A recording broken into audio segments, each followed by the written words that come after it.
Audio check.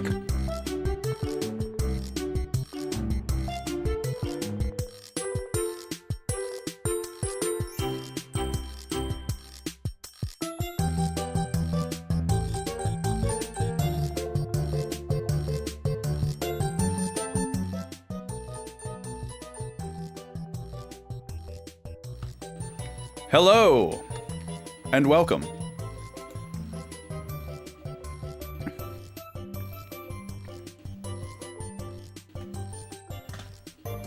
I'm finishing a small morsel, and I gotta clean my glasses, but I am otherwise ready.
All right, morsel finished.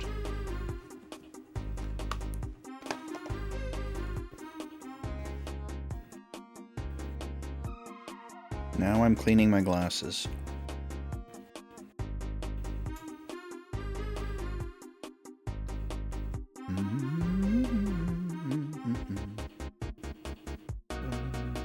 Hi, Nima. And back in the closet.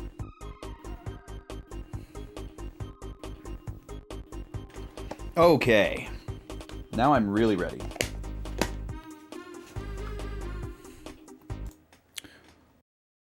Hit the broken transition, Johnny. I don't know who Johnny is.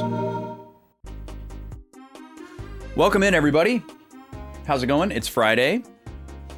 I'm feeling good. I hope you're feeling good too. I was not feeling good this morning. My shoulder is still not feeling great. And I don't know why it took me so long to realize this. But wearing an instrument on the same shoulder that has the pulled muscle is causing it to heal slower. And I don't know why it took me so long to realize there was a correlation there. There were like a couple days where, like, usually it would hurt the most when I wake up. And I would think like, oh, maybe I'm sleeping weird or I'm sleeping on it and that's making it hurt or whatever. It's like a common thing though, if you have like nerve or muscle issues that for some reason you just feel it the most when you're sleeping. I don't know. There's probably some science behind it, but I don't know what it is. But there were a couple of mornings this week where I would wake up and I'm like, oh, I don't feel it. It feels pretty normal, actually. Okay, sick. Maybe we're finally, like, turning a corner here, you know? And I wasn't gonna, like, start exercising right away or anything. I was gonna give it till the end of the week and make sure there were, like, several days where it felt normal before I tried to do anything with it. And then yesterday, I had to wear a bass guitar for a couple hours because I was recording for a gig for a video game song. And it doesn't hurt while I'm wearing it. It feels totally fine. But then this morning, my shoulder was really hurting, like way more than it has like the past probably week.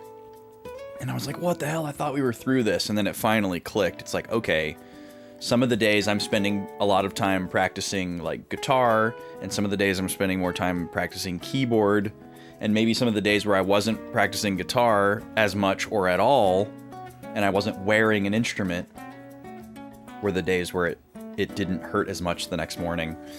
So I'm gonna have to take a break from wearing an instrument for probably like a week. And I don't know, I feel quite sheepish for not realizing that that was having an influence on the healing process. It makes perfect sense in hindsight, but things are funny like that sometimes. And it's just like such a normal thing. So yeah, if I have to do any guitar playing for the next week or so, I gotta make sure that I'm in a chair. Which is not typical for me. Usually I'm standing up, even when I'm practicing. I'm not a sitting down player, really. I kind of always have been a standing up while practicing player. Because my mindset was always like, oh, well, I need to be able to play whatever I'm going to play standing up, because when I perform, I'm going to be standing up. And I was always thinking about the performance, because I have like a performer mindset, and some people don't care about that. That's not a priority for them.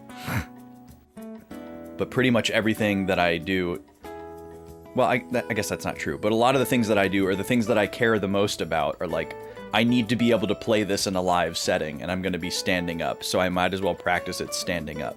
Plus, I don't even have a chair out there in the music room. Like, I don't have a chair for when I play the keyboards. I don't sit down when I play the keyboards because I'm not a pianist. And I don't even have a chair at my computer right now. I used to have a chair under my standing desk that I could pull out when I wanted to bring the standing desk down. But it was so rare for me to even do that I ended up giving my nice chair to the lady, because she sits a lot while she works now that she's working at home all the time. And it's way more important for her to have a nice chair than for me, because I almost never use it. So she has my chair, and I don't even have a chair out there anymore. If I need to sit at my computer, I'll just get like a folding chair, because it's not going to be that long. Most likely. So anyways, yeah, my shoulder is not healed like I thought it maybe was, or I set myself back. That being said, it was really fun to get a bass gig. I haven't been called for a video game gig in a while, and I've really missed it. And it kind of felt serendipitous, or like I manifested it, like it was perfect timing for it to show up. But I've never been called for a bass gig before. It's pretty much always guitar for the video game stuff. In fact, I don't think I've ever done anything for a video game that wasn't guitar. I've done lots of different kinds of guitar, like genre-wise, and different instruments, acoustic versus electric, but I don't think I've ever done any like keyboard or vocal stuff for a game before, and certainly never bass. I've never been called for bass for anything, so that was really fun to get to play bass, because I really like playing bass. And I fancy myself pretty okay at it. So I feel pretty good about it. But it was a cool track. Track is in 5/4, and it's this like water vibe. I can't say what it's for yet, and I can't play it for you. But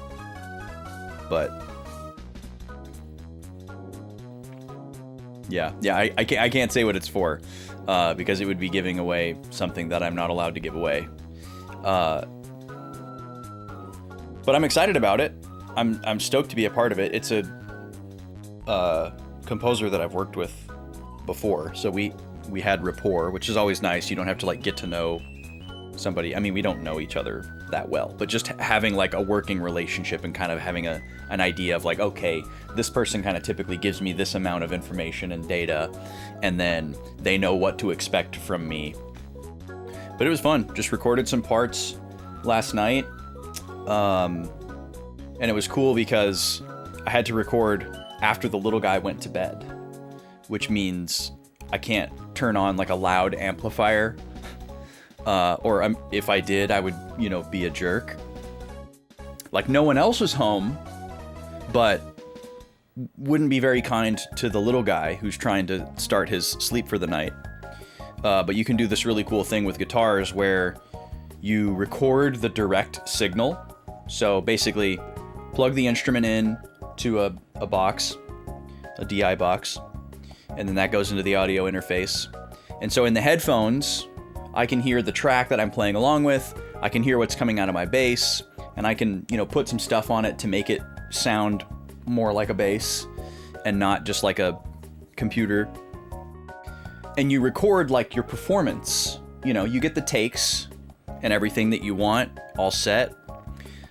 But when I record guitars and bass for that matter, I want to have a direct signal and an amp signal, because I'm very old school. I want to play through like an amp with maybe like some effects pedals in the signal chain with like the proper tone settings that I want, and then like record it at a specific distance with like a nice microphone and all that sort of thing, because I think that's like part of the vibe. And like that's also what these people want. Like they're trying to get a real person to replace a MIDI instrument, and it's easy to fall into the trap of trying to imitate the MIDI instrument. And it's like, oh, well, they're gonna hate it if there's any like extra noise or hiss, and they don't want to hear any like pick noise or like fingernail noise on the strings. But my mindset is like, no, leave all that stuff in, because that's how you can tell it's a real person playing a real instrument in real time and not a sample and not a computer. Like they wouldn't be calling you for the human performance if they just wanted you to sound exactly like the computer.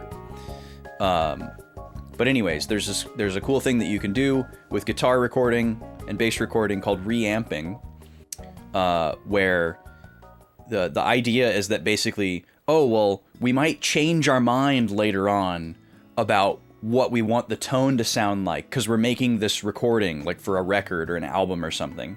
So you would take the direct signal of a guitar and then split it, and one of them goes to the amplifier, right? And you play that in the studio or whatever, and you record it with a microphone, and you have like your tone settings on the amp and your effects pedals or whatever, and that's like the vibe in the room, so that everybody can kind of hear like what the guitar part is supposed to sound like. But then you also record that direct signal that sounds really silly all by itself, completely dry and effectless, especially if you're playing like rock music or metal music or something like that. But it's still a capture of the exact performance that you played on the guitar. You know, it's like how hard you hit the strings and your timing and, you know, all the notes that you played and everything like that is recorded. But it's before it got to the amplifier and any like effects that you used. So what you can do is later on, if you decide, oh, you know what? The tone settings were like way too bright, and we have all this other bright stuff and like the drums and these other instruments. So we actually need the guitar to like darken up. And instead of like artificially doing it with an EQ to try to like roll off the highs, you can actually take the DI signal that you recorded and play it back through the amplifier. And it's spooky because it will sound exactly like the guitar player playing the same thing that they played before, but then you can change the settings. And so I can use that same idea to record the parts that I need to record when I have the time silently, and then do the loud amped part when it's convenient. So last night I recorded all the bass tracks silently in headphones, just recording the DI. And then this morning, after the little guy had his breakfast and we're chilling and hanging out, I can set up the microphone, turn on the loud bass amp, and then just play back the tracks that I recorded last night and record them with the microphone on the amp. And it's such a wild experience to like listen to yourself coming out of the amp, but you're not doing anything. And it's like exactly your performance, like all the little nuances of it. It's such a different feeling than listening to like a recording of yourself. Like hearing yourself in the room is usually so closely associated with like you're playing the instrument in real time. And then when you remove that element of it and you're like hearing yourself play, but you can tell that physically you're not doing anything, there's a weird sensation that you get. And it's also funny because you're like, oh, I got everything in one take. Because like last night I did a bunch of takes and like punch-ins and all this kind of stuff. And then you spend time like cleaning it up and making it the take that you want. And then in the morning it's just play, you know. So it's also time efficient if like you live with people that are going to have to listen to the loud amp. So it's like even if everybody was awake and nobody like theoretically cared about the loud amp, if you're sitting there doing like tons of takes and like punch-ins with a loud amp, that's a long time that like everybody in the house needs to like be quiet and like not mind that you're being super loud, which is really obtrusive. But if you can get all of that long part done in an environment where the outside can't bleed in because you're only recording a direct signal, and then you just have like a designated quiet time where it's like, okay, everybody, I'm gonna run my tracks through the amp really quick. This will take an exact amount of time that you can tell them, you know, this is gonna take me 15 minutes. I gotta do 3 stems and each one is 5 minutes or whatever. So it's a very like efficient process as well, and probably something that I will need to utilize many, many times in the future because of my situation. So that was kind of cool. That was fun to do. I had to like relearn how to do it because I hadn't done it in a long time, and I had a little bit of a freak out last night because I was like, I swear I've done this before, but I can't seem to get it to work. And I needed it to work because I was like, I need to be able to wake up and quickly do this, get everything uploaded and sent to them so that I can have the rest of the day that I want to have, like, i.e. being here streaming. So I got everything delivered to them a little bit earlier than I said that I would, so I feel good about that.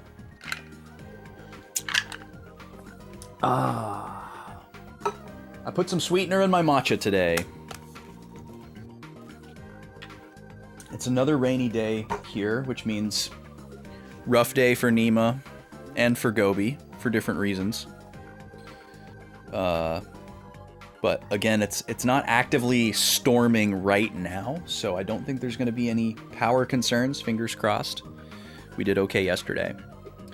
Other than that, I don't think I really have anything to share. We can probably go ahead and jump into the game a little bit early.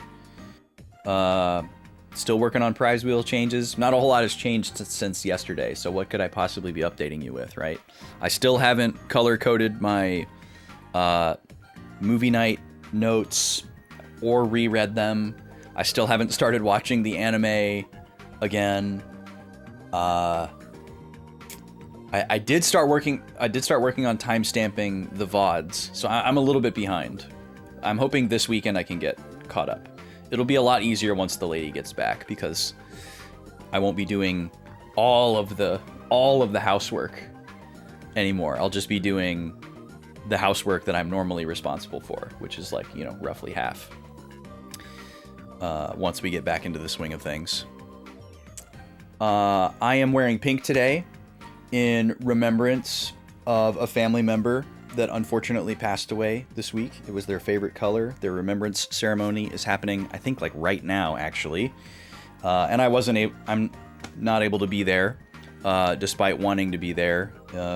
I talked about this a little bit yesterday, but basically, without the lady here and like the short notice, I would have had to like find a place for the dogs to go, and then, you know, drive several hours with me and the little guy and have everything that I need for that.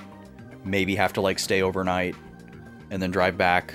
It just wasn't going to work out. It wasn't going to come together that quickly. If I had like maybe a week to plan it, I could have maybe made it happen. Or if the lady was here, you know, maybe I could have just like gone by myself, and then she could stay here with the dogs and the kiddo. But it just was unfortunate timing, obviously, no matter what, when somebody passes away, but particularly unfortunate that they wanted everything to happen so quickly. So I couldn't be there, but I thought it was really cool when I was reading uh, the obit and other stuff that they wanted people to wear pink to the remembrance, and I was like, well, I can totally wear some pink tomorrow for them. So that's not that I need a reason to wear pink, but that's why I'm wearing pink today. Also, today is May Day. First day of May is referred to May Day for a couple of different reasons, but particularly today, there are a lot of strikes and walkouts at various types of businesses, workplaces, schools, and we're trying to coordinate sort of a blackout on in-person and online shopping as well, just as a way to raise visibility for a lot of different issues that are going on right now. So if that's something that you're able to participate in, please do. I always like the idea of, like, hey, just don't do this, like, just intentionally don't do this particular thing on this particular day, and it can mean something. But yeah, if you're interested in info for that, I was gonna put a link in the chat actually about it, but I'm struggling to find the one that I looked at yesterday that I really liked.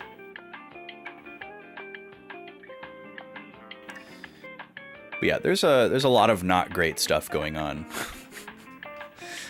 in America right now, and it's an effort to raise awareness about a whole bunch of different things, and not just raise awareness, but also like call for action. Is this the one that I was looking at?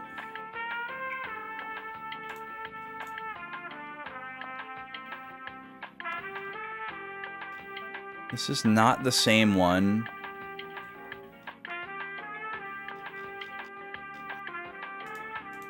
It's a pretty good one. Anyways,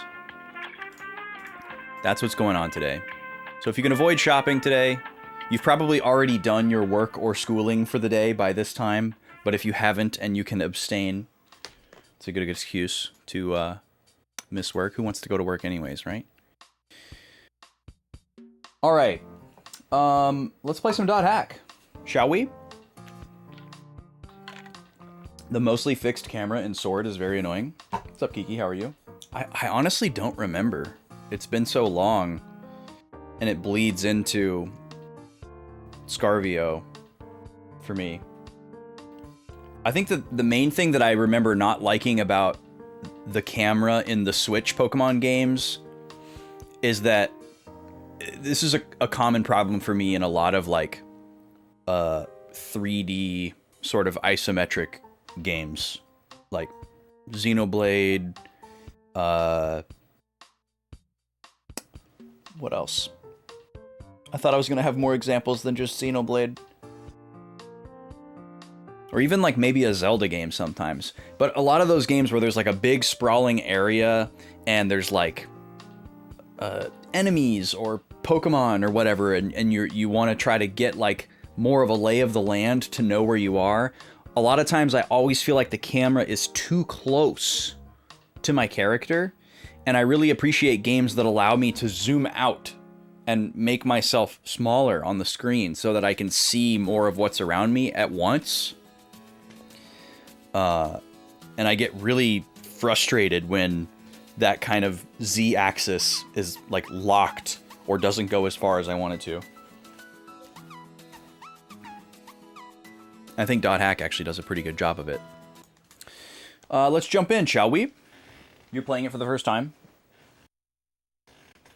Yeah, I played those games twice, believe it or not. I played all the way through Shield, just as a casual first playthrough.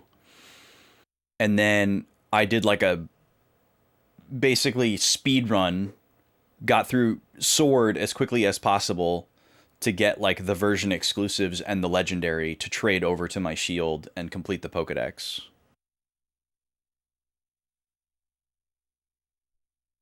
And then I built a competitive team and never used it.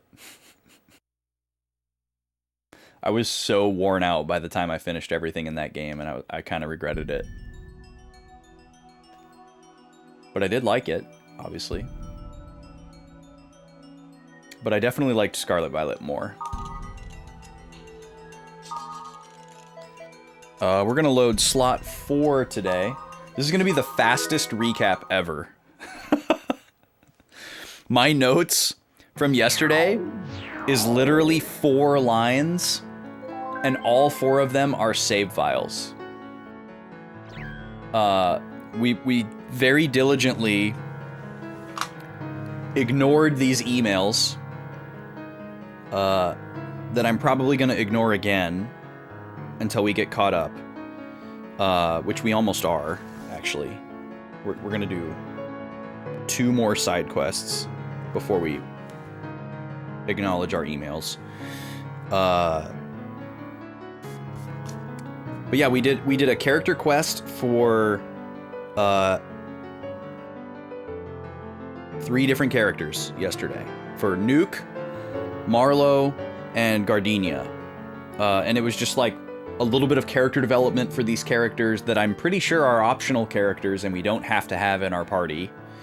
But I enjoyed it, and they each wanted to go on a quest for a different reason. And it was something that had to do with like their growth as a person as well as a character in the game, and kind of also kite us getting to know them better. We have 2 more quests from the last batch that we want to do. We're going to help Sanjuro fight an event monster that was too powerful for him by himself. And then we are also going to help out a new player. There was a new player who wrote on the board that was like, hey, anybody who's good at this game want to help me? I'm new. And I feel like that might be a character that we could potentially recruit and add to our roster. It could be like a trap. It could be something unexpected. Who knows? But that's what we're gonna check out. And we're gonna do Sanjuro's event first. So I'm gonna ignore my mail. I'm gonna ignore my notifications. There's probably new stuff on the board too. Yep. I feel like the new stuff on the board is related to the new emails, so I'm gonna also ignore that. I'm kind of breaking the effect of the reality that the game is trying to simulate, because in the real world you would want to check the email and the board posts sooner rather than later because they could be time sensitive and disappear. But because this is a video game within a video game, I think we can be confident that that won't be the case. And of course, as soon as we sign in, we get another email. So first we're going to bring in Sanjuro. Oh, it's you. Wait just a minute. Is that another Steve Bloom character? That's hilarious. And then who else do we want to bring?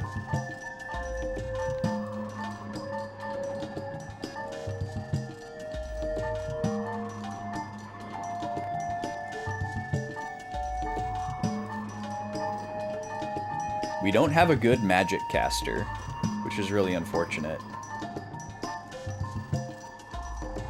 Because Elk isn't around, and Wise Man isn't that great.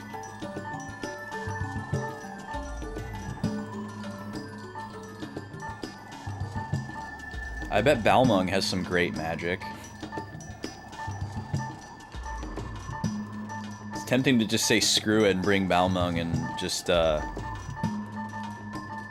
wipe the floor with everything. Well, let's see what Sanjuro has.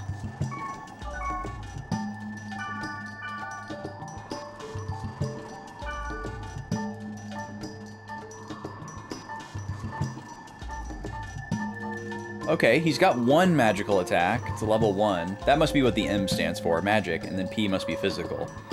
And then R is like range, and then S is single?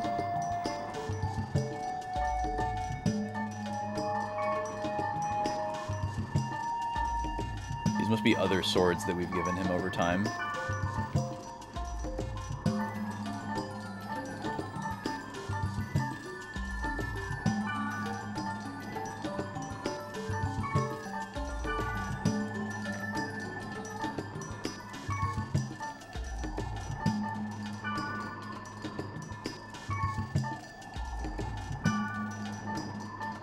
Basic rep. So he doesn't have anything particularly good. Are we carrying anything that he can use?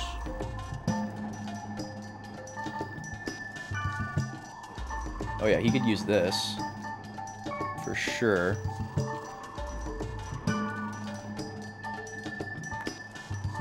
And one of these.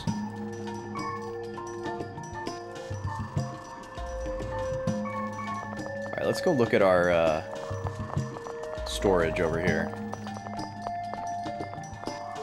Oh yeah, what do you have for trade? Pretty good spear. Wow. Yeah, this is a good couple of skills there. Rod of Gales. Ooh, level 3 magic. That's pretty solid. That'd be good for Wise Man.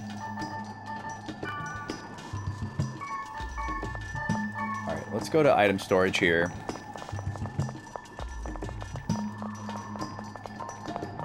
I really want better magic. We've run into so many enemies that can't be hit by physical attacks.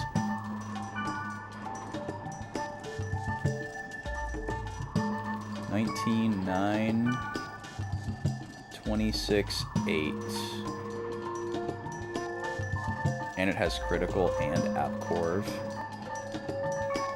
Yeah, this is a really good sword. Oh, so is this.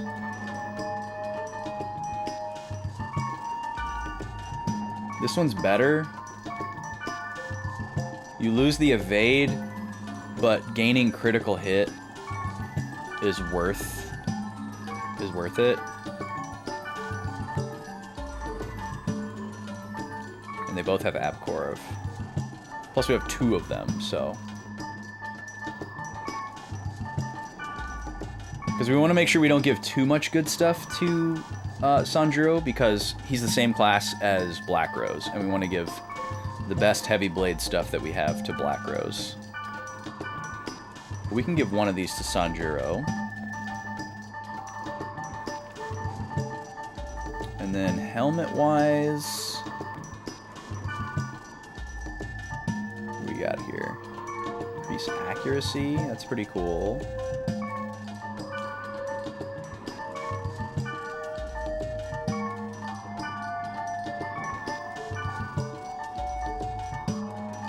So we could give him this like heal and revive combo.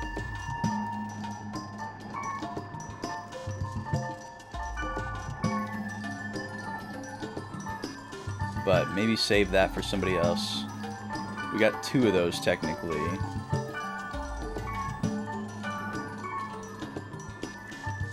What about armor?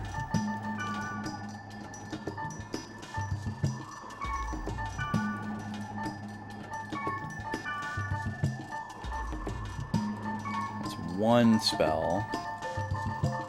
Gloves? Poison. Level 1 Earth Magic. I'm kind of not interested in anything that's not above level 1. Like, we need at least level 2 magic.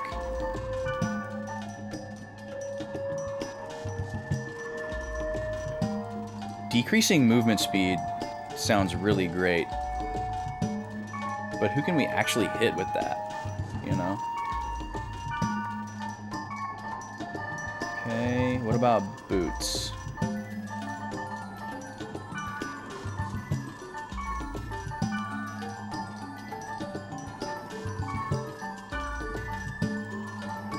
Bunch of level 1 magic. There's 1 level 2. Yeah, we could give one of these to Sanjuro.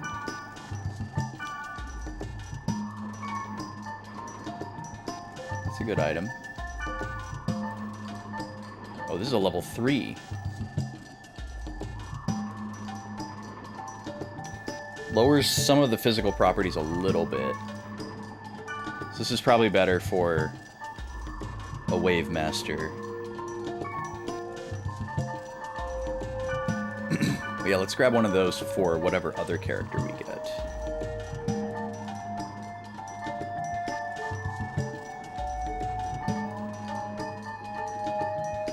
We got a lot of trade items here. Oh yeah, I need to put this in there. And these. And then a bunch of this junk.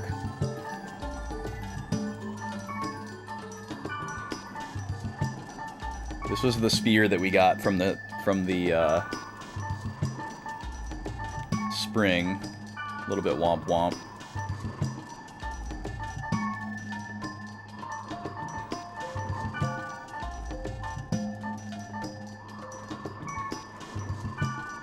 So we already have this Dragon Crest in our inventory. So we could potentially give that to Sanjuro. Or the Fox Crest from storage. Put one of these in, because we'll probably give him the other one. Let me look at the Fox Crest again. Let me just take this out so that I can look at them side by side, because they're really similar. 144, 161, 14. Yeah, they're almost identical. Same spells, basically the same statistical properties. So similar. That's really bizarre. And they don't have any class limitations. The Fox Crest is better by, like,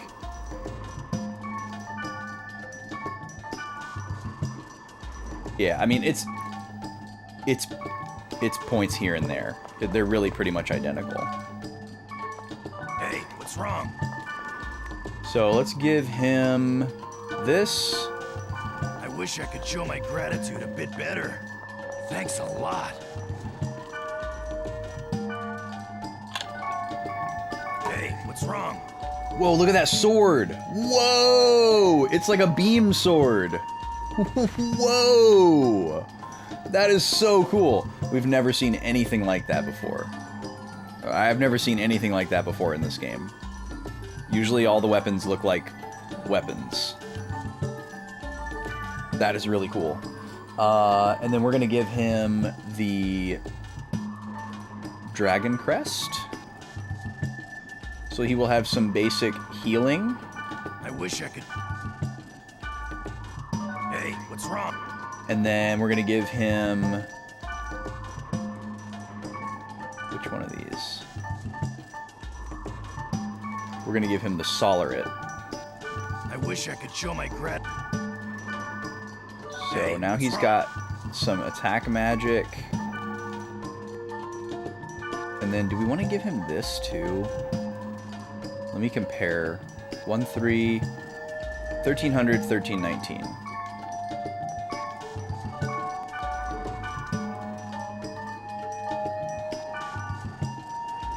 Oh yeah, it's a lot better. Well, except for the evade. I guess it's actually not that better. The physical defense is lower, magical defense is slightly higher. But he would gain some attack magic.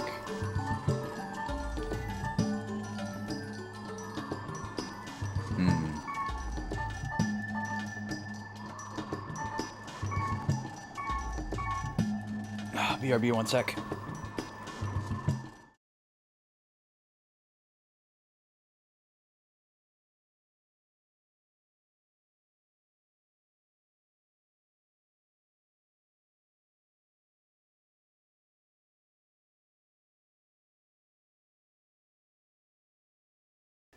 Okay, cool. That was a little guy check. I think we're good. I'm not going to give him the Linen Cuirass. But who is our third going to be for this quest? I want to use somebody that we haven't used. So we've got Moonstone, Natsume. I guess it's really just between the two of them, our two twin blades here, that we haven't used. Everybody else has made an appearance. Moonstone and Natsume. They're the same level, they're the same class. They've got pretty much identical HP and SP.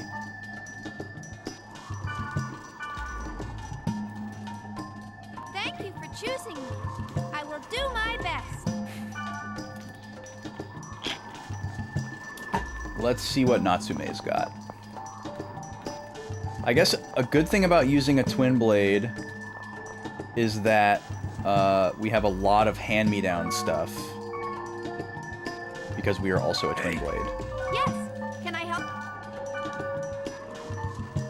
Magic leg mail. Sounds so great, but it's like nothing.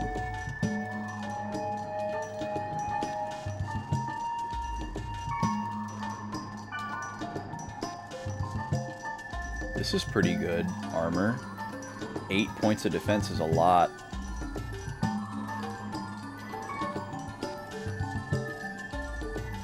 But it's heavy armor only. But we could give this to Sanjuro.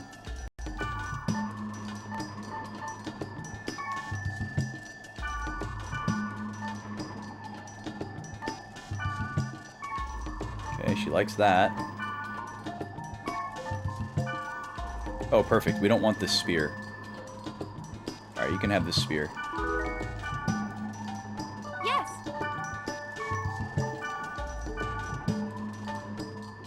I don't think I care about this armor, though. Well, I don't know. It's pretty good. 7 defense is pretty good.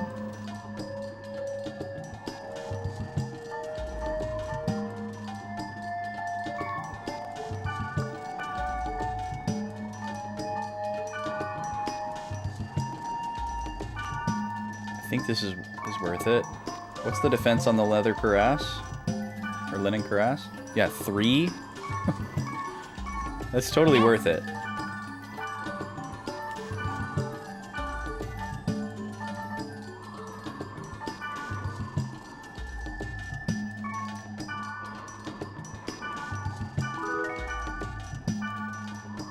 Oh, and then she equipped the linen cuirass. That's funny. Yes. Can I? Alright, well, let's look at what she's got on right now.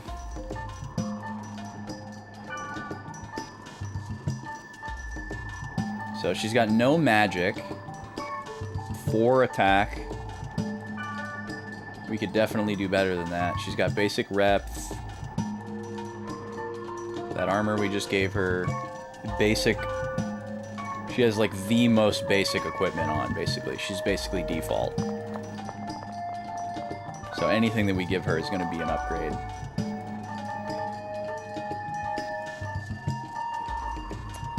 So let's see what we got here. So many of these Raikomaru. 20 attack.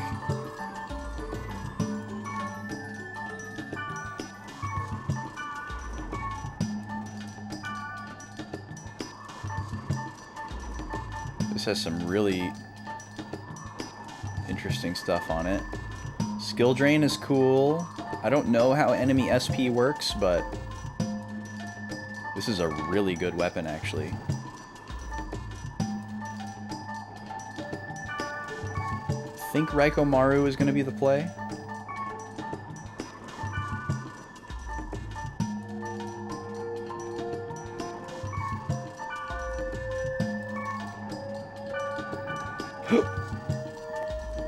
And then what else we got? What do we got for armor?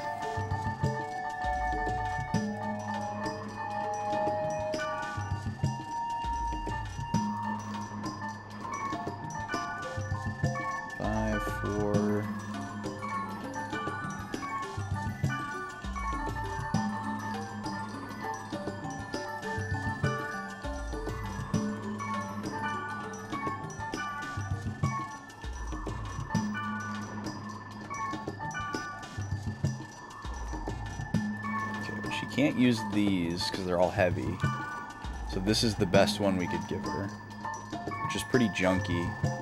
Maybe we could look at what is for sale. Maybe we'll buy something.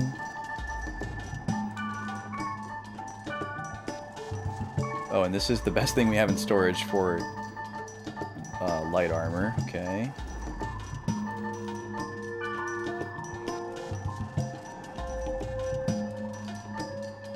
This is a weird one.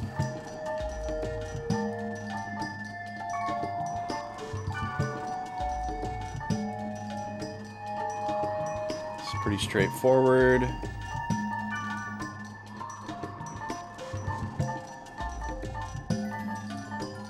This is interesting. This would give her attack magic, some magic evade, and skill drain.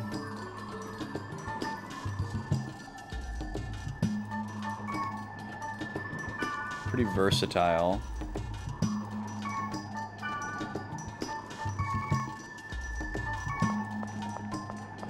Okay, let's go take a look at the shop really quick.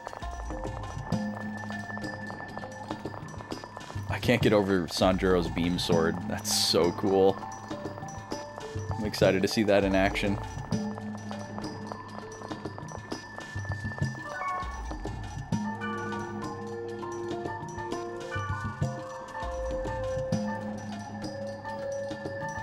Okay, the one we're gonna give her is better than that.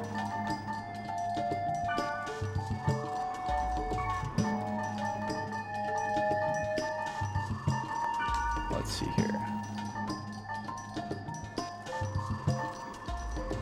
Yeah, this is really solid. Like, these are good stats, and then these are good spells. Oh, these are better spells, though. The stats are more magical leaning. Interesting. Oh, and this is an even better spell set. But bad for physical. Alright, let's get her one of these.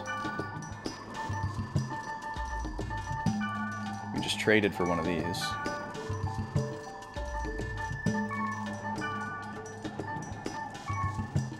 It's gonna take me a while to get used to these stats. The way that, like, the stat numbers work and scale in this game is so different than anything else. It's easy to look at everything and be like, all this stuff is bad. Where's the good stuff?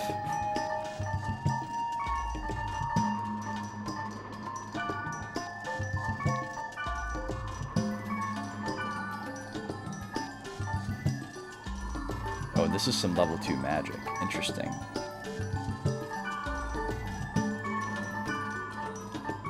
Okay, we might come back for these Devil Greaves. Let's see what we got here. So we're going to give her the Raikomaru.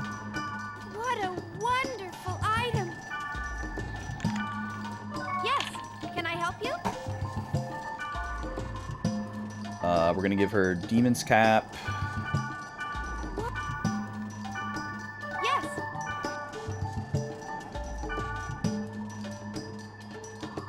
This one we can give her. I think this is for Sanjuro. Oh yeah, and then we were gonna give somebody this one. So we need to compare this against the other one that we're looking at in the shop. 16, 14, and 1 level 3 magic.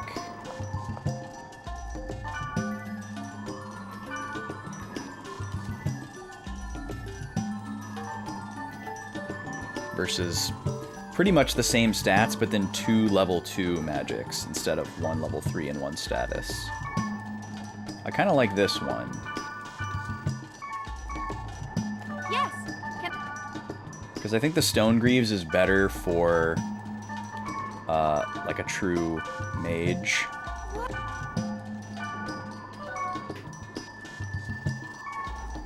And then you are going to get these Gaia hands.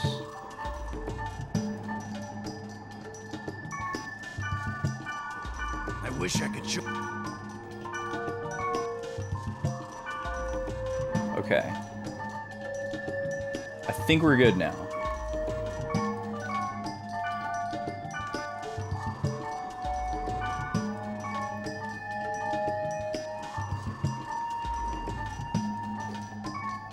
Pretty much fully kitted them out.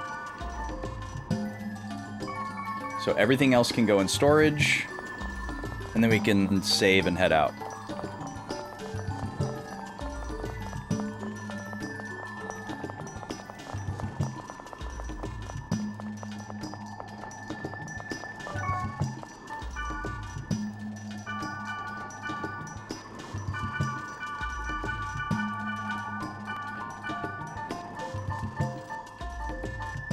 Picked up a lot of scrolls.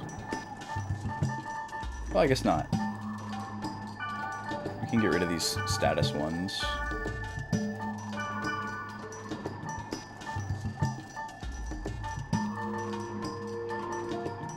Do we need to restock any items? Pretty low on healing potions, actually. If we get into a bad situation, we will be not happy that we didn't restock those. That's the Grunty Pen. Where's the item shop? Oh, it's over there. This hub town, man. I'm not a fan of this root town. It's so spread out. What do you got? Oh, this is actually a really good sword. Holy crap. 23.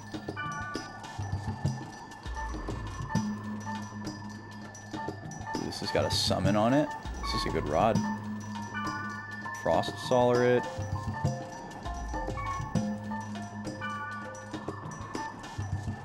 Ice mail. This is heavy armor. Another one of these. Man, there's so many of those. Really, really similar pieces of headgear that all have the same 2 spells. 2 very good spells. Oh, this is a spell shop, specifically. Interesting. Maybe I should, like, invest in some of these Hermit's Bane, like, they're so cheap. Okay, so, is the item shop over here, then? Yeah.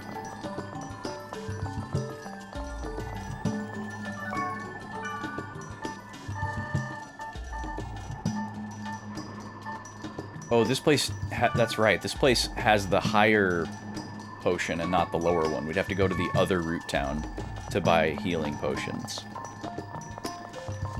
Okay, well, let's do that really quick.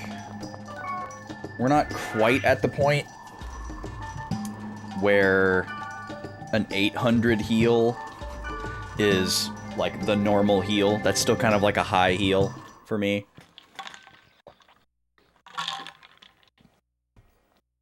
Whereas 300 or 400 is like a mid heal, with everybody kind of being just over 1,000. Okay, that's the save point. More mail. It's gonna be so nostalgic and surreal when and or if the appearance of all these places goes back to normal. Because they're all, like, corrupted, which is why all the, like, orange code stuff is, like, poking through everything. Wait, this is the health drink. Who's got the 400 one? How would the... is this not the 3rd root town? Oh, no, it isn't. That's right, this is the 2nd root town. We need to go to Lambda. I don't know how Lambda comes before Sigma in this, but whatever.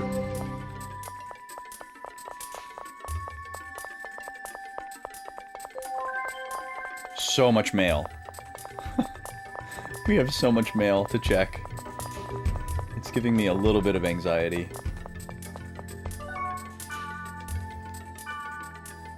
But I'm trying to be as efficient as possible. Here we go. Alright, we're gonna stack these up.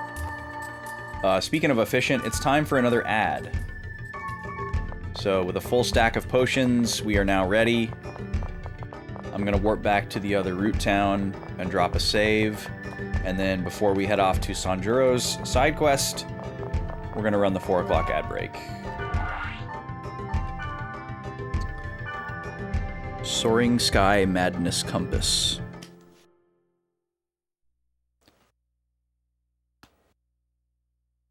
It's interesting how the later game areas are often 4 words instead of 3. At the beginning of the game, they kind of introduce it as if they're all 3 words. Also, did you see that this guy just said ASL?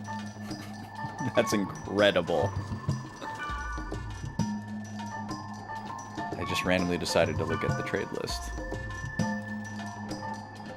Oh, this is what Kite is wearing. I could probably get some new armor for Kite, huh? This would give me 2 more defense and a level 2 magic spell that also has an AoE. So yeah, let me just get this from you, my guy. What have I got that you might want? What do you like? Oh, you like summoning fire. Okay, I can give you one of those, and then we can just do the rest with, like, potions or something. How many antidotes do you want? Yeah, there you go. Have your 8 antidotes. And then I'm going to equip that. That'll give me a little bit more defense. I lose 1 point in a couple elements, no big deal at all. And then I gain an earth spell. And I can also make enemies weak against earth. So we could try to, like, combo that if we really need to. Alright, and there's the ad. I'll see y'all in a few minutes.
Okay, I'm back.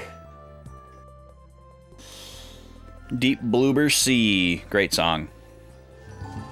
Okay. Now we're going to drop a save here. This will be slot 5.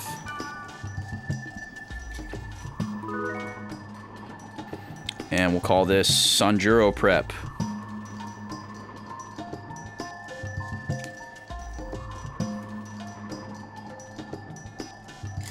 Cool. Let's go see what his quest is all about.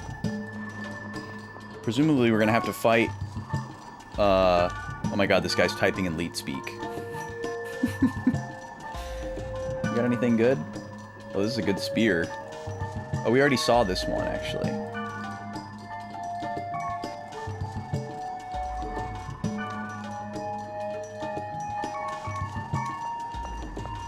Alright. I don't know if we're ever going to find, like, impeccable equipment. There's not really a precedent for that. Oh, this is a dark elemental dungeon. Spooky. So we should get some purpley red aesthetics here.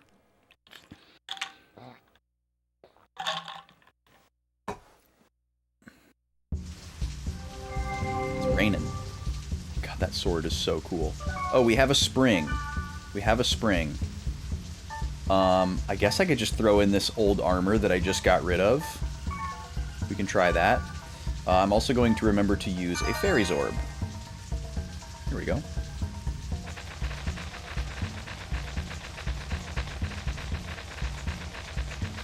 Now, if we get good enemies here, good as in, like, manageable, then I'll entertain the idea of clearing the field. Where's the spring? Oh, here it is. This spring has a string. This is the armor that I just got rid of. We just activated the battles. Did you lose a golden axe? Okay, I'm gonna tell him the truth again. What? That's Usually this gives you like a slight next upgrade, time. if my old memory serves. All right. This item is way better than before. Oh, I'm pretty sure we just saw that in the trade list. Demon Cloak. Is it really way better, though? It doesn't look that much better. Let's compare it against what we've got on. Yeah, it's not that good. But okay. Let's see what we got for enemies here. So first off, everyone target the same item, and then everyone attack. Okay, first aid, we're getting ganged up on.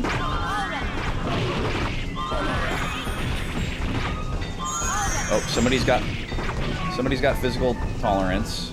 Okay, it's our first one.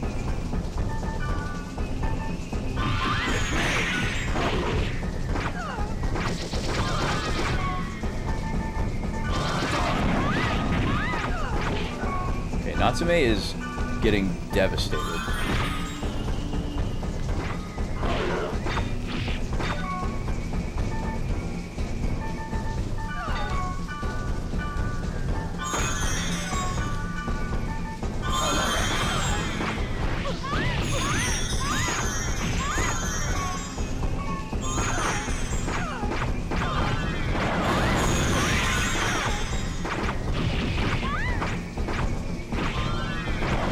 This thing is really strong. That's what's killing Natsume.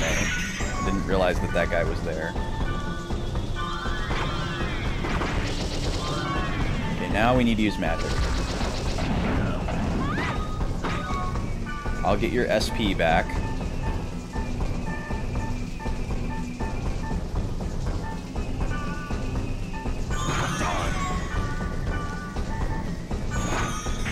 Let's see how these new spells do.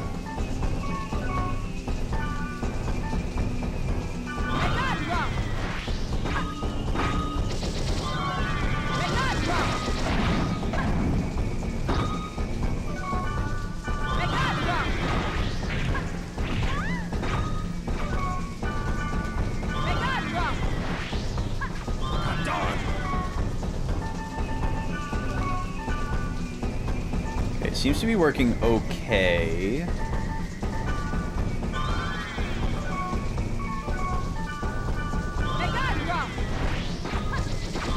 Doing like a couple hundred damage, which is like usually as best we can hope for.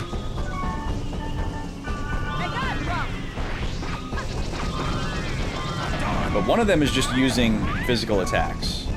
Which I don't understand, because I'm pretty sure we gave Natsume attack magic. I guess she doesn't have any SP, maybe that's why. But she is getting dominated by every single physical attack. Yo, Dudson! What's going on? Welcome in, thank you so much for the raid.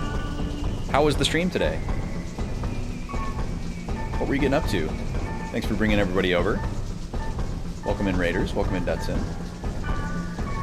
It's Friday, so we're playing an RPG.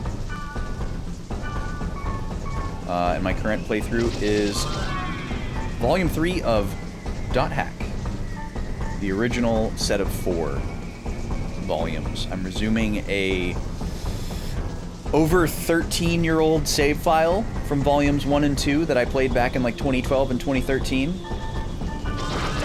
We did a big recap movie night to kind of get back in the groove, where we watched all the OVAs and some recap videos, which was very fun. I enjoyed that a lot.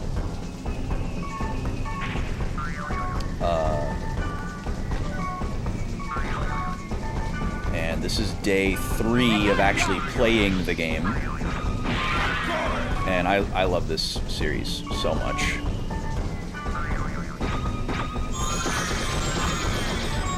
It was quiet, but that was okay. Well, I know how that goes. We stand a quiet stream. Okay, I need SP. Sorry, I'm fighting a really annoying enemy right now, and it has me quite distracted. Let me focus up for just a second. Get this thing off the screen.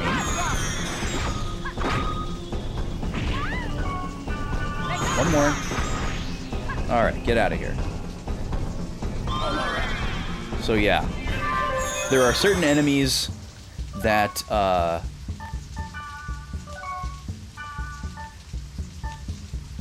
are impervious to physical attacks. Which is not an uncommon,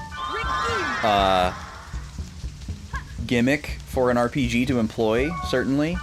But it's so much more pervasive in this game than any other thing I've ever played. You're fighting with a robot and waiting for things to build for a lot of it. So in your downtime, you started on the outline for a game idea. Oh, very cool. Boy, if I had a nickel for every time I had a video game idea.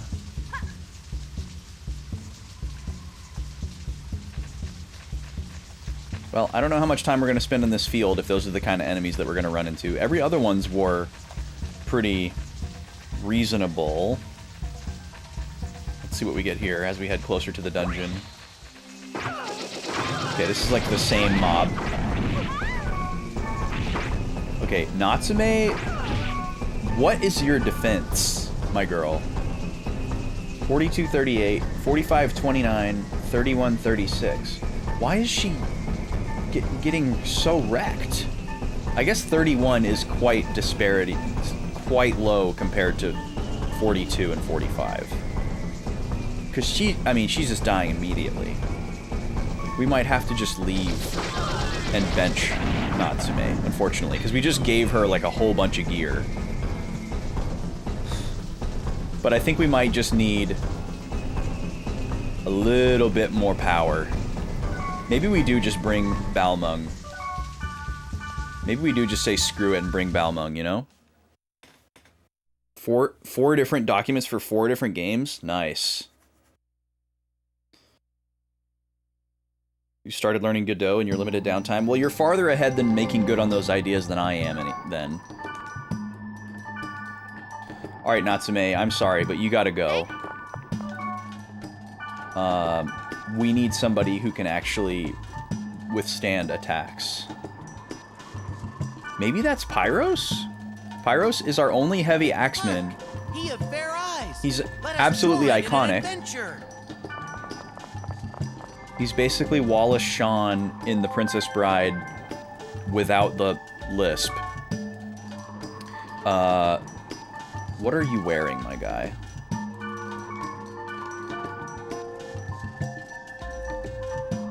So his defense is also pretty low. His defense is 34. But I bet we have something that we can give him to get him up. A cozy falconry game. I could see people getting into that. Yeah, I would love to contribute to the creation of a video game outside of the music department someday in my life. I have written down so many ideas and conceptualized so many things that I would feel really sad if I didn't make good on some of them. This is all that I have in storage? No, that's what I'm currently carrying. Okay, let's see here. So this is my big bad armor that I'm carrying. What is the rating of your current equipment, my dude? 5. You gotta be able to beat 5. This one is 7. So really, he needs like a full set. He needs like good chest plate, good gloves, good everything to get him kind of up to where me and Sanjuro are. So let's see here. Drain gloves. These are more magic oriented, but I guess it's good to make him well-rounded. Skill drain is interesting. Or we just give him something more middle of the road like this. Oh, no, wait. We just give him this. Yeah, we just give him this. So those are going to go to you. Armor of Hell. What do we got for leggies? Yes. Okay, yep. This is going to be stratospheric. I'm not really paying attention to stats.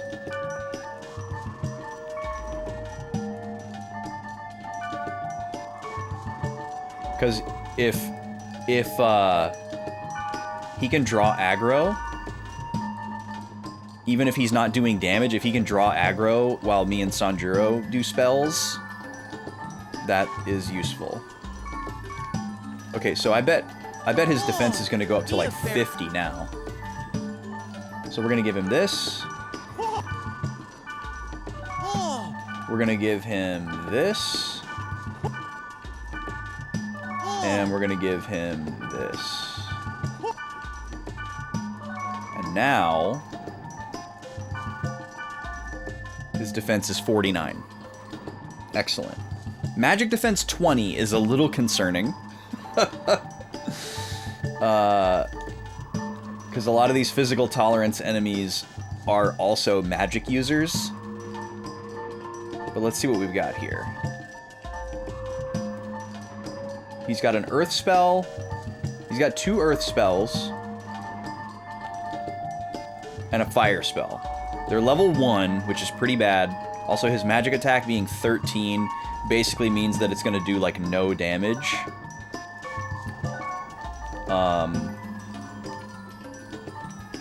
But it's not that much worse than Sanjuro. Man, their attack stats are so much higher than mine. It's pretty nuts.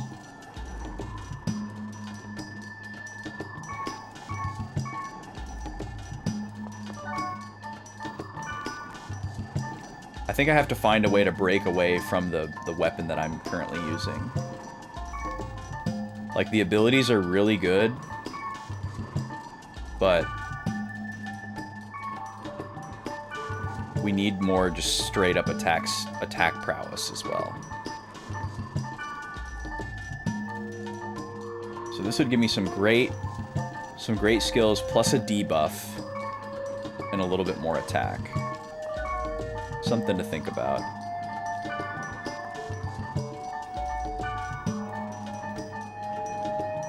It would suck to lose App Corv and Life Drain, but I guess having a defense drop is kind of the same as having an attack boost, but not really. The attack boost I can put on all my characters. This 25 accuracy is really a big deal, though. Like, the other...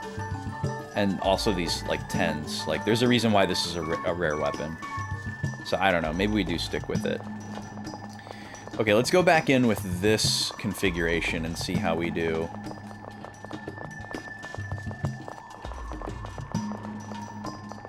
I feel like I'm really behind stat-wise.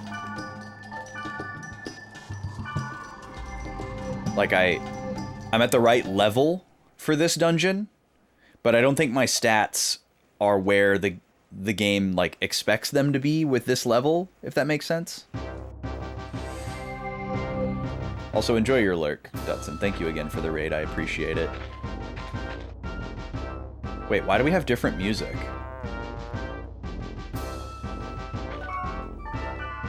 This is not the music that we had before. Is this just because Pyros is here?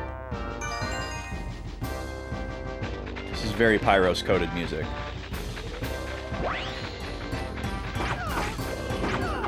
I think it's just randomly generated.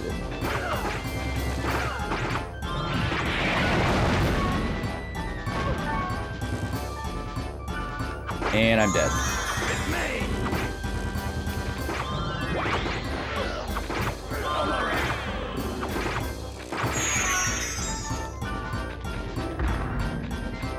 Okay, well, we destroyed them because they're susceptible to physical attacks. Yeah, it is a little bit Wind Waker Pirates. You're right.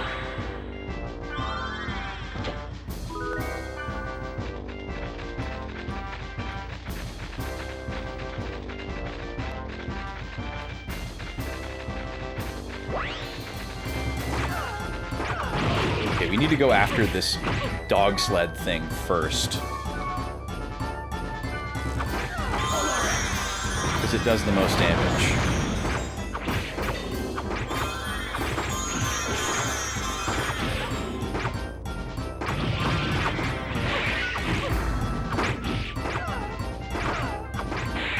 Okay, and now we can focus on attacking now that there's only one left. Nice. Yeah, see, if stuff doesn't resist physical attacks, we absolutely annihilate it. It doesn't stand a chance. Oh, let me take a moment to put our buffs on here. And I guess I can have them do any buffs that they've got.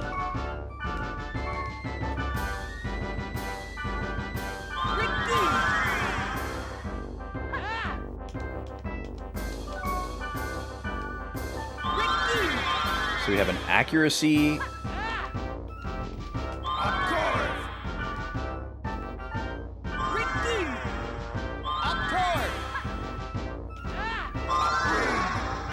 Water element up. I wonder if you can have more than 5 debuffs. Oh, yep, there's our answer. It just adds a second row. All the buffs. Most of these don't really matter. Like, the boosting of a specific element is so niche.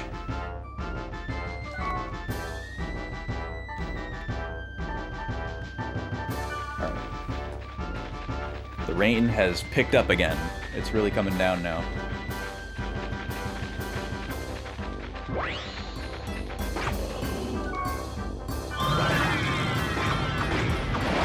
Oh boy, we're gonna get clobbered here. These guys are so strong.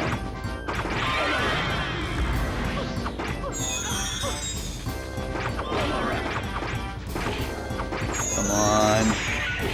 Hang on. Yes.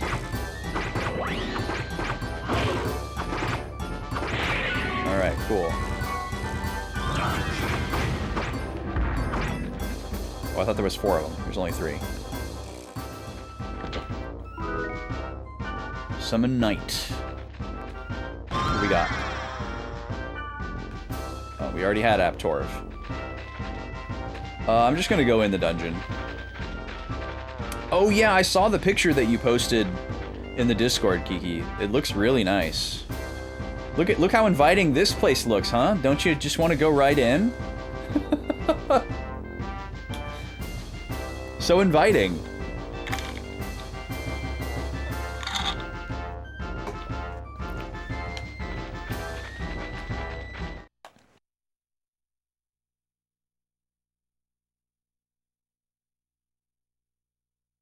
Alright, well hopefully the enemies in here are similar. Welcome to the Master Sword Quiz Dungeon. There are rooms in this dungeon with questions. This guy's name is NPC. I like that because it's assumed that all the other characters are actual people. The answers are related to the exit. If you are correct, you will go on. But if you are wrong, you will return to the first room. Well, good luck on getting the Tonosama sword at the bottom. So maybe there's no enemies in here and it's just questions? Welcome. He says the same thing. You will There's probably monsters and stuff in here too. We'll see. We got a squishy floor situation happening. Shout out to Jabu Jabu.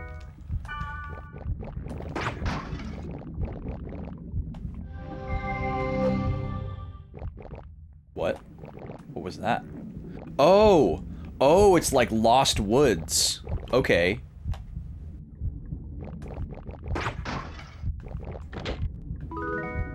Interesting. Cooked bile. Yum. Okay, so both of those doors lead me back to the first room.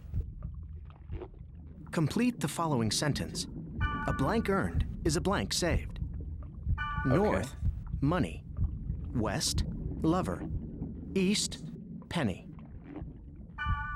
Interesting.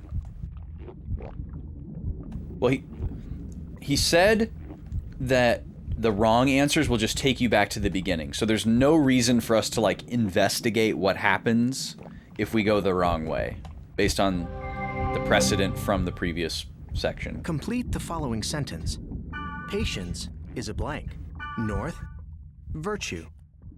Okay, West, so we're going north. crime. Patience is a crime. East, Patience is a tragedy. tragedy.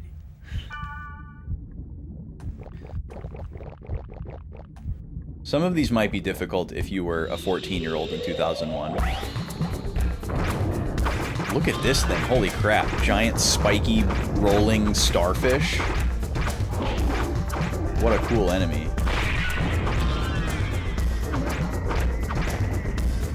Absolutely owned by our power. I did get paralyzed, though. Can someone get rid of that for me? Thank you. Okay, I actually kind of like the vibe of this dungeon. That's the first floor. You find the plain black so boring. Yeah, I'm so weird about it. Like, I love colorful systems, but I also like all of my systems to kind of look the same. And if one is like super colorful or like asymmetrical or has like a weird pattern on it, it looks cool to me, but at the same time I'm like, oh, it doesn't really fit with the rest of my systems. But I always look at them the fondly. Following sentence. A blank in need is a blank indeed. North, man. Okay, we're going west. A lawyer. Friend. A lawyer in need is a lawyer indeed.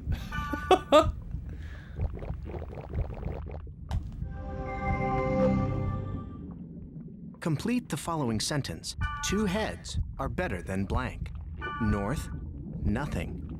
West, one. Technically East, all true. you.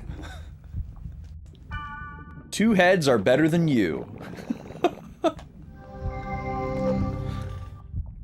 Complete the following sentence. I like the implication of... I like how this builds Sanjuro's character by saying that he's, like, really strong, but he's also dumb and One doesn't man's know junk common idioms. Is another man's blank. North, Actually, treasure. it's treasure? Or trash? West, junk. So we're going north.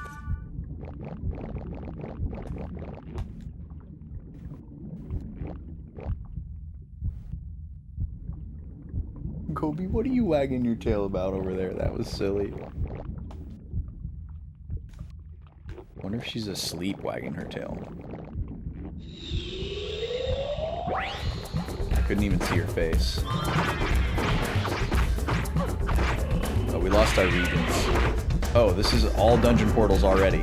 Alright, well this is officially one of the easiest dungeons we've ever done. No physical tolerance enemies. Thank God for that.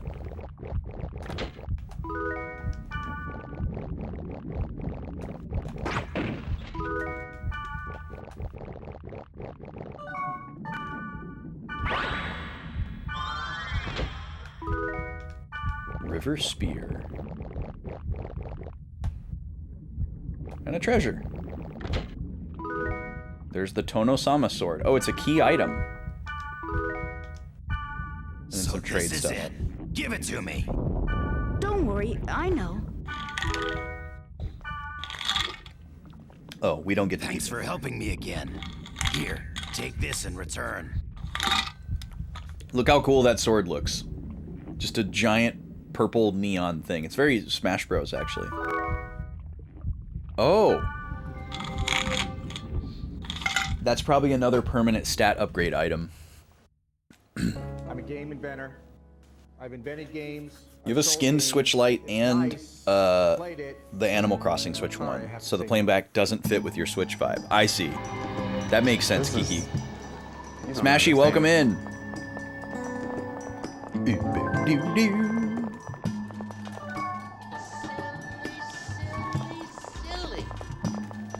Thank you for Mark Griffin, and thank you for Silly. Hope you're doing well today, my dude. Happy Friday. Alright, let's put some stuff in storage here. Wow, this is a lot of attack points for a level 17. Holy crap.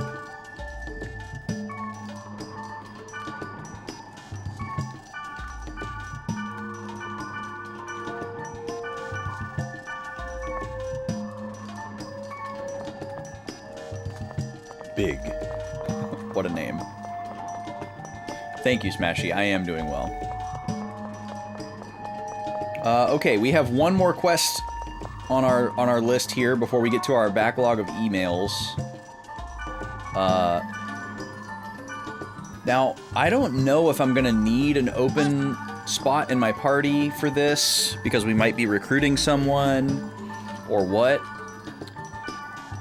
But I'm gonna bring Balmung and Black Rose. I'll handle it. Who I kind of perceive as, like, the people that I want to use for, like, story stuff. At least for the time being. Oh, Black Rose is not responding. Okay, I can't bring her with me. That's too bad. Well, who would we bring instead, then? I'm assuming Mia still is not around. Yeah. And Elk is still not around. Okay, it's probably story related. Well, I guess Gardenia then. What's up, Dreambound? Welcome in. It's you. Purple and gold moon on your Steam Deck. Whoa. That's pretty wild. Alright, let's look at everybody's stats here.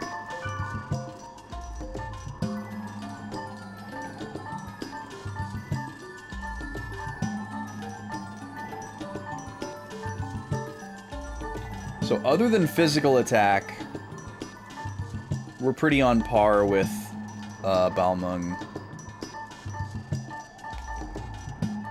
And then Gardenia has really high attack and really high defense. Or no, sorry, wrong thing. She has really low defense. So we need to up her defense as much as we can. Her current... These are great abilities. Been pretty good, Dreambound. Things are going well. VGM Con was a smash a couple weeks ago, and I'm back home and recovered and back to the grind. Okay, yeah, we need to get her new armor and gloves, because she has basically default stuff here. So let's see, am I carrying anything? No, so we gotta go to storage. Hope you've been well also, Dreambound. Yeah, this is the first week that I've been back to normal schedule, and I'm super stoked to be playing .hack. Okay, first let's look at those spears. So this is actually better than what she currently has. So let's pull that out. And then we need body armor.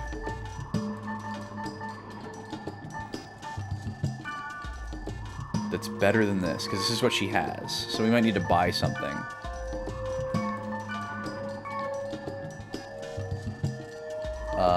And then we need gloves.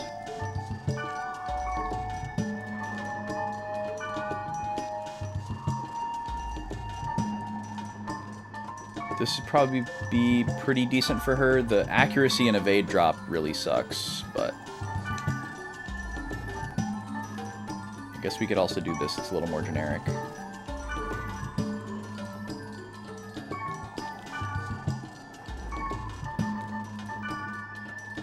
Okay, we'll take these out,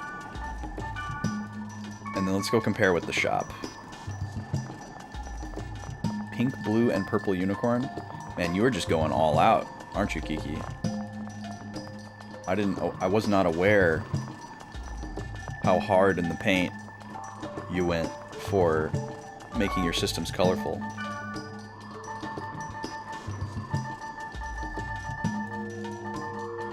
Getting wild with it out there. So, she can't use this.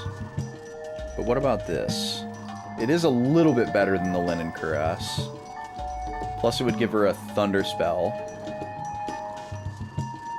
So, guess we'll take that. And then can we do better than Drain Gloves?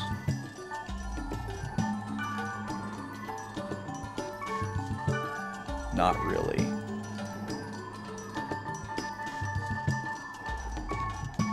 It's the 90s kid in you? Yeah, that makes sense. I can see that. What? Okay.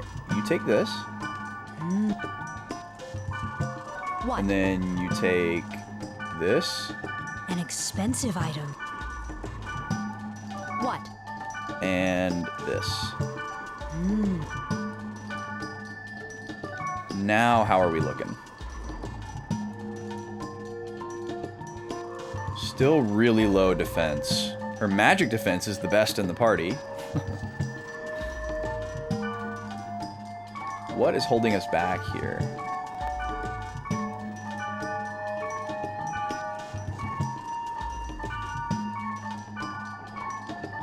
Probably the body armor. Well, I don't know.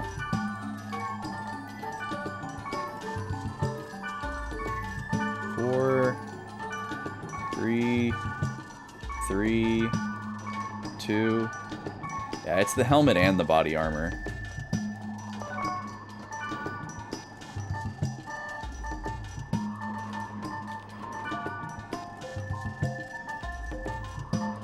We might have to go for this. Oh no, she can't wear that. It's too heavy. So yeah, we can't beat that with the shop list. We gotta go start trading with some people, probably. Alright, let's hit up some people in town here and see what they got.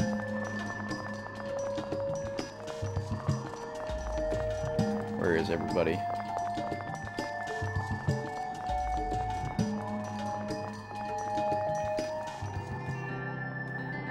Oh, it's Labor Day where you are today. Interesting.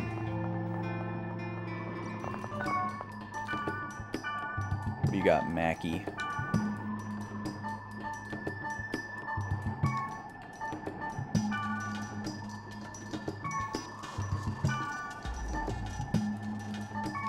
This doesn't help. This might be good to grab.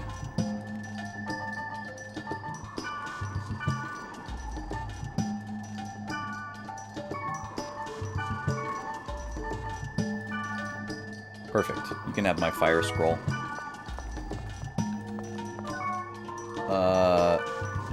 I also need to be on the lookout for things that are better for Kite.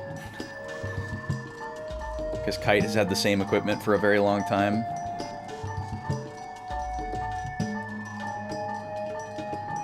don't think this is worth it for him, but it's probably worth it for Gardenia. So 417, 407 versus... Oh. So this isn't really worth it.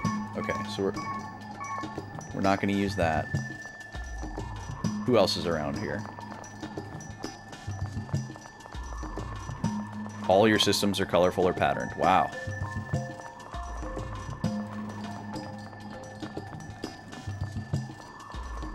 Yeah, I always am like drawn to interesting and colorful systems, but the only ones that I actually own are handhelds.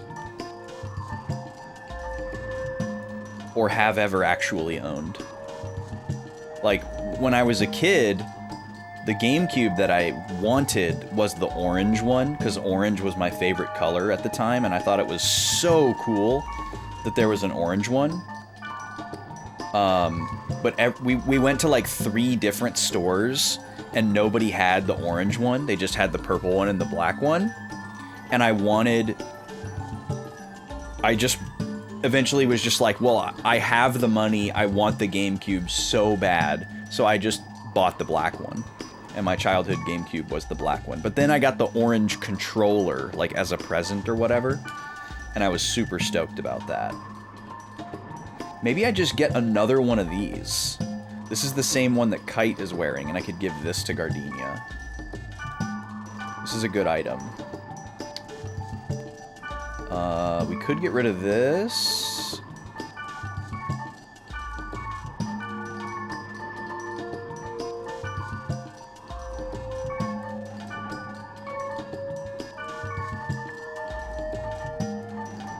Might be a good trade. Instead of like a million potions.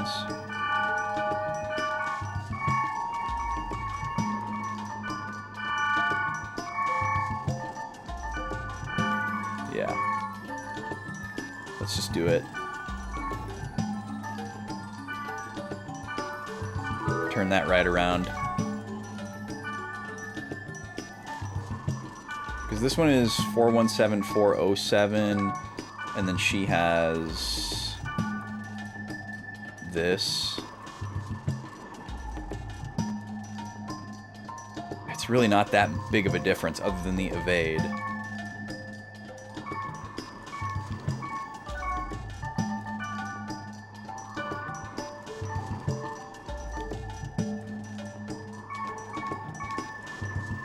I don't know.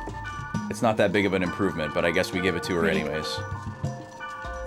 Yeah, she's like, it's pretty good, I guess.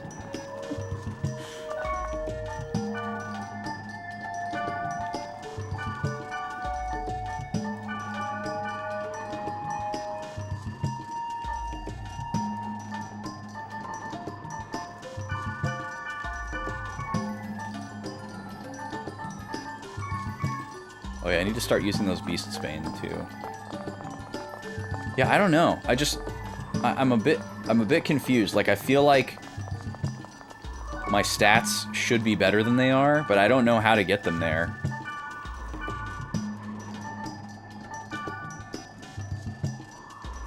This is a very similar spear to the one that we have.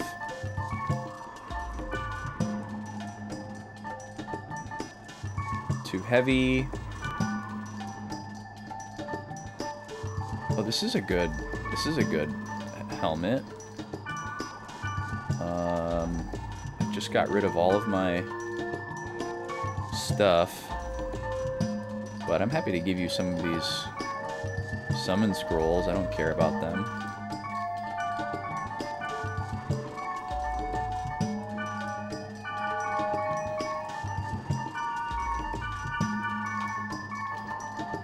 Here, let's do 1 summon, and then potion. Killer trade. And then what about this cloak that you've got? Nah. This is a great item, but she can't use it.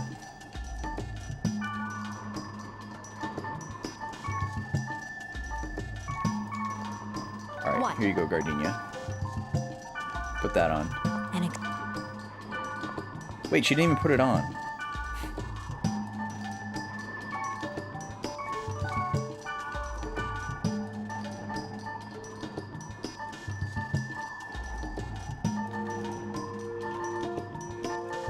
So she would gain 2 points of physical defense and lose 2 points of magical defense.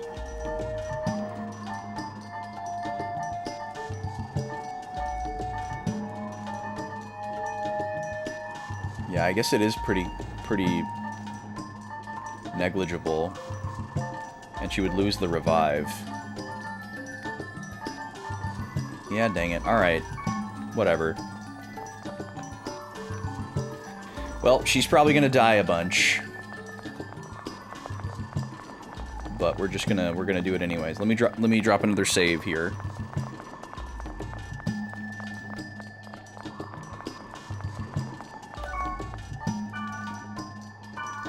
This is gonna be slot 1.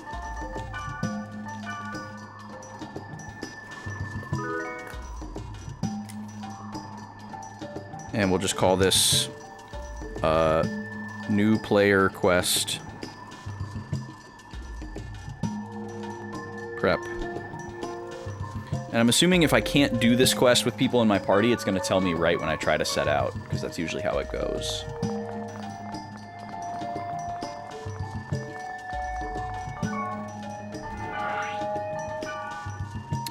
We're gonna go to...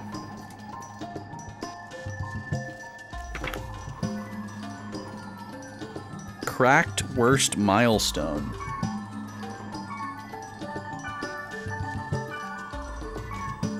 Keyword in a post on the board, Terajima Ryoko is waiting for help. So I don't know how a new player got to this area, but we're going to try to help them.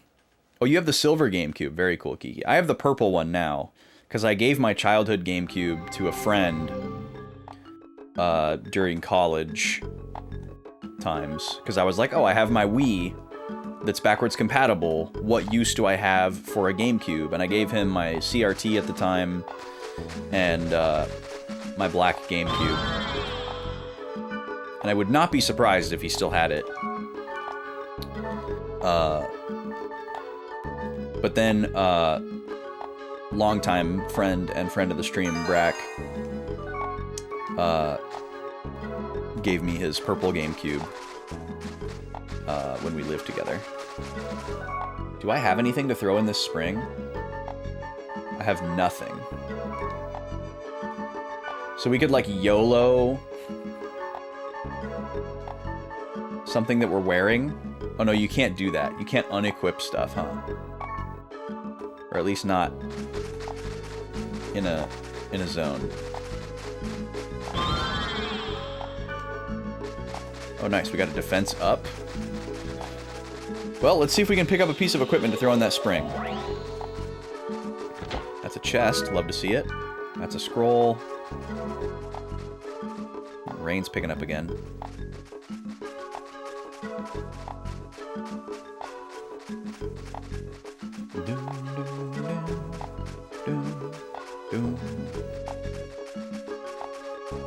Crazy how fast some eBay sellers ship.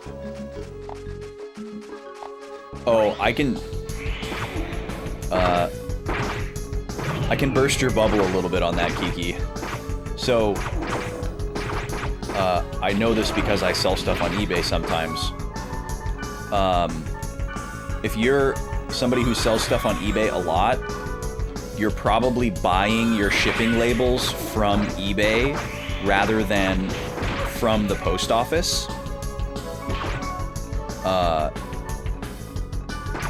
So like right after your item sells, eBay notifies you, and then you have like a checklist of things that you're supposed to do. And one of the things is to buy the shipping label. And when you purchase the shipping label from eBay, it marks the item as shipped. It doesn't actually mean that they have dropped it off at the post office or whatever. It just means that they have purchased your shipping label.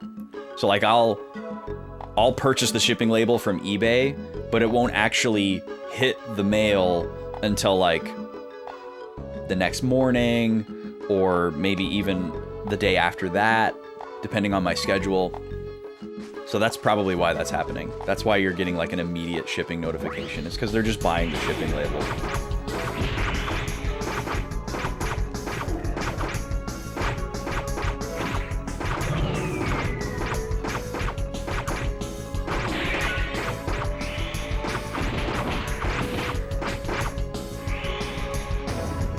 I mean, I suppose it's possible that they've already actually shipped it, but like I would be shocked if you clicked on the tracking and it said anything other than label created. Like if it actually says that it's like moved through the system one peg that quickly, that's pretty wild. Rock Dragon. I'm assuming that's a scroll as well? No, it's not. What is Rock Dragon? Oh, it's a helmet. Perfect. A heavy helmet. That's actually a pretty decent piece of kit. We can go throw that in the spring, see what happens. You're still really unhappy with Nintendo's anti-consumer practices, so you're buying as many games secondhand as you can. Yeah, I don't know. I'm sure this is a little bit of me being a Nintendo fanboy. Oh, it's the red guy. Was it a golden axe you dropped? Or was it a silver axe? Gonna tell the truth. What? Always tell the truth. One? Let's Please don't screw me. This guy's called Grandpa. see you later. The other guy's called Monsoir. Ah, he made it worse. That's the item that we gave to Gardenia. Bummer. That's okay. We didn't lose anything. Hooray, Melons. Thanks for the follow, by the way. Welcome in. Oh, what was I talking about? Yeah. Nintendo practices. I get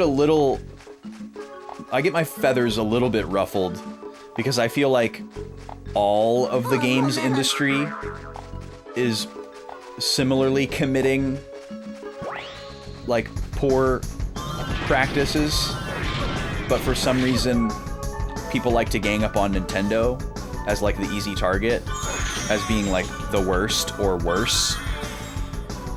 And maybe it's just because I'm a Nintendo fanboy, but I don't really see it that way. I feel like they're all doing the same bad things.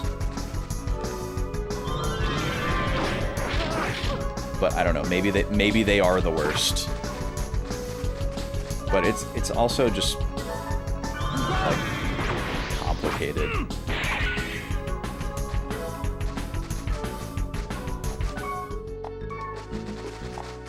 Like there are certain things that game companies do just to be evil and make more money. But there are also things that game companies do that seem like they are just evil and to make money, but are a little bit more nuanced. And it can be hard to tell. How do I get into this dungeon? Where's the door? That must not be the structure. Oh, here it is. There we go. Alright, well, I'm satisfied. We're gonna go in. Let's get some buffs on. Let's see what we got here. Whatever magic that Balmung has seems to be really good.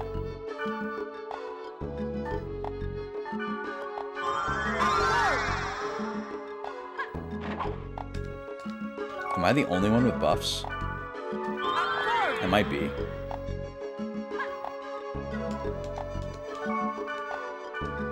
Yeah, like Sony raised the price of their console by like $200.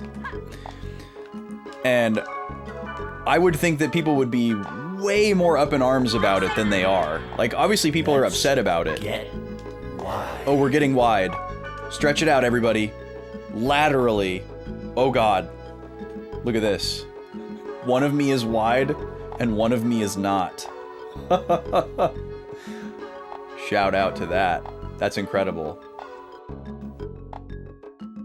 We fixed that by clicking this button, and we're back to normal. I know why that happened, and I can fix it later.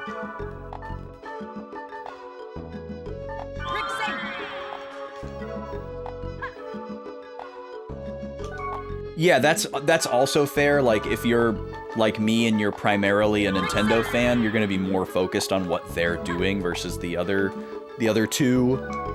I'm not really paying attention to what Sony and Microsoft are doing either, because I've like never really been a fan of Microsoft, and Sony kind of, to use a boomer phrase, lost me as a customer a while ago. Vaughn stream strikes again. I don't get it, Smashy. Alright, we got some buffs on. We need to run an ad.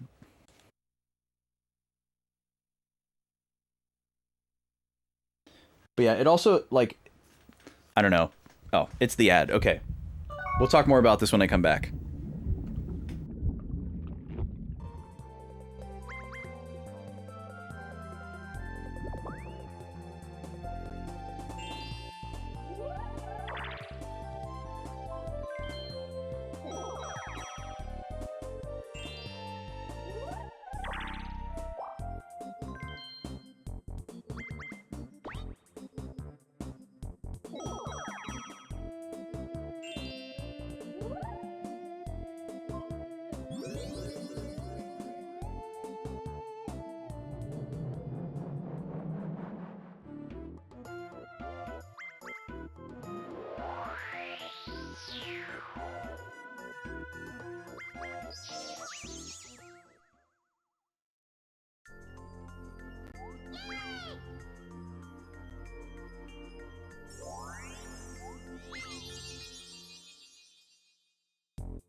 Okay, I'm back. The the bars, the pink bars at the top of the screen crashed. Fixed them real quick. I see, Smashy. You thought it was because of the Vaughn streams? No, it's because of something else. I can fix it, actually. Probably on the fly here.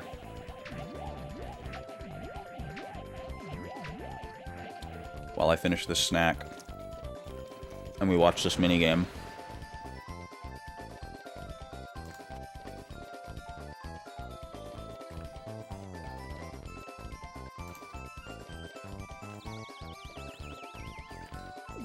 Boom, boom, boom, boom.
Okay, that should do it.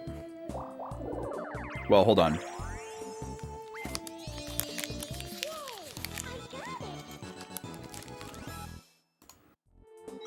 One more thing.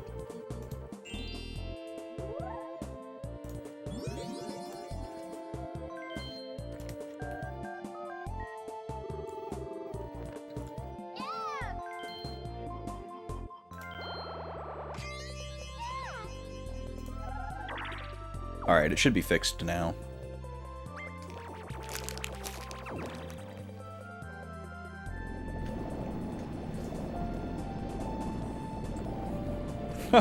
Blaming Vaughn for everything is so on brand. Especially back in the day. There's a meme amongst all of us who are friends of Vaughn, and like a lot of us that are, or all of us that are on the VGMCon team, for sure. For some reason, there's this weird effect where when you're friends with Vaughn and you spend time around Vaughn, or even if you haven't spent time around Vaughn in a long time, but you've spent a lot of time around him recently or in the past, there's this strange phenomenon where you will reflexively and accidentally call other people Vaughn. And it's the most interesting phenomenon. Like, I thought it was just me. Like, I used to do it all the time in the early years of Backlog Boys because I spent so much time with Vaughn. And on top of that, most of the time that I was talking to another person was Vaughn. Because we recorded so much content together in, like, a year, that first year especially. And so I would accidentally call other people Vaughn all the time. And I was just like, oh, that's just a me thing because I spent a lot of time with Vaughn. But then, all these other people, once VGMCon got a little more professional and serious, a few years after that, and we were all spending a lot of time around Vaughn, everybody started doing it.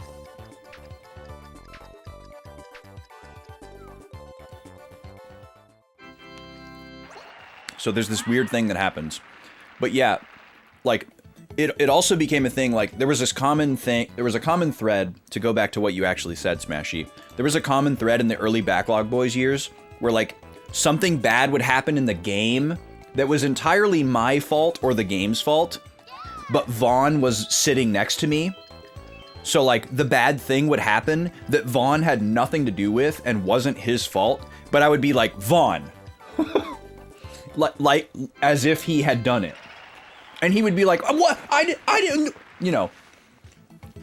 And that would happen all the time. Like, sometimes I would do it as a bit, but it would actually happen reflexively and instinctively without me even realizing it. And then I would just kind of have to, like, laugh at myself. And he would have to like laugh at me. He's like, I know that you know I didn't have anything to do with that. And you're just acting like I did it, or you're just saying my name without even realizing it. And it still happens every once in a while. Like somebody will say something or do something really reprehensible, and I'll be like, Vaughn. You know, it's like when you're used to like yelling at your child, your like adolescent child, or your significant other or something, or not like yelling at them, but like chastising them or whatever, and then somebody else does a similar thing that they do, and so you accidentally say their name. Like, for example, my mom's sister used to constantly mix up my mom, her sister's name, and my mom's sister's daughter's name, because she would similarly get upset with both her daughter and her sister, and so they constantly were getting called each other's names, or like portmanteaus of the two names. So it's kind of like that. So you blaming the meters not working on Vaughn is hilarious in a canonical lore way that you didn't realize.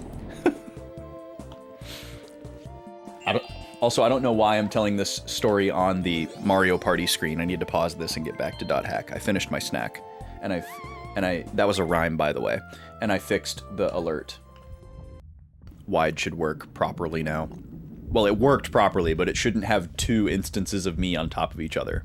Or did I realize? Woohoo! Yeah.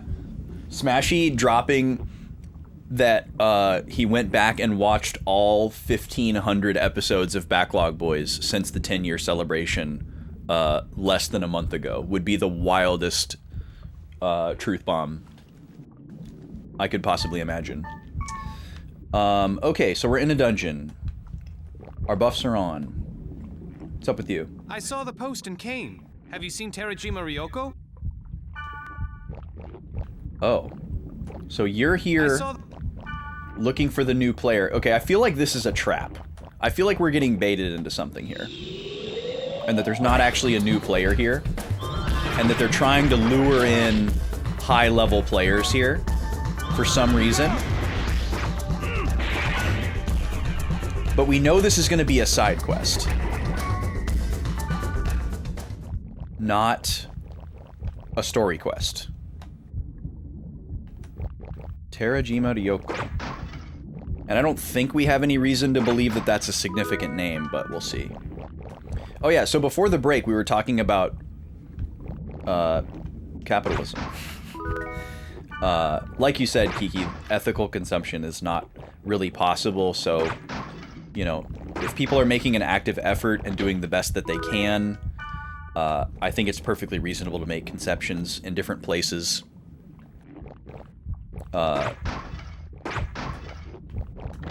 For a number of reasons. Insert Karkala joke here, yeah. God, I miss watching Karkala's streams so much. I hardly ever get to watch her anymore, and I miss it so much. One of my favorite places on Twitch to hang out. It's been a combination of, like, the times that I can watch, she is playing a game that I'm, like, spoiler dodging. Or most of the time, I'm just not able to watch. Because some of our streams are at the same time, and then the ones that aren't, I'm usually busy with something. How are my buffs looking? All the buffs are still on. And she's playing Mass Effect 2 right now, and it's killing me inside that I can't watch it. Because I love watching people play Mass Effect for the first time.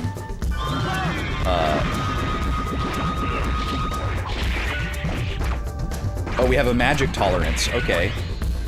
We love magic tolerance in this house. Because it means they don't have physical tolerance. Which we hate.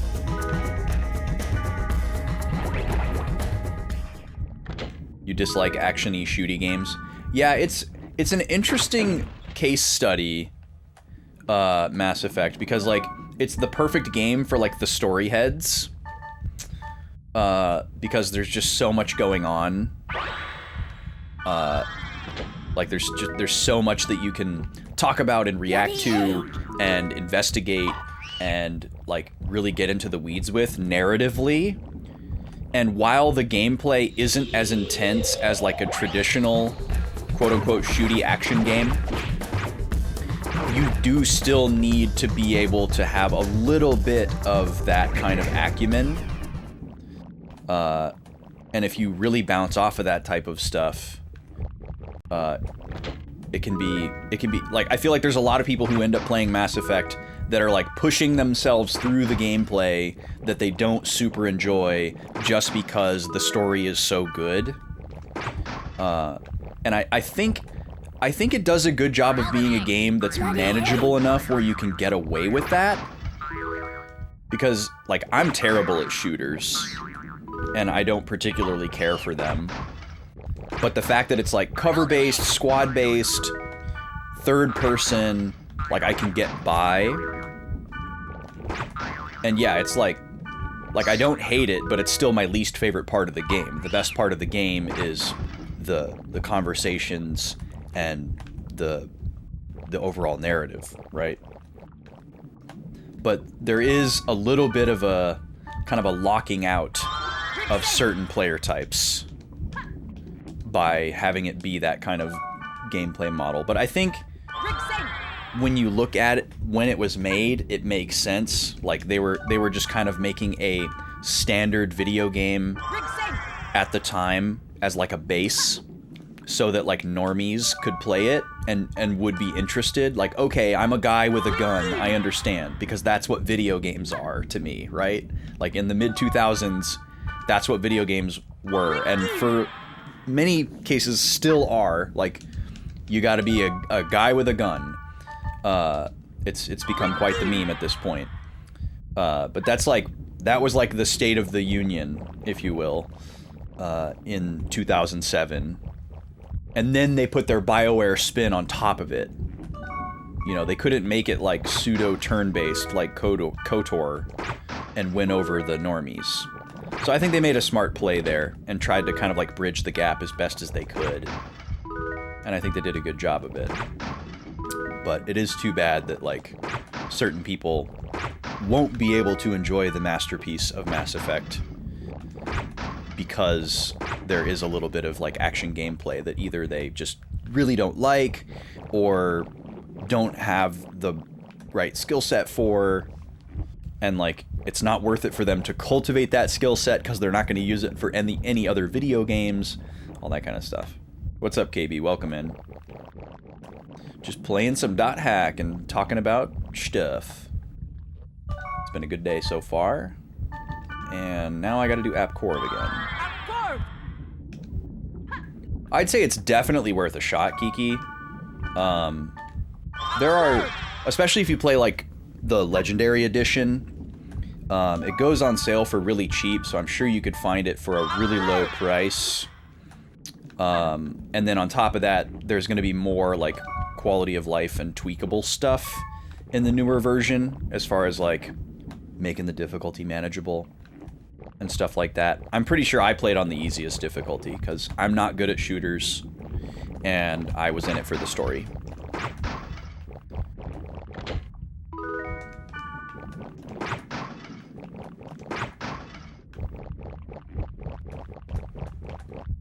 And Carcala's not a great example because she's very good at video games.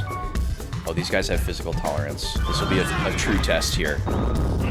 But like, well, I guess Jackie has a lot of experience playing shooters too, so maybe she's not a great example either, but she got through it just fine.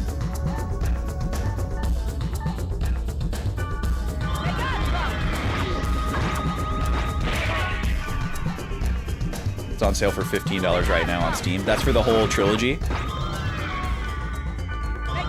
Yeah, that's a steal.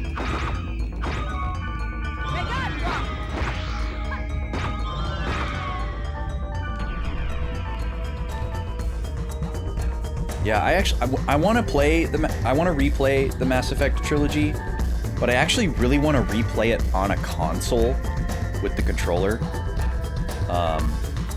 I don't like playing games on PC at all. But that is how I played... oh, I don't have the revive spell. That is how I initially played the trilogy, was on PC, because it was like the only way to play Mass Effect 1 at the time. Well, unless you had an Xbox 360, which I wasn't going to buy. We actually are kind of getting low on resurrects. I gotta watch out for that.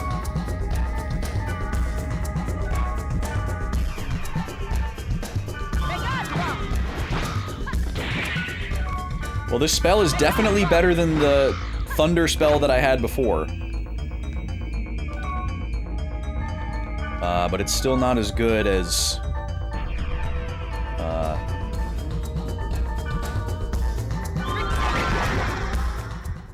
attacking. That's what I meant to say.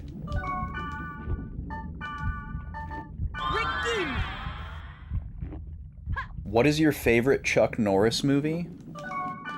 Bold of you to assume that I've ever seen a Chuck Norris movie. I could not name a Chuck Norris movie. I know who Chuck Norris is. I know the memes. I have seen a lot of hilarious clips of Walker, Texas Ranger, thanks to watching Conan O'Brien growing up, and growing up in Texas. But I have never seen a Chuck Norris movie. Even, like a smidgen of one. I also haven't really seen, like, any, like, martial arts focused or adjacent movies, for that matter.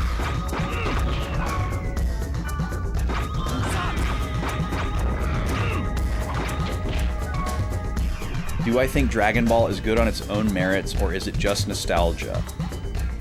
No, it's definitely good on its own merits. I mean, there are things about it... I don't know if you're talking about Dragon Ball specifically, or Dragon Ball Z, but either way, like... there are things about it that make it show its age, like the pacing or problematic content, but it's still a great iconic show with a lot of great things to enjoy.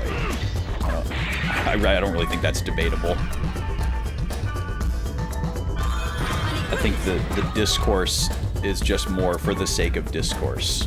When people really need something to talk about. And they want to be like, you know what, this thing that everyone likes actually isn't good. Yeah, I feel like we've been over this many times. Yes, I live in Texas. Okay, let's heal. We need to get our buffs back on, because they have expired.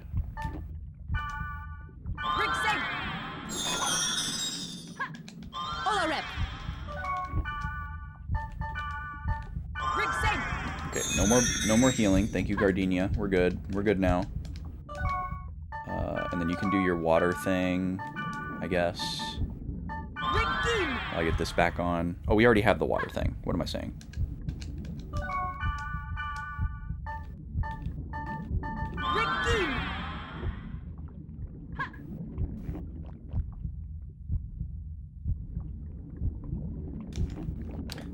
That's a really weird theory.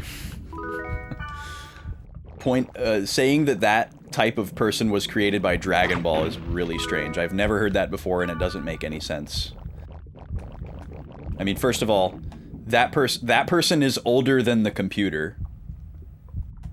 To be very clear. That person has been around as long as people have been around. Yeah, I don't know where that take is coming from, but I don't think you should lend it much credence. Welcome in, Ore Baron. How's it going? And it's magic time.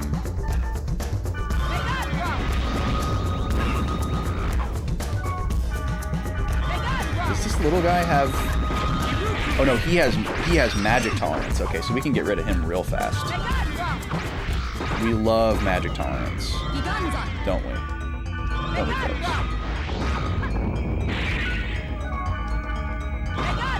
Stop running away. God. Seriously, just so many troll enemies.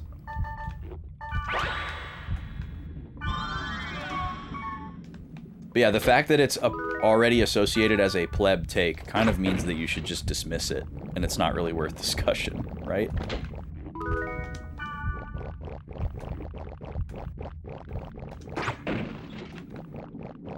But yeah, I've literally never heard that before.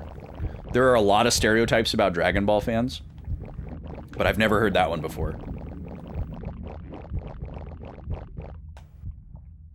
Well, pleb is short for plebeian, which refers to, like, a stereotypical layman or common man. Common person. Meaning that they're, like, a representation of, like, all of the averages. Like, average income, average interests, average activities, all that kind of stuff.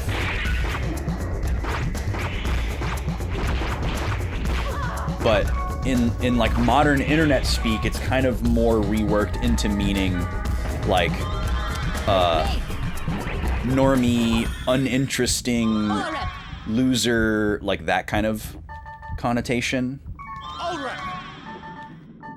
Like, oh, only plebs watch Dragon Ball.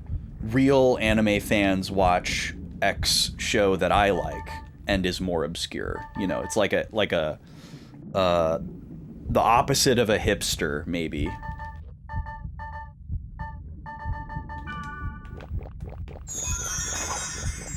Or for me, like being a craft soda jerk, I would refer to something like Dr. Pepper or Coke as a pleb soda.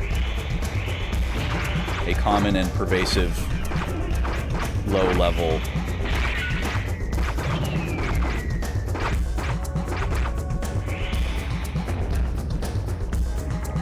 Yeah, I like Dragon Ball a lot.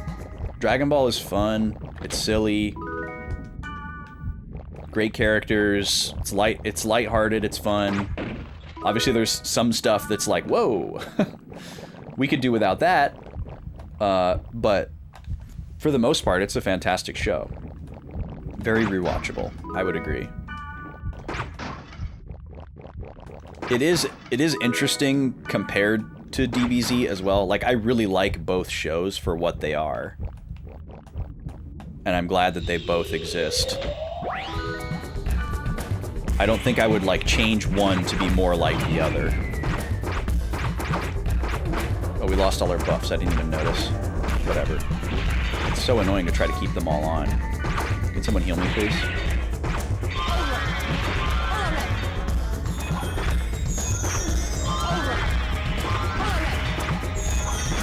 What's my take on GT? I've never been able to make it through GT. That's my take on GT.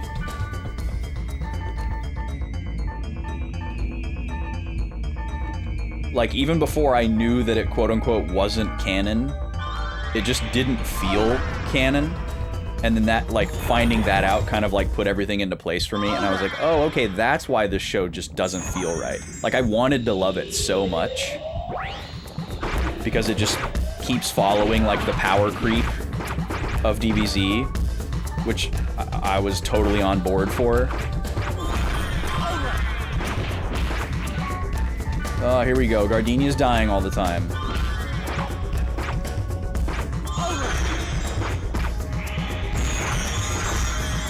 Alright, maybe we do need our buffs. Maybe they were making a difference. I guess at least the attack one.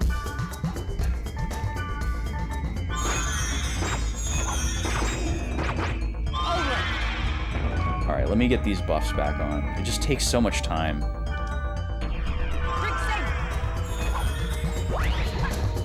I liked Dragon Ball Super a lot. I was sad when that ended. It didn't really feel like it was supposed to end, but then it just kind of did. Probably a pandemic thing.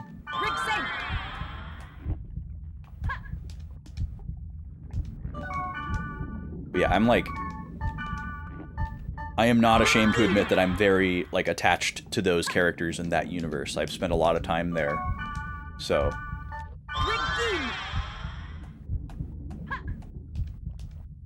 You didn't give Super a shot and you don't think you will? That's fair. it really just felt like more Dragon Ball Z to me. So, for what it's worth. I don't think it's something that like if you hadn't really watched any Dragon Ball or Dragon Ball Z and you weren't really attached to the characters or the universe already, I don't think that it would do anything for you. Like, I feel like that's kind of the point, is for it to like build on some pre-established stuff, and like it kind of assumes that you already are kind of locked in. Like, I don't think that the show really does anything to like court new fans. Like, it's not exclusive, where you like need to know a bunch of backstory and lore or whatever, but like it's definitely there for the people who are like already interested. So it makes sense that like it wouldn't win over a lot of people.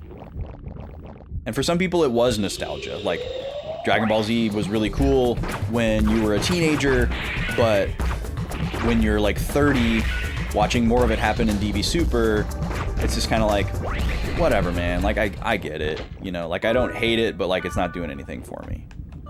So, I think that all makes sense too. It's a lot of time to pass. How are you? But I was just glad to have more. I thought the new characters were kind of fun. It was also kind of nice because it was a little bit sillier than DBZ. So it kind of like bridged the gap between Dragon Ball and DBZ a little bit. Like, it had a little bit more of that levity and comedic stuff in between the serious stuff. It wasn't as like grim as DBZ, even though I love that about DBZ. But it was, you know, it was something a little bit different tonally.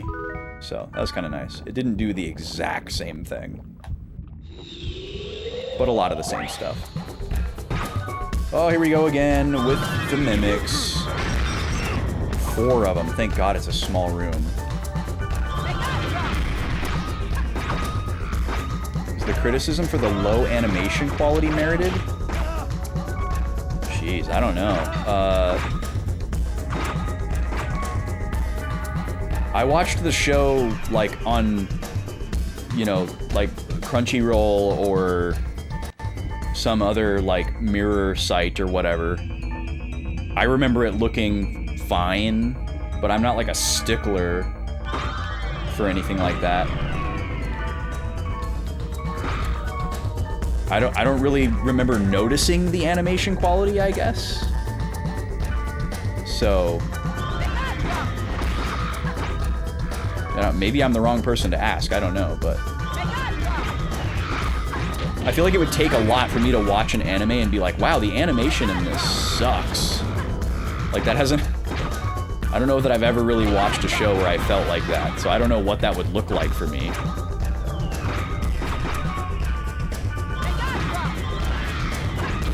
But I felt like it looked like Dragon Ball Z in HD, at least to the best of my memory. This was like 5 years ago. Or more. It also might help me that, like, I didn't ever really see any discourse about the show, so I didn't have any, like, other people's opinions to compare my opinion against, so I never had any sense that I was, like, on an island for enjoying the show. I was just watching it in a vacuum and enjoying it, which there's definitely something to be said for that. But if you, like, hear a bunch of people dogging on it before you even watch it, it's definitely going to color your experience, like, making you pay attention to the animation quality that you may not have noticed on your own or something. But no, I don't remember noticing anything about it. These guys are annoying. Whew. Just as we run out of EXP. And they don't even give that much EXP either. The fact that they can also do Confuse is just like... it's so much. Okay, give me my SP. A parody of Madoka Magica. Oh, that has really bad animation. Interesting. Never watched that show.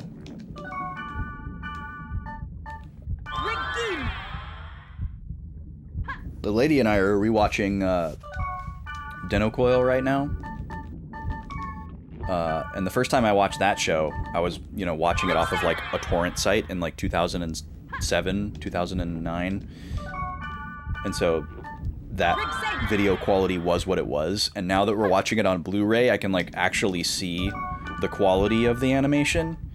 And it is amazing how good that animation is. Like it's like they did motion capture some of the time. You know, just like the way that they captured like the way that people move, and also like certain types of people. You know, there's like a lot of kids in the show, and like specific ways that children move, and like weird things that quirky things that they do that like an adult person wouldn't do. It has so much life and personality to it. That show is so good. This is weird how it kind of loops together. Terajima Ryoko? That's not me. Oh, but I think I saw a female player staggering towards the lower level. We are totally walking into a trap here.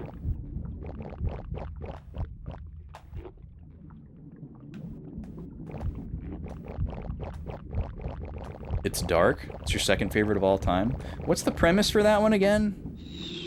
Is it like a fantasy something or other?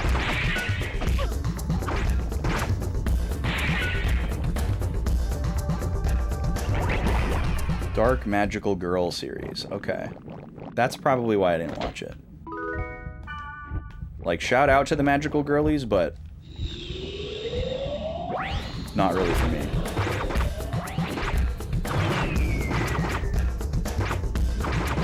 You know, like, I'm never gonna say anything bad about Sailor Moon, but I'm also probably not gonna watch it. Okay, we gotta get rid of this big guy first. There we go.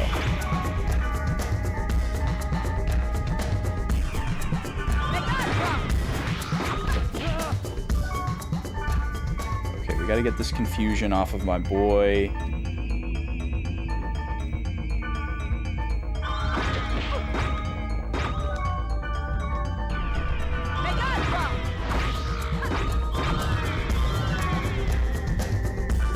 It's a 12-episode deconstruction. Oh, now Gardenia's confused. Oh, and Balmond. Now I'm confused. Oh, God. These guys suck. Okay. Get rid of the confusion. Bring back Gardenia. Another thing that this game really needs is passives.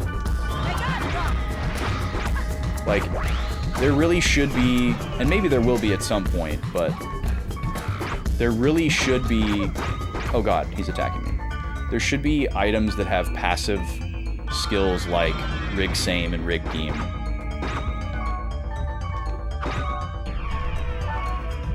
Guys, you gotta use magic. Seriously. I know you have magic, Balmond. God, he keeps getting confused.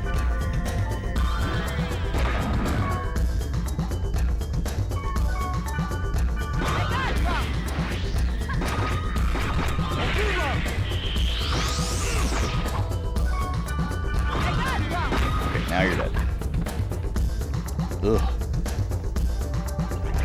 I don't know what Precure is. Yeah, I wasn't necessarily trying to imply that it was the same as Sailor Moon. That's the first thing I thought of when I thought of Magical Girl anime, naturally. Or like Cardcaptor Sakura, I guess. But I recognize that those aren't necessarily dark.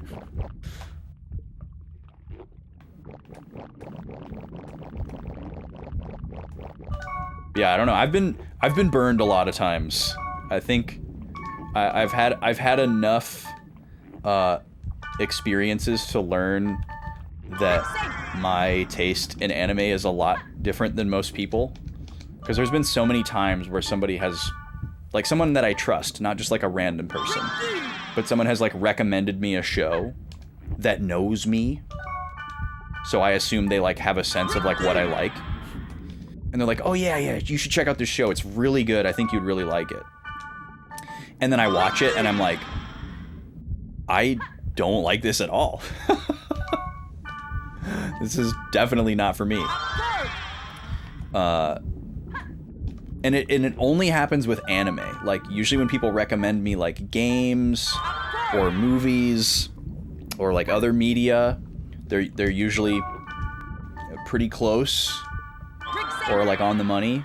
But with anime, it, like, never happens.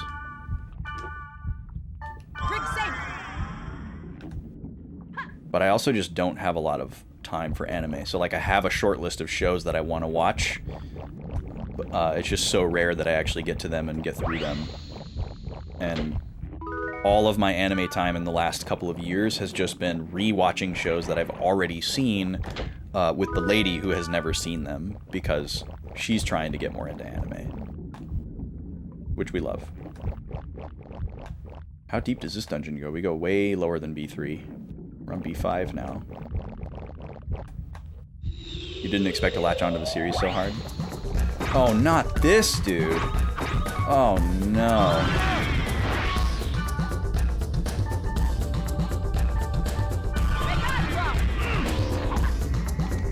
This guy sucks. He does so much damage.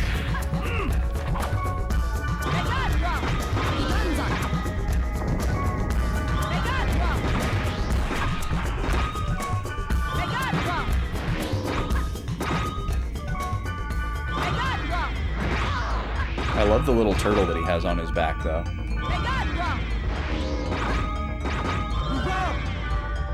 Can I weaken?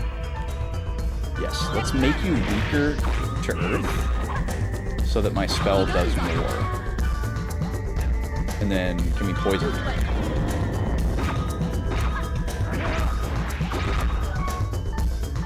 Okay, heal yourselves. Let me try poison one more time.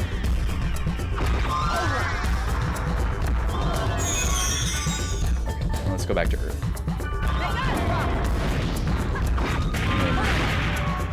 Y'all can go back to magic.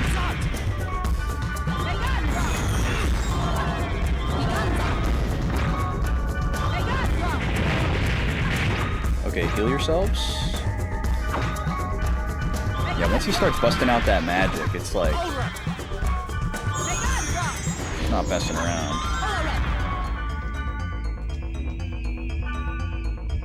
Oh, I lost my SP recovery. Oh, no, I didn't. I'm just burning through it so fast. Okay, now I'm getting pummeled.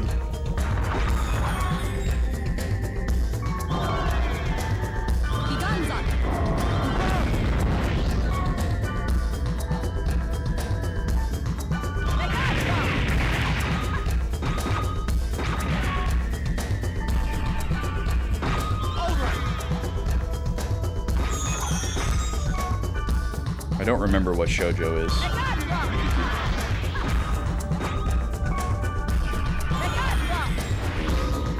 I know it's a genre, but I don't remember what it means.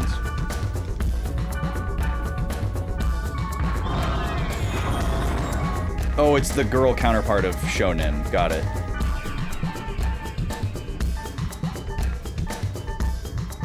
Right. Portmanteau of show for, like, school age, and then kanojo, or woman, probably. That's right. Let me just do like an SP drink here.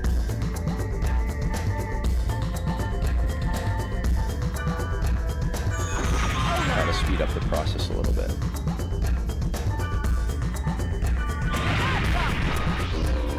Oh, he lost his thing. So let's do this again.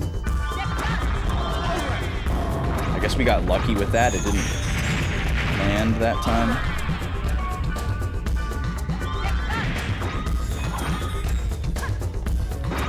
He's Earth Elemental as well, so like the fact that we're having to use Earth... Oh, we got the poison. Yes. Huge.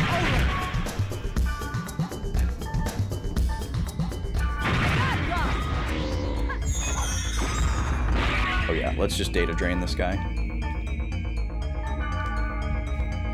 Get him out of here. Kaleido Star is basically Magical Girl meets Cirque du Soleil. Whoa.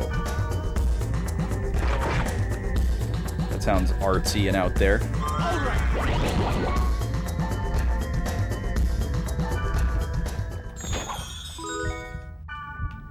Okay. Hopefully we don't see that guy again. I hate that guy.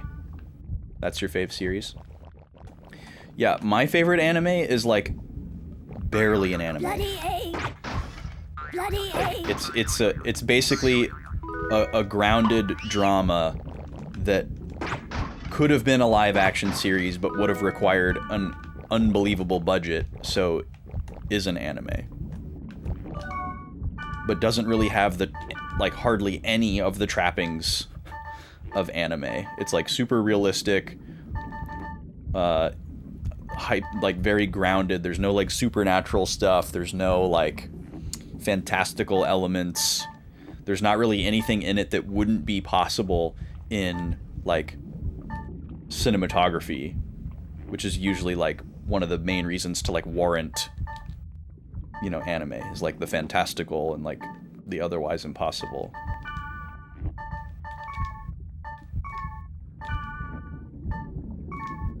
But like my other like top 5 anime all I feel like have all of like the tropes and trappings. What am I looking for? I'm looking for my skills menu. Alright, I think these are making a big difference, so I'm gonna keep these on. Especially the SP one.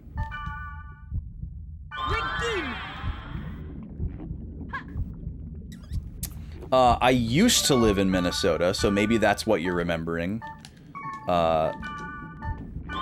And the event that I run is in Minnesota. I was in Minnesota 2 weeks ago for said event. So I don't know, maybe you heard me talking about going up there or something in the past. Yeah, I lived in Minnesota for a long time, but not anymore.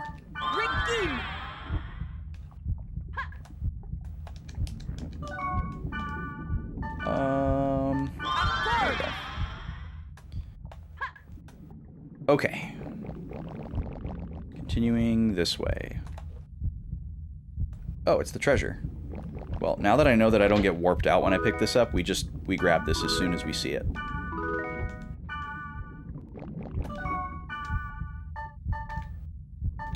That's perfect, actually, because that probably means we're going to see a boss as well. So this is a trade item. Charred Guard. It's got some high-level fire magic. Not great for physical, really good for magic.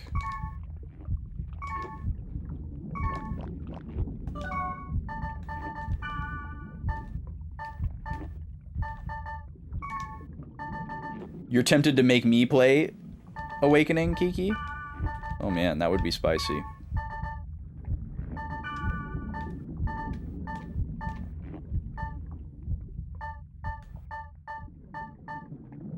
Yeah, this is too much of a physical defense drop for me.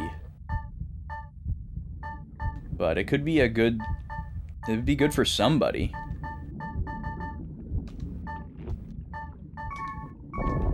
What is a doomer? It's basically like a slang term for a pessimist.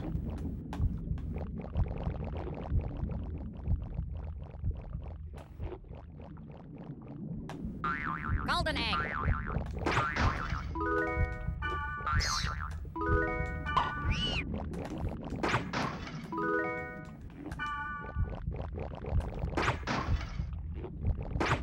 A cool boomer? No.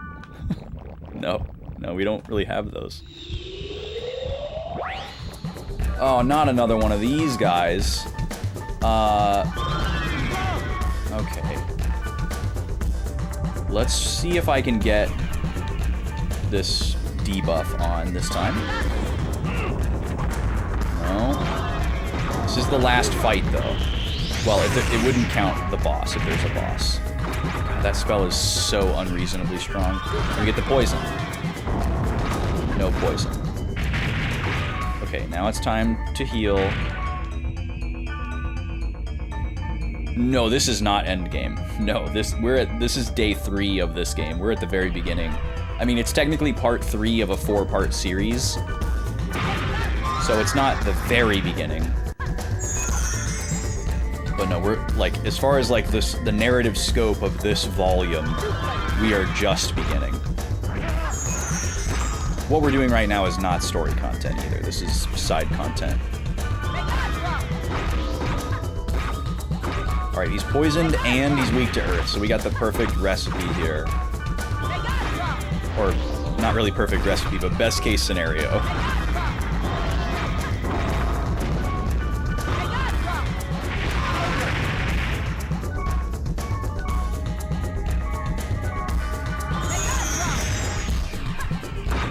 Okay, now use your attack magic, please.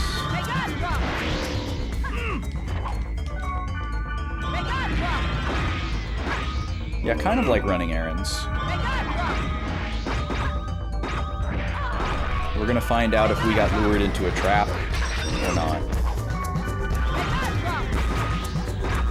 Oh yeah, I played all the Paper Mario games. Up until a certain point, I guess I should clarify. I forget that I need to also acknowledge the ones that I don't like. Paper Mario, 1000 Year Door, Super Paper Mario. The first 3 I really like and completed. After that, it gets dicey. Yeah, most people tend to prefer the first 2. Super Paper Mario is a very different game, but I think it's heavily underappreciated, especially now. Like, I think a lot of people played it at the time and were like, whoa, this is wild and cool, even though it's totally not the same. But I think people need to go back to Super Paper Mario and check it out, because it is a really cool game. But we played Paper Mario Origami King, like last year, or earlier this year, can't even remember, less than 12 months ago. And that game is awesome. That was a great game. Really good.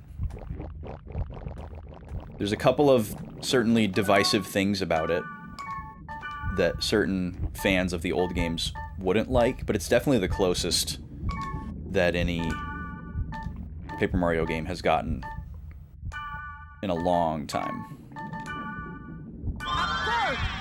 Like, I would say it's the closest thing to the original Paper Mario, or the first 2 games, since the first 2 Paper Mario games. And it's not exactly the same, but I think it's the closest that we've gotten. Alright, what's going on in here? Are you for real? Are you a Wave Master? I'd love a new Wave Master, friend. Hello, I'm Terajima Ryoko. This may be an awkward question, but where am I? Oh, B5? I thought it was B1. What should I do? I don't know the way back. If you want, I can show you the way out. Yes, please. What? That's it? So just somehow either a new player accidentally got all... Okay, we're having another scene. Thank you very much. Please invite me next time. So long. Okay, cool. I was right. New character unlocked. So hopefully she's a really powerful Wave Master? We're gonna disband.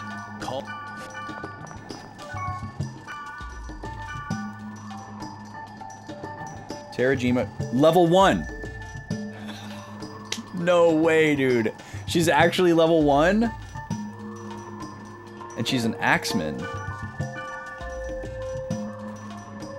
Thank you so very much for inviting me today. What a goofy thing. Yes, how may I help you? Because of you, I no longer get lost. Well, this is only the second... Whoa, this is a really good item. Hello. This is like a mega elixir, basically. Or an elixir.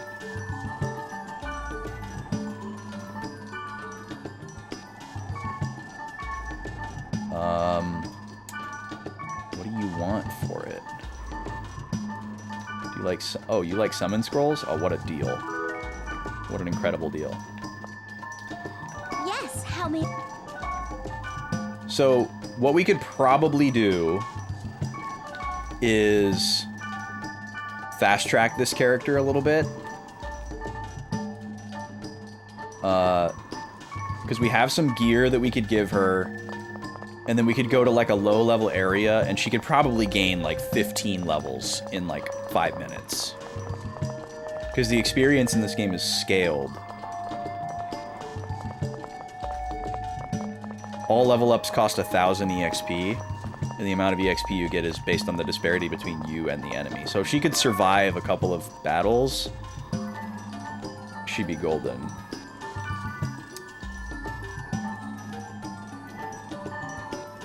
Let's see what we got here. We've got a bunch of axes.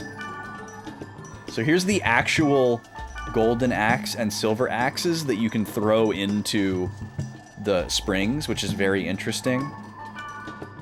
We have a couple of these.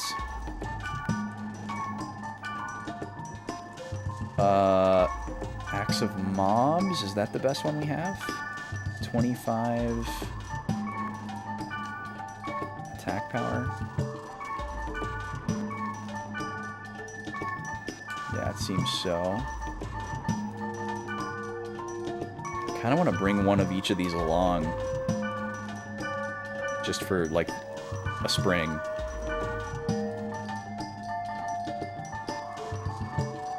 Oh, my equipment is full. Okay, let me store some stuff.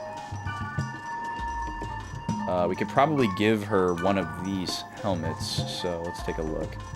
8, 10... Weird. So this is a better helmet, but it has worse spells. I don't know what we're gonna do with this. Favorite Stallone movie? Another category that I really don't know anything about. I've seen maybe like 2 or 3 movies with Stallone in it. I guess maybe like the first Rocky, because it's like more of like a film and less of like a flick, if that makes sense. But I can't say I feel super strongly about it. I cannot remember which of the Rockies that I've seen. I've seen a couple of them for like the memes. And I've seen the original Rambo, but just totally not my style of movie. Like macho 80s man movies, totally not my style. Like I would only watch it as like a meme, like with a group of people who want to like, you know, poke fun at it a little bit and like listen to the tunes or whatever. It's not something where I would like sincerely watch it and be like, yeah, hell yeah, brother. That's not me. Cobra for standalone, Rambo for franchise. Never cared much for Rocky. Yeah, I like, it's like one of the only Stallone movies I can think of that I've seen. And I don't necessarily love it, but I definitely can tell the difference between like Rocky 1 and like Rocky 5, where like Rocky 1 is like a little bit more artistic, a little bit more of like a film, and then Rocky 5 is like memes. You know, like they've upped the ante so many times. But yeah, I'm not really a Stallone fan. Okay. Well, we want to give her one of these. I think that's the way that we go. But this can go in, and This one's probably worth hanging on to.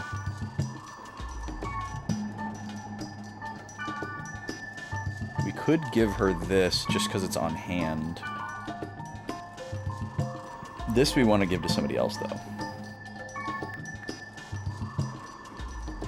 I mean, yeah, I'm sure there's, like, some stuff in there, but, like, I don't know. It's just so not my vibe.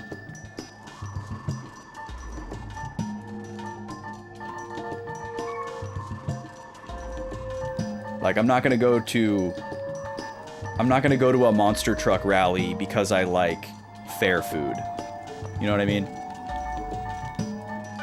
I'm gonna go to the fair for the fair food. Like, there's probably something in it that I could find that I like, but it's not, like, the main reason to be there. Okay, let's give you some stuff. Oh, we're in ads. Oh, and I forgot to tell y'all this is going to be a longer break. Well, surprise to anyone who's in the ads. I got to go for like 15, 20 minutes here because I got to feed the little guy. So it's not going to be just like a 3 to 5 minute ad break. I guess those of you that aren't in ads right now can let everybody else know. I'll be in the chat as BB Austin while we watch some Mario Party. Feel free to grab a snack yourself. We'll be back in a little bit.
I'm the best.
All right, I'm back.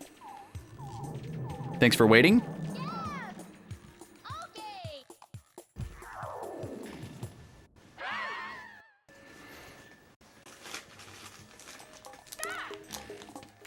I'm going to have a little treat. Pause this minigame. Come back over here.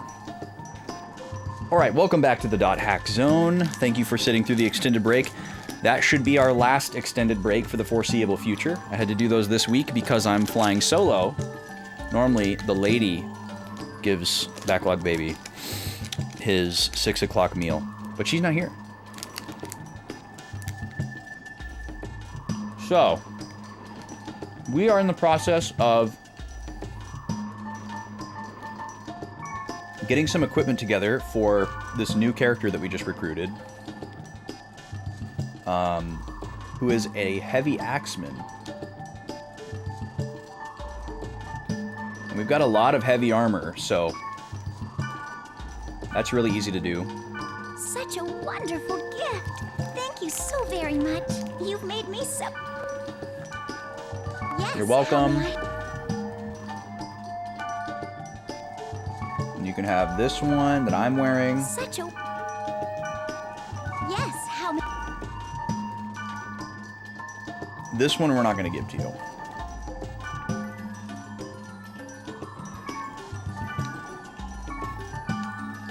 Yeah, this one's more well-rounded, but this one probably better for a heavy axeman. Okay, now let's go to the weapon shop. See what else we can find. Oh wait, we didn't get out an axe. Why did we not get out an axe? What is she carrying? 5-3. Like, super basic. We've got some good stuff in here. So this is the one that we want. Axe of Mobs. Okay, huge upgrade. Yes, how many? There you go. Such a. Okay, now what are your stats looking like right now?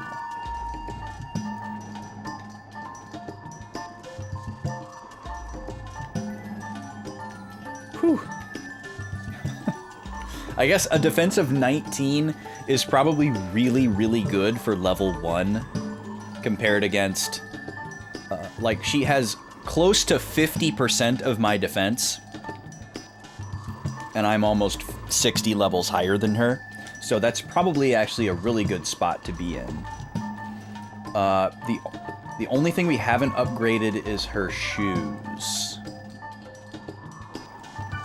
So let's take a look at what we've got here for shoes. Probably these. Unless we want to do more with the magical side here. To give her a little more well-roundedness. Actually, this might be even better. A little more straightforward.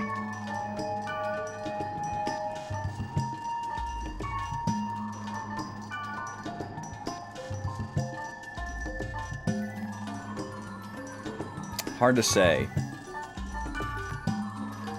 Yeah, we'll go with the Stone Soleret. Yes. Such a wonderful. Okay. So now what I'm curious to do is to bring her to an area where she can stay alive long enough to get some EXP. This is a pretty good item. Magic kind of sucks, but... Thunder Dad? Hold on. 28 attack axe that gives magical properties? This is a really good axe. And it has life drain? Hold on. And it... Oh my god. Okay, we need this. We need this right now. Let's see. These are rare. You probably like these. No, you don't care? Okay, what about summons? You like summons? You don't care about summons. Oh, this is gonna be hard to get. Okay, let's get a temperature check on the potions. Potions to the rescue. Oh my god. Okay, you won't accept potions. This is a high level and rare class item, so you don't want anything. Okay, we're gonna have to come back to you. Let me go grab some of my trading items. This is what they're for. It's also possible that she'll only trade for rare class items. But let's grab all of this stuff.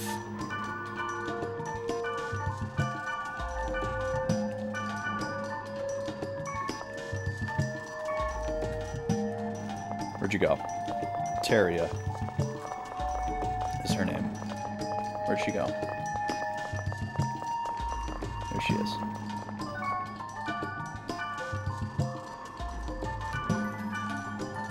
Alright, what do you think of these? Nothing. Nothing.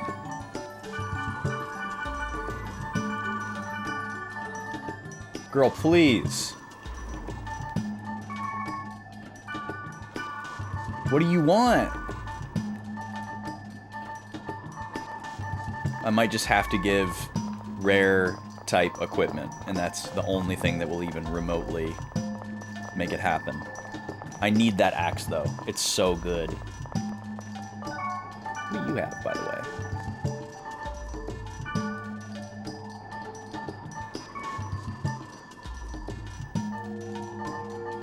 Rock and roll.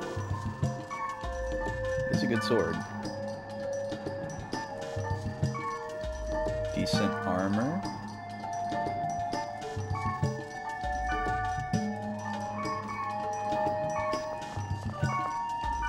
Okay, let's put this stuff away so that I can take more stuff out.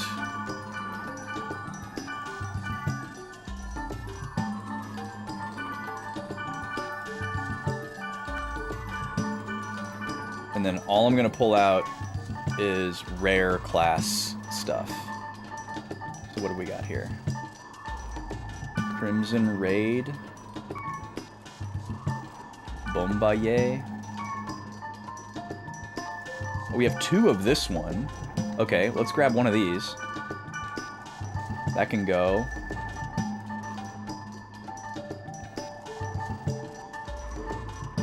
We gave one of these away. We have so many of these. I'll try my luck with this.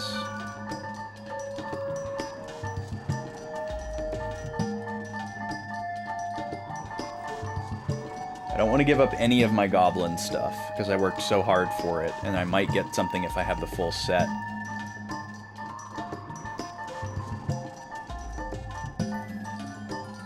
Do I have anything else that's rare? Appears not.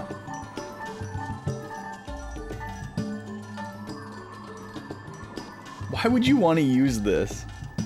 This is such a weird item.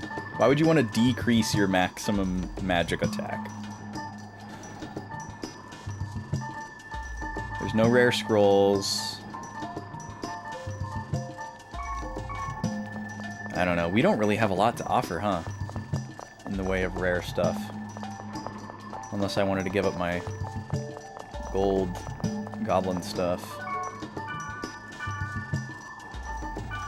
Thunderdad. What a name.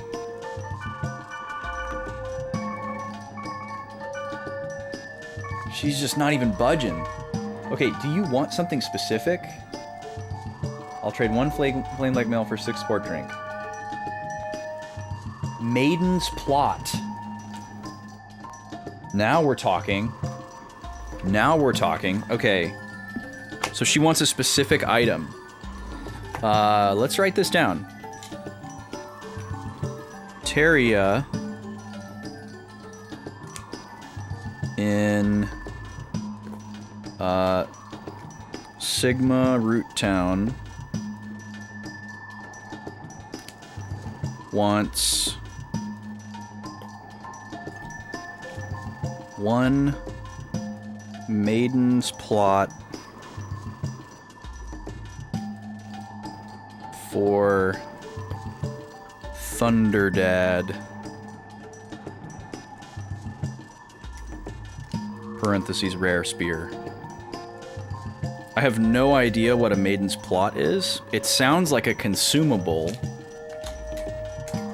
I guess it could also be like a piece of armor. So it's possible that that's not necessarily a rare item, and it's just a very specific item. Obviously, I'll make sure that I don't already have one.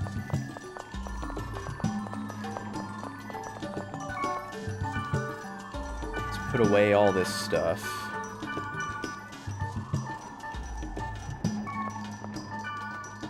Maiden's Plot.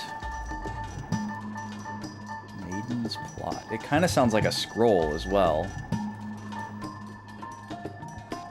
It could be a treasure. But it doesn't sound like a weapon. I feel like it could be just about anything except for a weapon. It doesn't really sound like a piece of equipment unless it's a piece of, like, chest armor.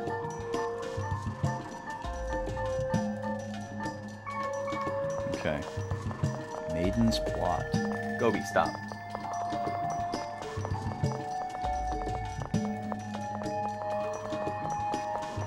Alright, let's call a party member. Or actually, wait. Let's look at some more of these trade lists.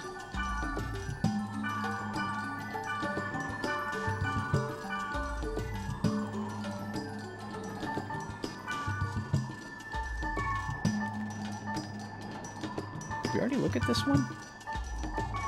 It's just really similar to one of the other ones. Maiden's Plot.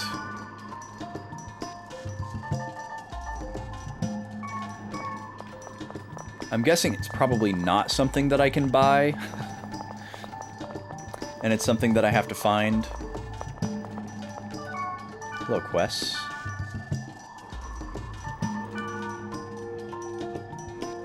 Oh, this is a very good weapon.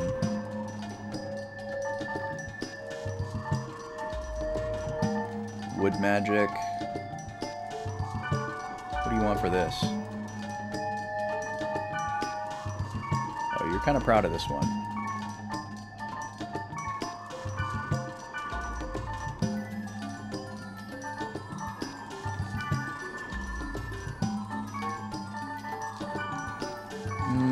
I don't know how bad I want it. There's a lot of invisible mechanics of these trade lists that I probably don't know, too. Like, I don't know if they have the same stuff all the time, or if it rotates, and if it does rotate, what does it depend on?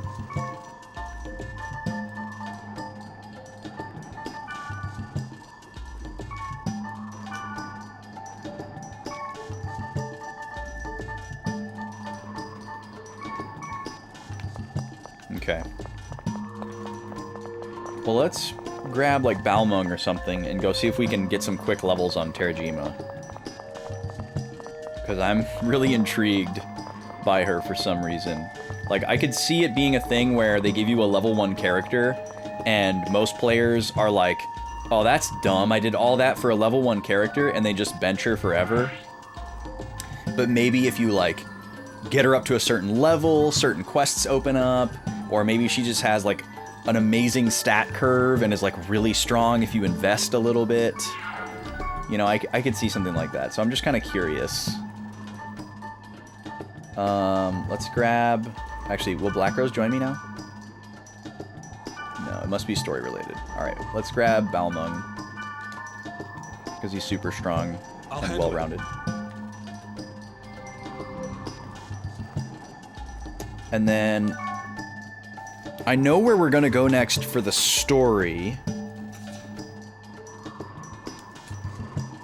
I can check this off. We've got a ton of email and stuff to catch up on. Here, let's do this. Let's go. How are you faring? Let's go to the first server. Let's go all the way back to Delta server. And then just go to a random place. A random dungeon. That's like level 10 or something.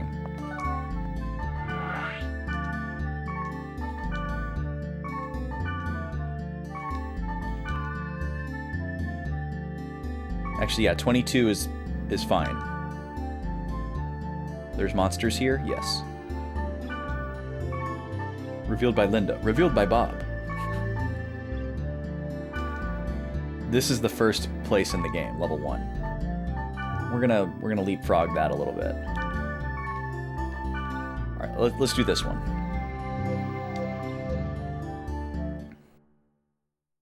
So theoretically, she dies in one hit, but theoretically, these regular enemies will also die in one hit from us. So we just need her to stay alive for a sec. Which will take some time.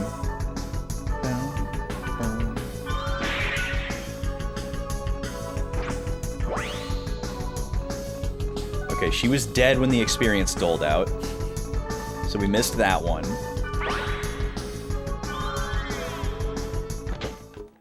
There we go. I think she got like 50 experience from that.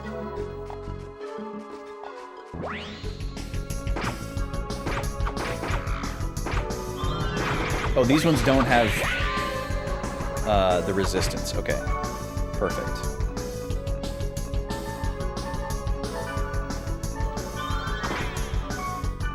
She's confused and attacking me, but it's like not really doing that much damage.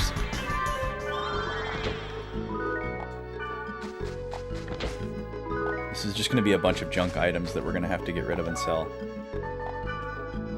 So she's already at level 3. Accuracy up. Okay, we need a fairy orb here. Where are my portals at? There we go. Oh, man.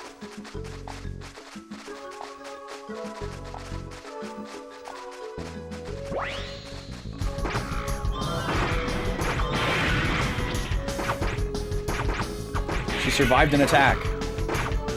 Incredible.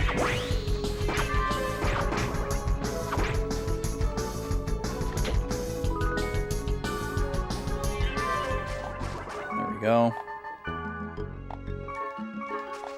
So yeah, she must be getting a lot more experience than the numbers that we're actually seeing. Let me put the regen on her, because this is going to be extremely high value, because she has such low max HP.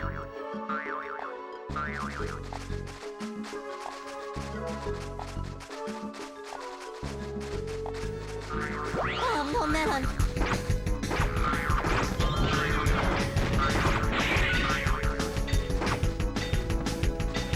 Oh, never mind, it's percentage based.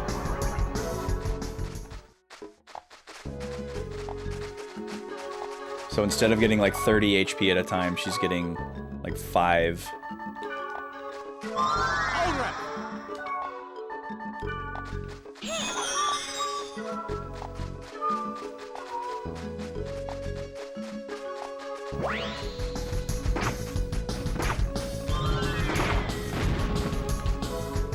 It's so refreshing to just one-shot stuff. Oh yeah, she's getting so much experience. Holy crap.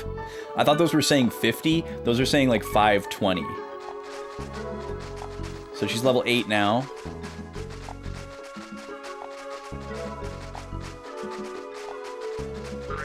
Oh, man. I think if we can get her to like 20, we could do this same thing in like a current area.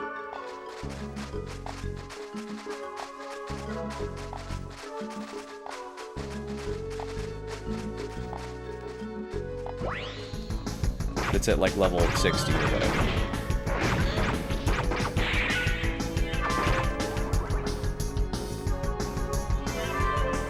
Yep, 2 level ups in that one battle.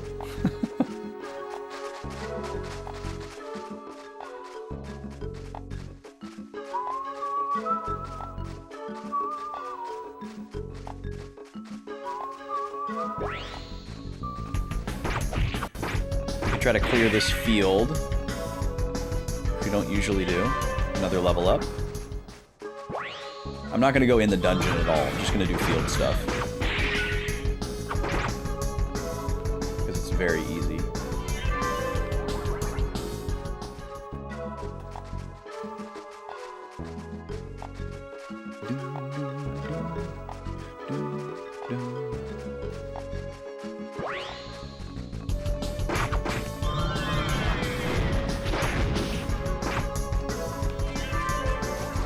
Level up.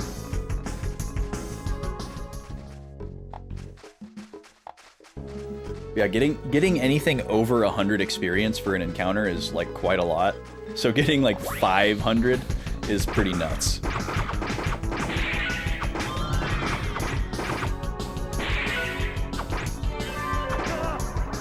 Oh, you're still alive. All right. There we go.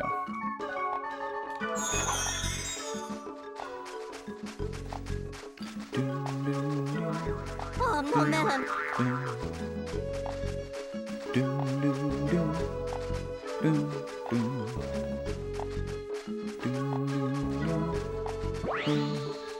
Treasure chest.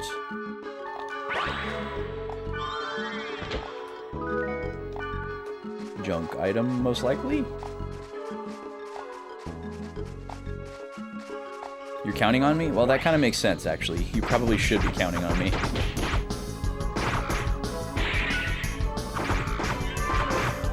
I like how the treasure chest does a little scream when it realizes that it's completely outmatched.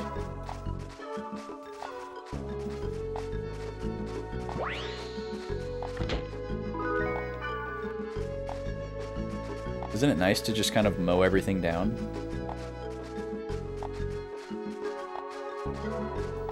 I talked about this a little bit yesterday, but I think it would be so hard to trivialize this game.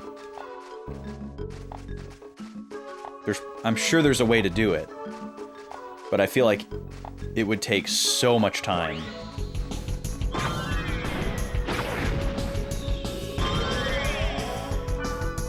Oh, nice, half-court.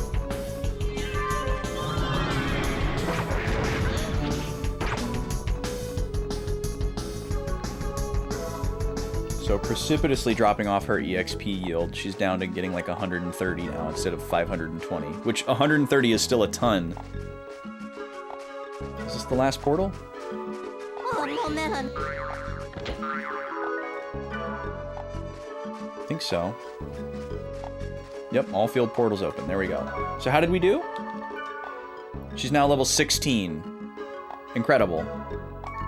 So yeah, we can gate out of here, and then we can just go up to a much higher level now. We could go to like probably something at like 40 and kind of repeat the same process.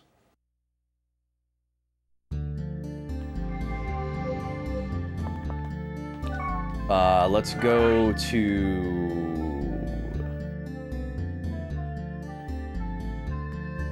Let's go to Lambda.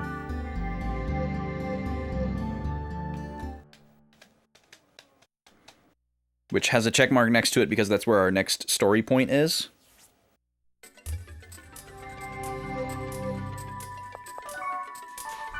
Let's see what we got here. Oh, what is this one? Oh, that's the story point. This one is... Is it the level 70 one? Yeah, yeah. We won't be there for a while. Let's find something that's around level 40.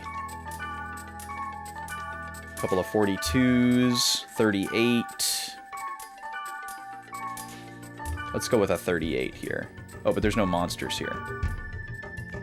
39 monsters, perfect.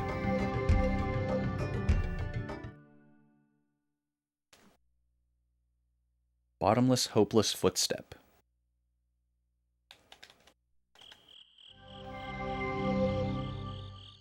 The keyword system is such a cool idea. I've always really liked it.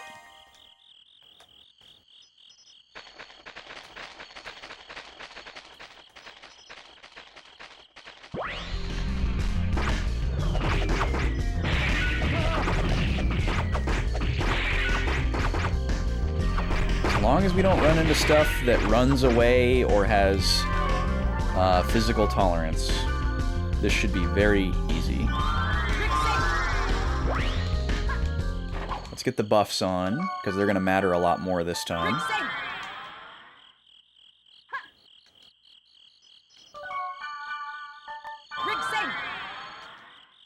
Don't worry, guys. I've got all the buffs.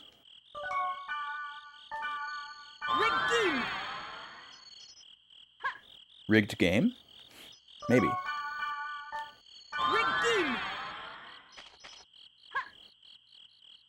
Very peaceful here.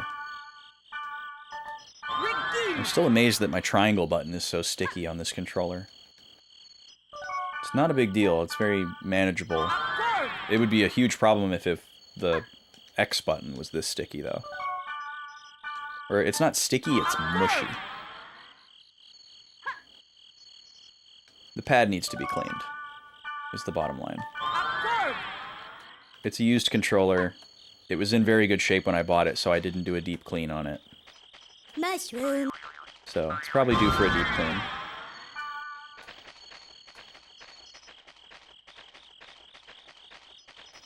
Clean the pads up. Maybe throw a little grease on it. It's really funny when these monsters make very human-sounding noises, too.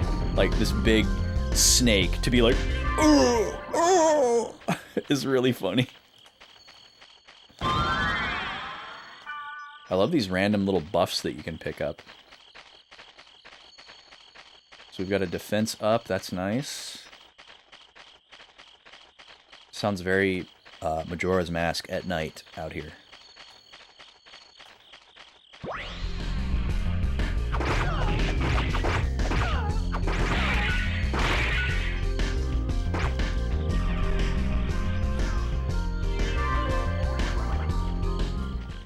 A level for Terajima. I hope there's one recruitable character in this game that has like a really silly, like usernamey name. Like there's a couple of non-player characters that have really silly names, like the guy whose name is just big in all caps, or like, you know, like a bunch of like numbers in the username or whatever.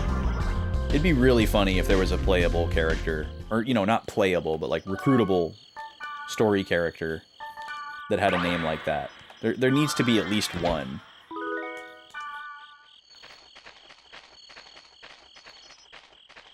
Mushroom. Mushroom. You know, mushrooms.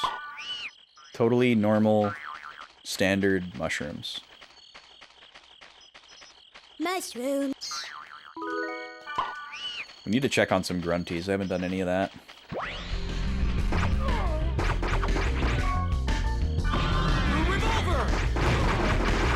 Whoo!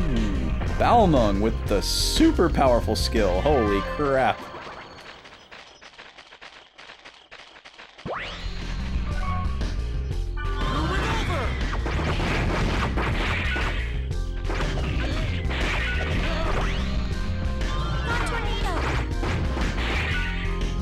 Yeah, telling them to attack makes them use skills, so it's very useful. They won't automatically do that. They'll just use their regular attack if you don't tell them to do anything.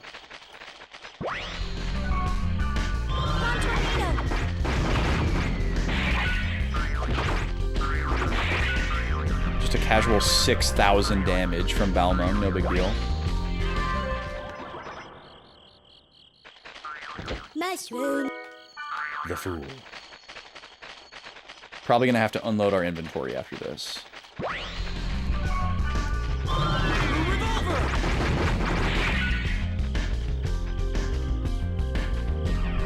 Yep, she's getting 520s again.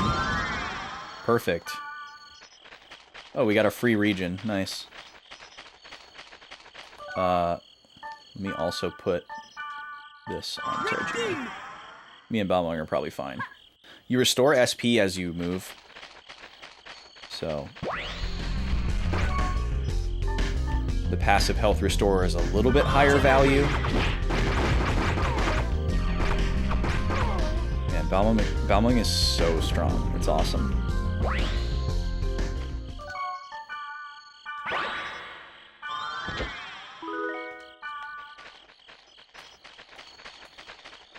Where are we at with Terajima? 26. Yeah, I think if we can get her to like 30 or 35, it'll be safe enough to bring her to like current stuff, and then she'll just get caught up.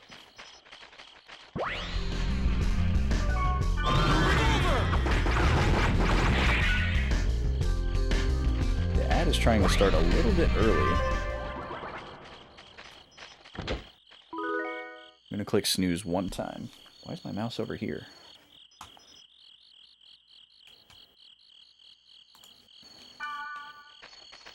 Oh, there's a buff. Accuracy, cool.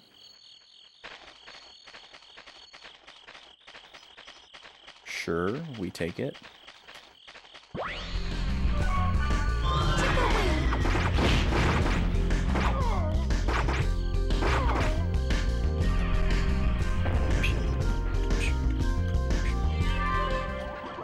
Another level.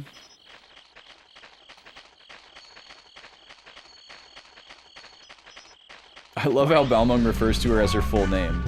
He's like, "Great job, Terajima Ryoko. Over here, Terajima Ryoko." Like, most of the characters just have one name. So it doesn't sound that weird for him to just insert the name at the end of his scripted phrases or whatever. But it's funny when it's a first name and a last name. And I like the implication that like some of the people playing this game don't know not to use like their full government name in the game. And that's just like this is just this person's real name and they're playing this video game with their real name. Because they don't know. to make like a character name. Mushroom. Very 2001.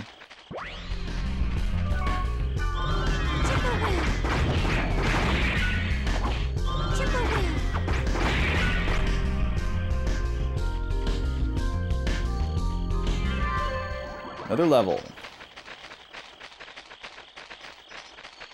I think we got just these 2 portals left, and we'll see where we're at. Ooh, we got some buffs. Okay, physical defense. Physical defense. I wish they had those in dungeons. Those are really nice to just pick up.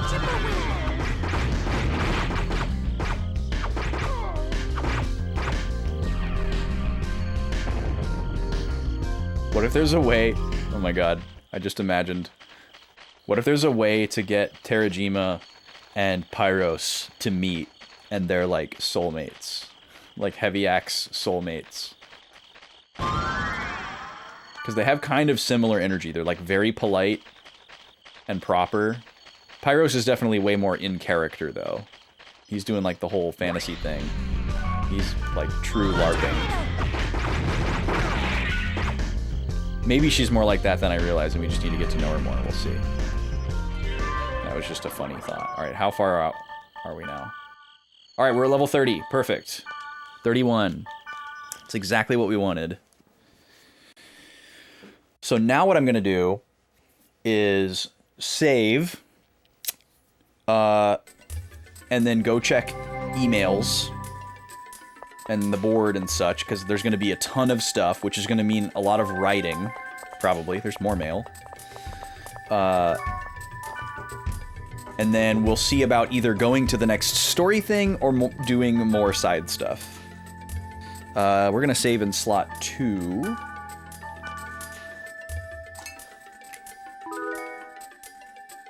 And we'll call this Training Terajima.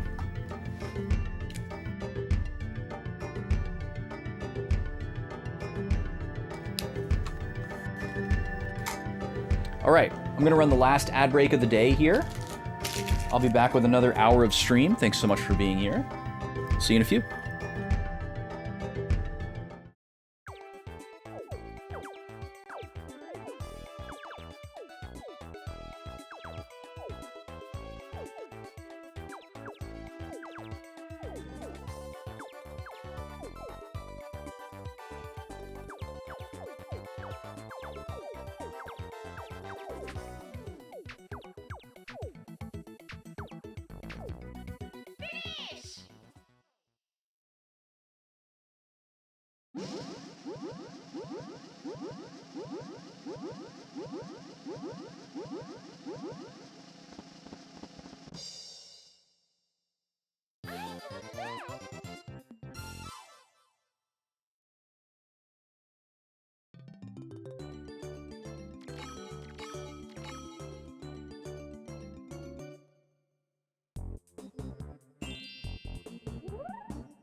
Okay, thanks for waiting.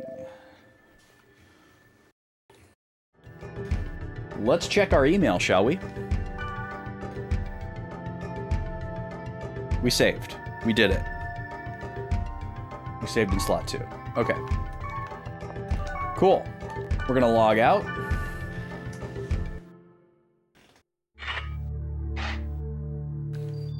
And we'll probably have to go back and forth a couple times between the inbox and the board. Let's do inbox first. Maybe there won't be as much as I think, but it feels like there's been so many emails. Okay. I think... Lord of the Rings? Hello? I think the bottom is the oldest, so we're gonna go from bottom to top. Whoa, amazing! He of fair eyes! You're amazing that you answered, but I'm amazed at me for questioning you. So he of fair eyes, do you prefer yakitori with sauce or without sauce? Wait, why can't I say with sauce? I have to say hate yakitori or don't eat that much? Or just ghost him? I guess I'll say don't eat that much because it's a little bit nicer. Yakitori is like an appetizer. I prefer real food. Okay, Kite. Gardenia. Recent ones? Do you watch recent ones or old ones? So these are kind of like very Animal Crossing villager-esque conversations. You are sometimes out of it, but you seem to be a good person. I do not dislike you. This is Gardenia paying us a compliment. This is what Gardenia complimenting you sounds like. I don't hate you. Why did you want to become editor-in-chief? This must be a really old question. Like, this is probably an old thread that's been revived by us playing with her in the party. I wonder. I guess I just like the chief at the end of it. You know, like Commander-in-Chief. I hate being used, but I like to order people. People around? I lost the student council election, though. The impressions that I did on the stand was a hit. If it was an impression contest, you might have won. So who did you do? That's a good reply. Terajima. A while ago, I heard there was a very rare item at Generous Bemused Virgin, but I feel I'd get lost if I go alone. If you don't mind, may I ask you to guide me to the location? Okay, here's our first one.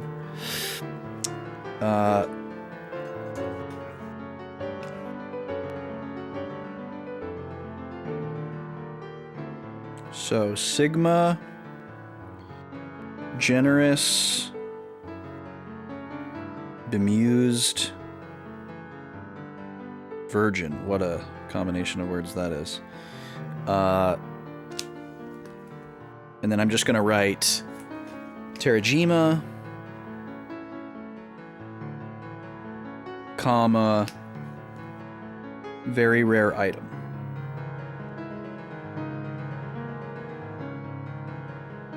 And then we'll make a checkbox for it so we can check it off once we've done it, because it might be a while. And then my highlighting for email stuff is orange. And then blue is board.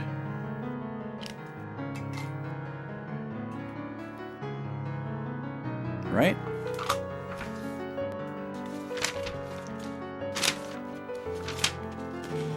Where's my key? Yeah. Yeah. Because blue and board both start with B, and orange email both start with vowels. Makes the most sense. Pyros. I think our team play has improved a great deal. I believe we are now brothers. Hell yeah, Pyros. Mr. Mifune is also in a movie titled Hidden Fortress. This is another great film. I think that's a real movie.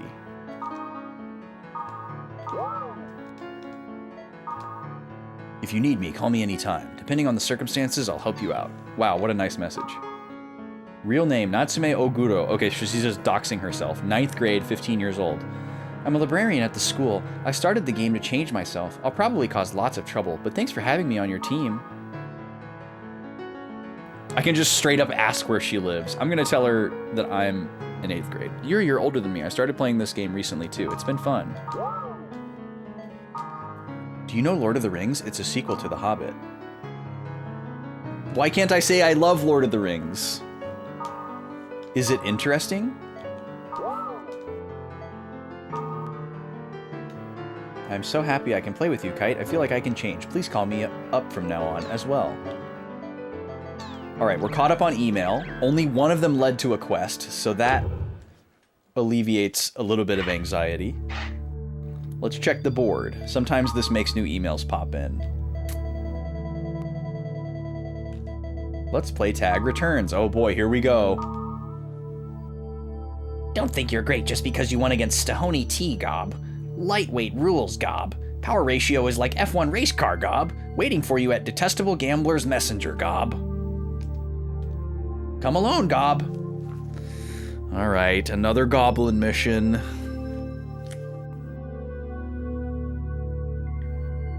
Is this the same map?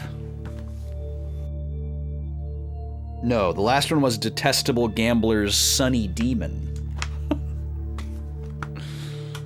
Different third word.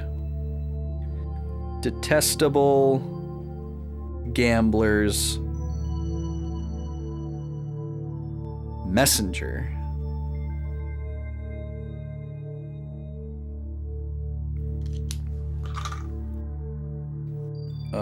And I'm just gonna write Goblin.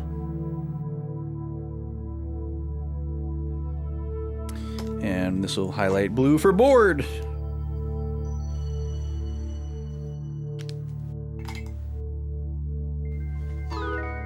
Okay, so we can get ourselves another goblin item probably. That's it? Wow, that was so much faster than I thought it would be. I thought we were gonna be in here for like an hour. Thought there might be new mail. Let's check it out. I see, that is true. I apologize. Then how about ramen? Do you prefer miso or soy sauce? Okay, at least I can answer properly here. Actually, what would be my answer here? I guess miso. I like the barbecue pork miso ramen with scallions. Yeah, that sounds amazing right now.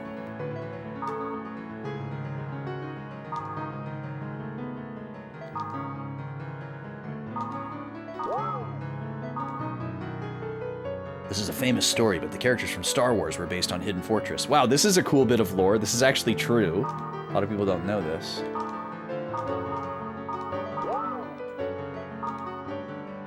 It seems you're helping me out more these days, and I thought I was lending you a hand. You're a year younger than me? You seemed reliable, so I thought you were older. You're much better than I am. Do you read books? I read. I like science fiction, but books are so expensive, I don't have enough money. I don't want to spoil the story, but it's a fantasy novel. I just really love it.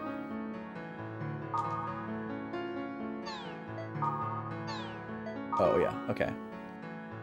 No spoilers, smiley face. These little combos are fun. So yeah, sometimes just signing in and signing out will make the emails pop. Rather than like signing into the game and like immediately getting an email. You are different from me. I like pork flavored. Wow, I love them too. I'm a librarian because then I can read the new titles before anyone else. And if I like it, I'll go buy it at the bookstore.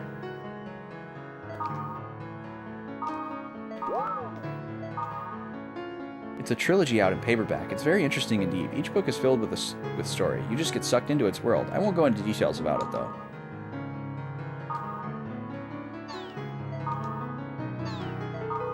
Kite is really negative.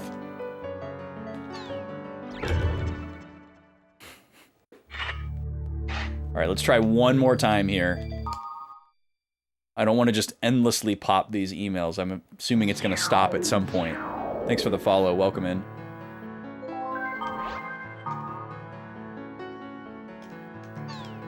Okay, there we go. Now that we've stopped replying to stuff, we're probably good.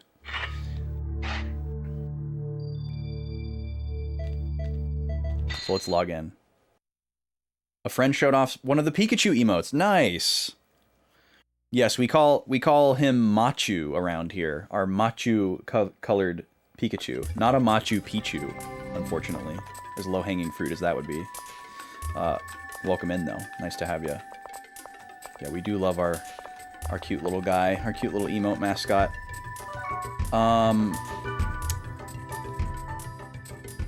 So we're gonna let's do the goblin thing while we're still alone. We need to go over to Sigma server. What's up, Garrett? How's it going?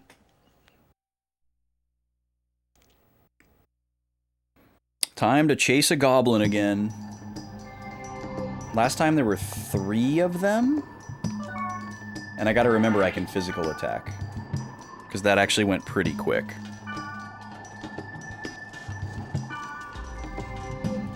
This says there's a dungeon. That's unusual.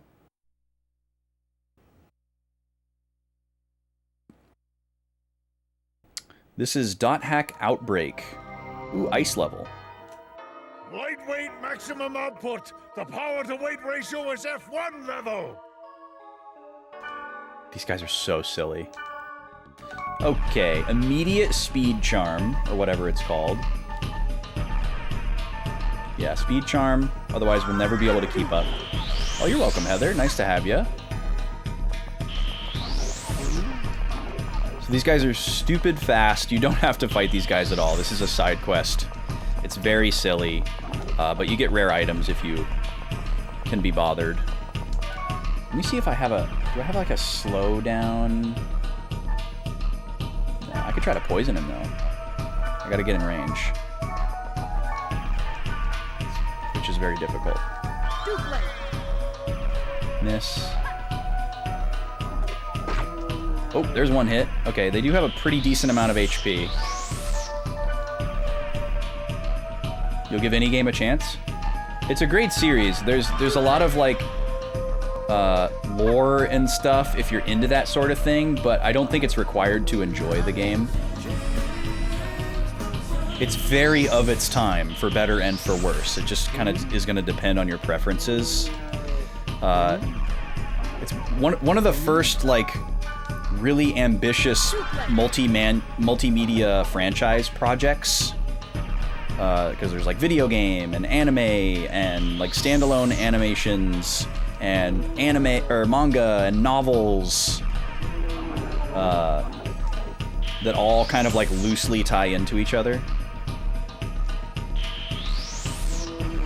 These guys are so fast. Holy crap. What's up, Gad? How are you?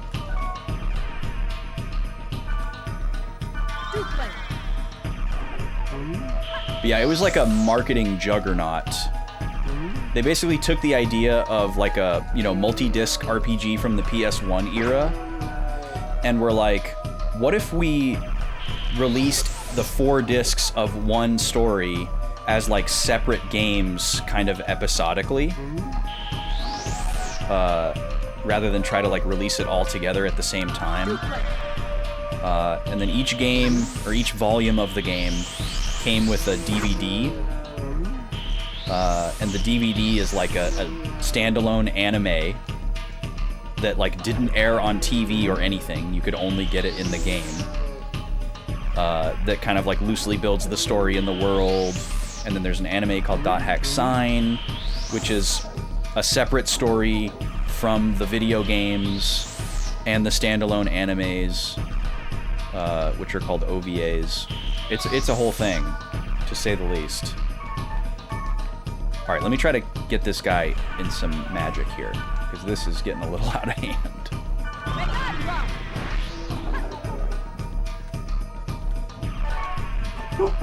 Hey.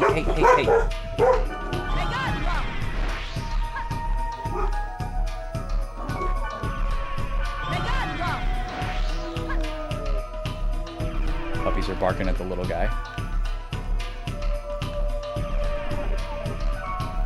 Like they forgot he was there. They're like, who's making noise in there?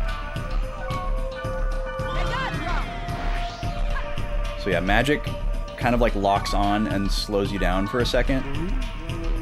The best thing I can do is hit things with physical attacks, but these guys are so close that I can't get next to them unless they like change directions in just the right way. Like that. The last one we did of these, it was easier to hit the guy, but there was one of the goblins that had healing spells and was like healing them. Where'd you go? Which was really bad, and it made it take way longer. And it doesn't seem like these guys have healing spells, but that might change once the health gets low. I need to just be persistent and like get some good angles on these attacks. Oh, I also need to increase my attack power so that every time I hit him, it does more. That'll help. Oh, okay, here comes the healing. So we gotta keep them, like, separated from each other. Because they won't be able to heal their friend if he's not in range. But their heal does about as much as my attack, so that's a problem.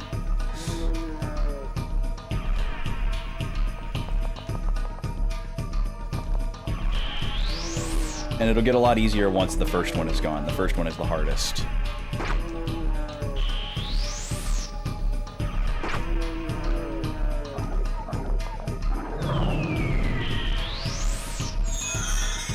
Ah, the double heal. Brutal.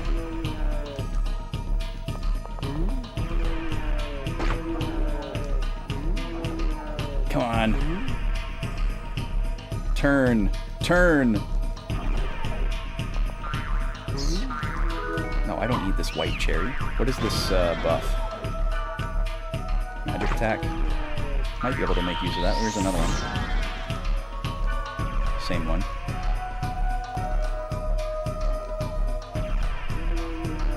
Come on. We're very close. We've got a lot of distance between us and the other guys. No! Bastards. This is so silly. But I'm committed. I've done every single one of these across the other 2 volumes. And I feel like there's probably something really cool that you can get if you can be bothered to do all of these.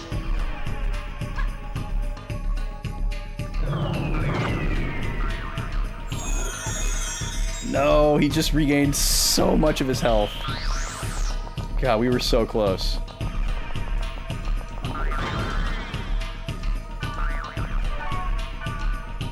Let me see if I can get him with this while my magic's boosted. I feel like he's gonna dodge it every time.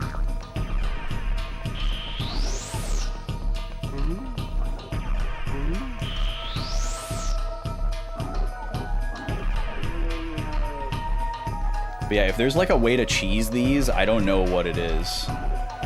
There's probably some spell that's like perfect. That's like better at trapping them or something. But I don't have it. Whatever it is. Wario's BPM is close to this music. That's awesome. I didn't even notice that. I love when Wario's BPM matches something. But yeah, they make you do these by yourself because if you had a party, it would be really easy. It would be trivial. Wait, one of them has less health. Okay, I need to go after this guy.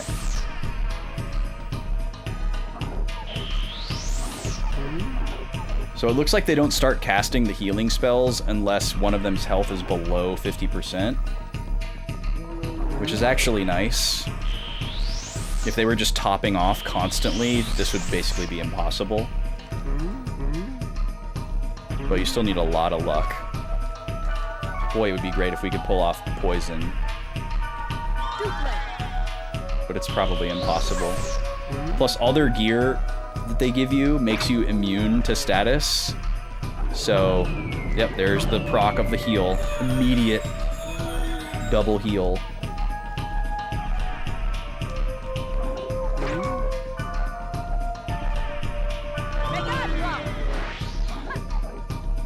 But it doesn't seem like I can hit him with magic at all. They're little goober noises too. What is that?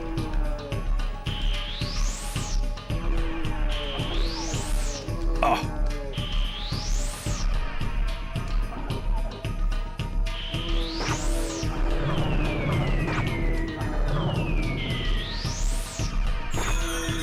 Okay, that was good.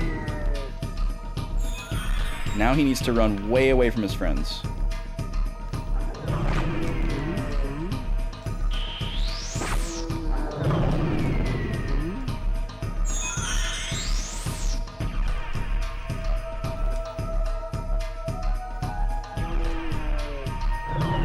You gotta like know which side of him to be on.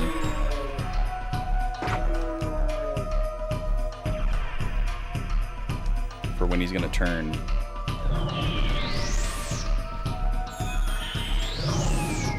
Come on. Oh, dang it, I thought I had him there. Oh my god. Gobi, please. You scared me. Now he's back at half.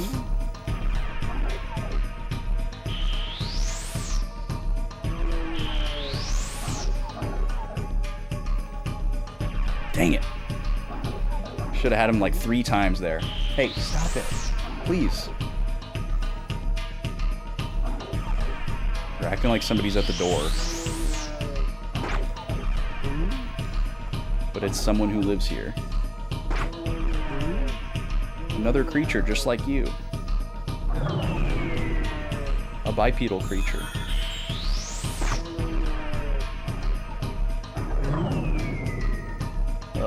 This is brutal.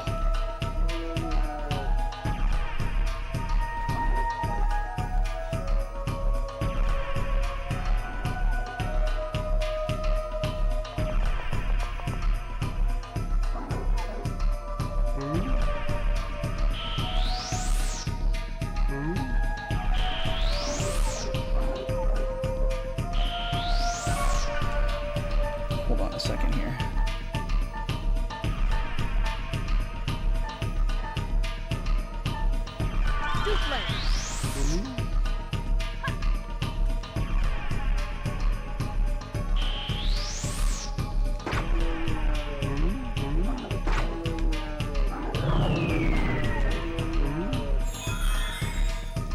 immediately undoes my attack.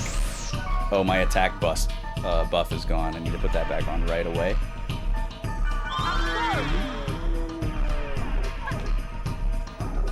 I guess that would be the other way to deal with these, is to just have really, really high attack, so that when you do land an attack, it heavily outpaces their healing, and you don't need to hit them as many times. Oh, now my speed is gone.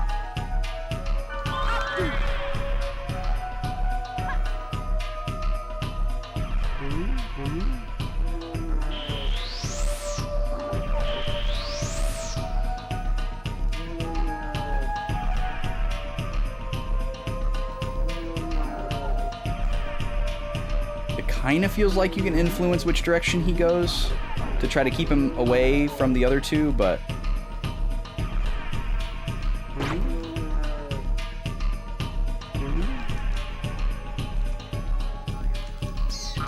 no. How did he get healed from that far away?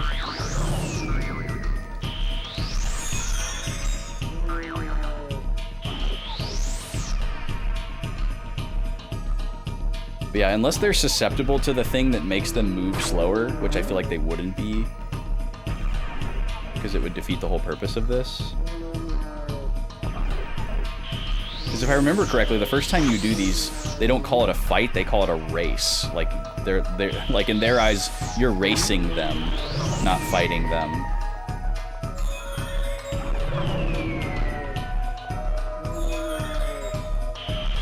Look at his little leggies go.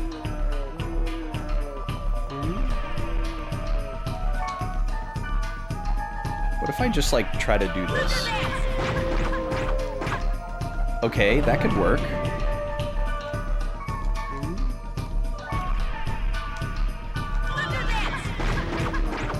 Okay.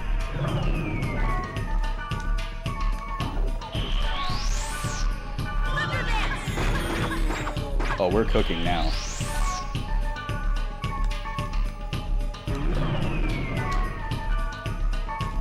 Just gotta get in range.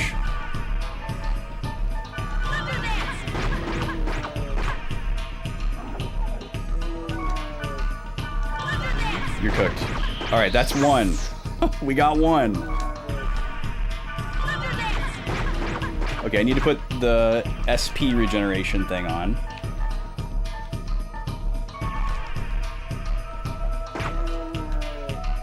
Once I get back up to 25.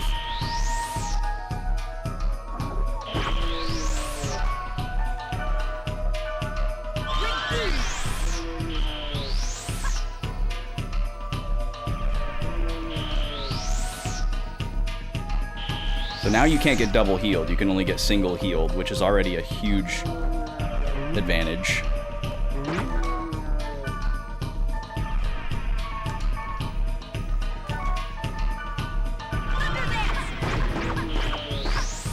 So if they're close enough, I can get more than one hit off of that.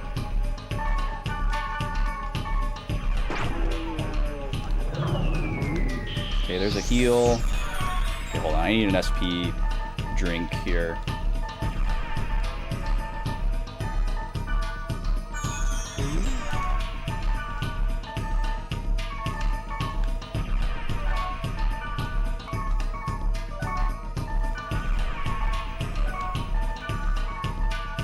This is so silly.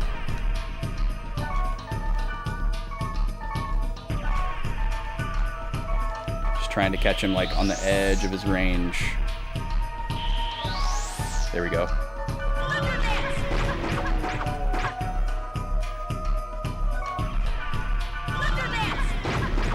Got him. All right, only one left now.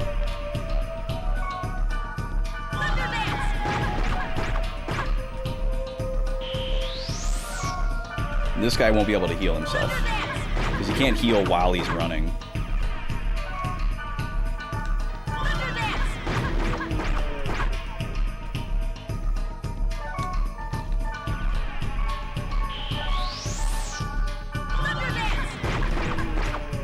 Oh, I was hoping I'd get more than one hit there because he was kind of cornered.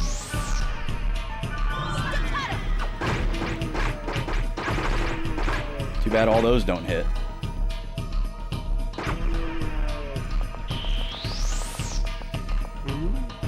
Where'd you go?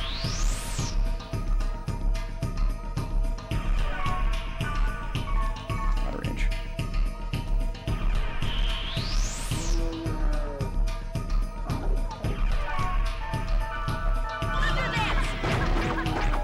One more hit. Got him. Woo! It's hard to corner a turbo gob. Whew. Yo, what's up, Mutt? The specs couldn't match the power up. Gob. Have you played these? Oh, absolutely. We're gonna drop something. What are these? These are like major junk, right? Yeah. Could probably get rid of those. Maybe we'll get rid of a scroll instead, though. Yeah. Whew! That was rough. You played the first one once. Okay. Gotcha. Okay, we got Goblin Male S for our pain and suffering. But, like the last time we did the Goblin race, we learned something that'll make the next one better.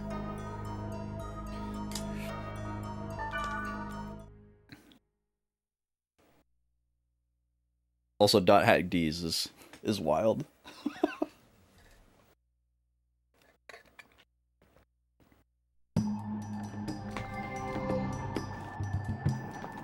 Okay, let's check out this mail. It's probably not very good.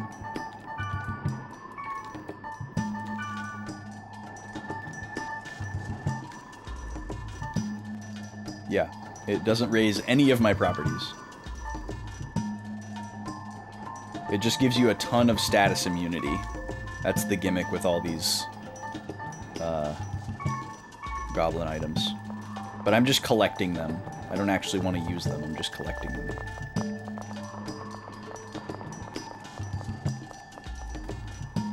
You could have waited until I said goblin mail.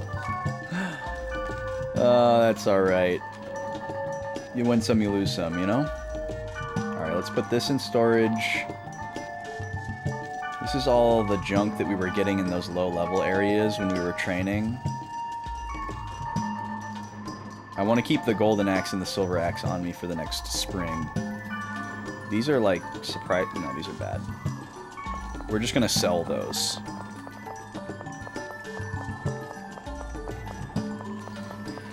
And I need to buy a new stack of Resurrect. Who's this? Oh, Mackie doesn't have anything we want. Alright, let's sell this stuff.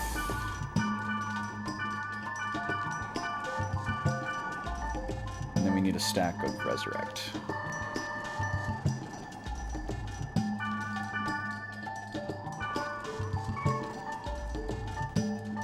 Oh, he had a limited number in stock? Oh, no. Oh, I just sold all of my Resurrect. That's so stupid. Now I gotta buy him back. It's like, why can I only sell 38? Classic gamer moment. Okay. Now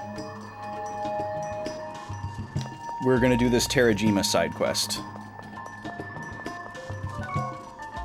So let's call her.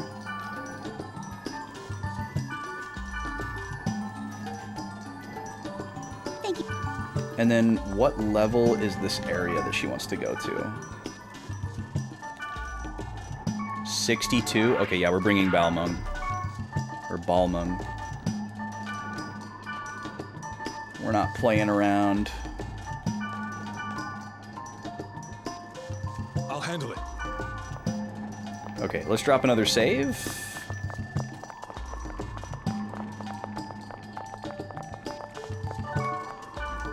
This will be slot 2. Wait. No, slot 3.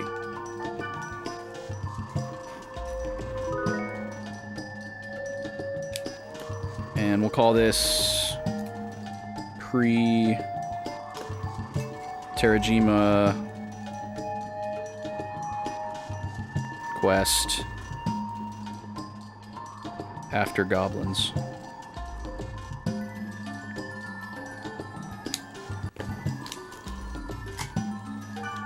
Alright. So Terajima says there's a very rare item here. We'll find out what that is. We're mostly interested in getting her up to speed EXP-wise. So this is probably like the perfect...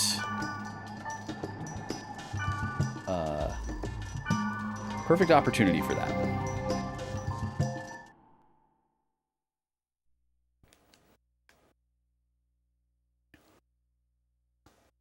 The item we might not even get. It might be something where she takes it and then gives us something else. Okay, Fairy Orb. And let's see what we're working with.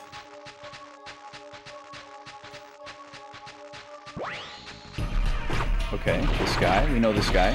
Oh my god. So he's not just a palette swap. He's super strong.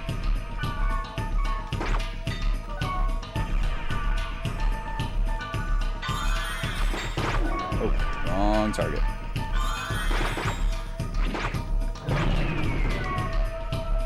So, let's try magic. Or actually, let's just do this, because Balmung has that really strong skill. Okay, he just has like a really powerful Beyblade move. Oh, now I'm dead.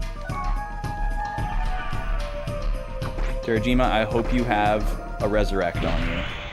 Nope. She doesn't. She was level 1 like an hour ago, so she's like the only party member we have that doesn't have any items. Usually they do. But if you're dead, you need one of your party members to revive you. Good thing we saved.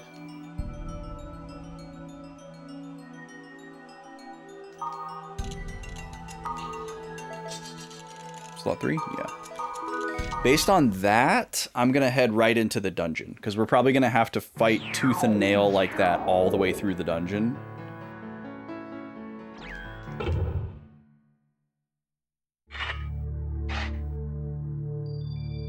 And if it's a standard dungeon, it's probably 3 floors.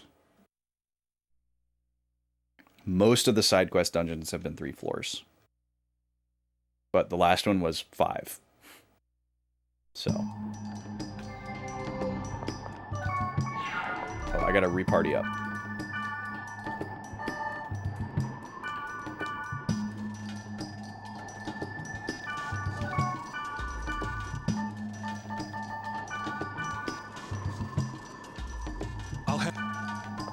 Alright, let's try that again.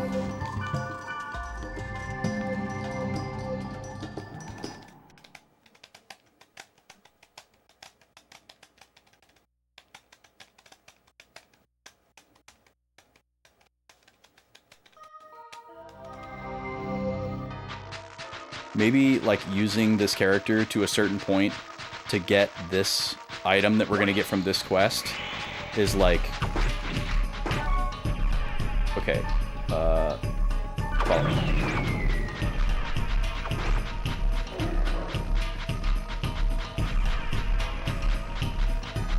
And she's gone. That's alright. We're beelining for the dungeon.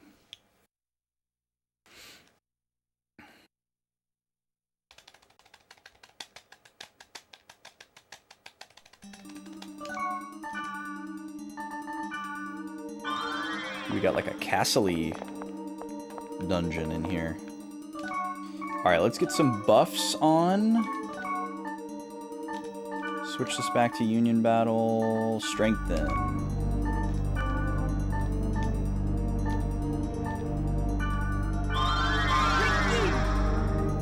I think that water buff is actually the only one that they have, unfortunately, but...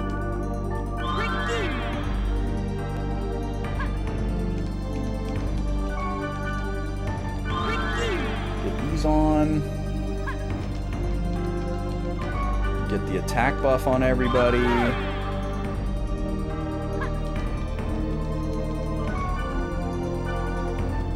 And the health regen just might not even be worth it. It's so slow that it rarely makes a difference. But I'll put it on anyways.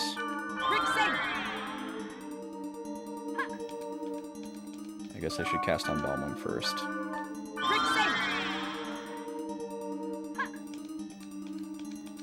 Like, it's not going to keep you from dying, it's just going to keep you topped off when you're walking around. So that you don't have to use as many heals at the end of an encounter. That's pretty much it. Oh god. Okay, so we got data drain enemies right off the bat. So this is a corrupted enemy that you've got to attack a certain amount before I can actually do damage to it. And it's not a boss. Okay, there it is. So now I have to use this special skill that only my character can do.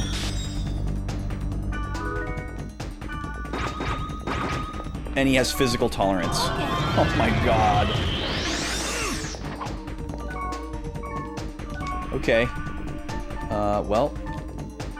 That's what we're dealing with, huh?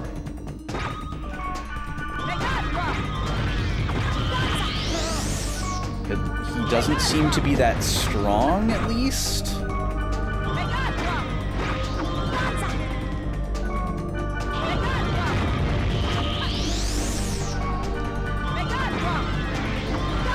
So we just have to whittle him down. He's not really doing that much damage. So we just spam our skills.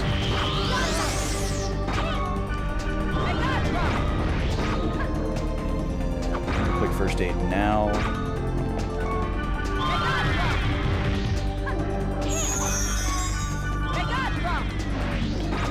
After this, we can switch him back to magic.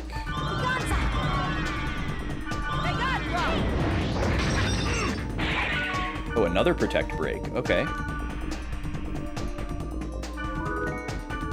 Yeah, I'll take the virus core in exchange for experience. I could have kept fighting him and then gotten like a big EXP yield, but instead I downgraded him to a low-level enemy to basically kill him immediately. And it usually gives you a rare item, which we did get. And then you also forego the experience yield. And here's another one. Yo, what's up, GD? You're breaking out?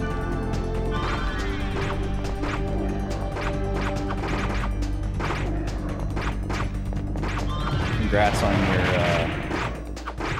I'm gonna imagine that your breaking out is like a jailbreak and an escape from captivity, and not like on your face. Oh, thank you. You're the second person to compliment the shirt today. I forgot to say thank you to the last person that complimented my shirt. Jokomog is one of my favorites. First aid?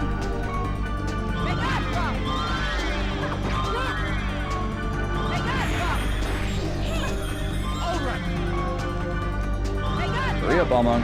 Don't let him kill you. Thank you. Magic.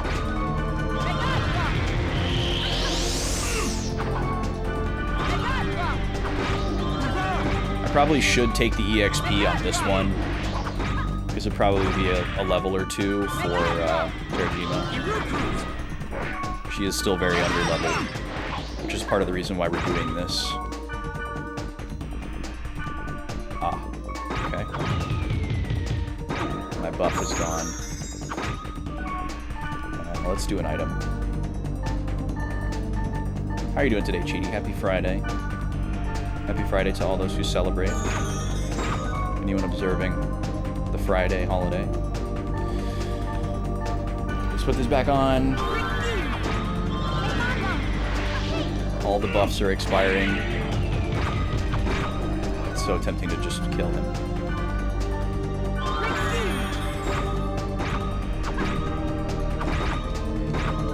Use magic, you fools. Magic.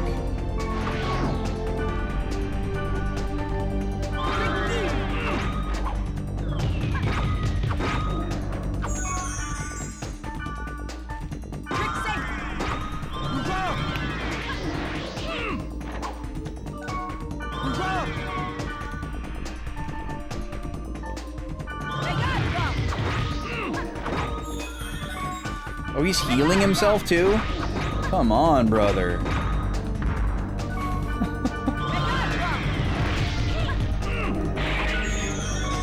Maybe I have to just data drain him.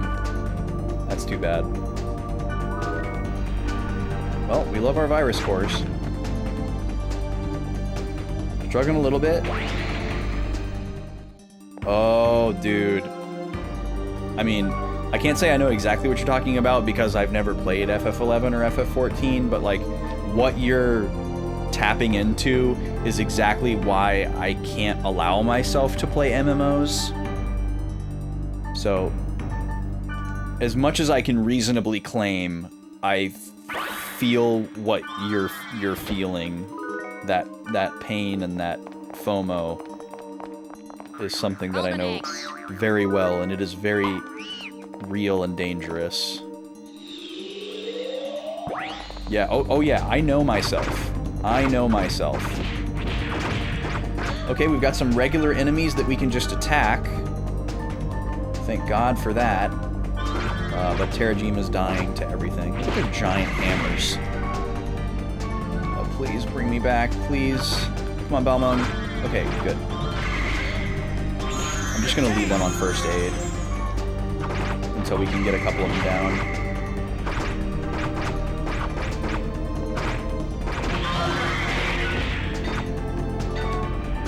Okay, item heals.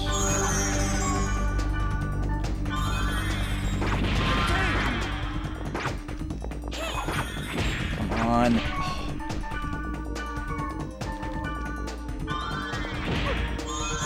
Oh, they have instant death on their hammers? No wonder. So they're not actually doing that much damage. They're just death rolling. So scummy.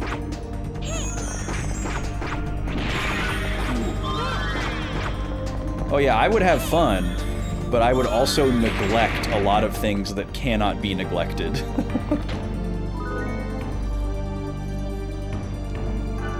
Well, I'm glad you're doing well otherwise, Cheaty. It's nice to see you. If you need a buddy system person for solidarity against dangerous, precipitous games, I'm here for you. And I mean that 100% sincerely, memes aside. We stand together against the demons. Okay, let me get my buffs back on here, now that we can breathe for a second. Let's put this one on me. Thanks, Cheaty. I try. You know, an internet friend can only do so much for another internet friend. But I do enjoy, like, you know, trying to find ways to, like, make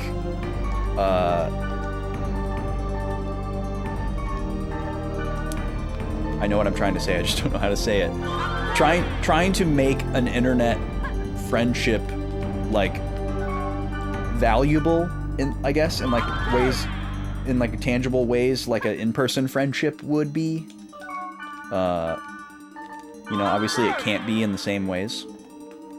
It's a lot different, but it's like a wholesome feeling, I guess, when you can find something that you can actually do. Oh my god. This dungeon is really gonna test us. And Terrajima's dead. What level is she at, by the way? How far along are we? She's still at 33. Okay. Yeah, because she's not getting any EXP from these guys, which is really unfortunate. Because this guy, like, won't let us kill it normally. We have to just data drain it twice.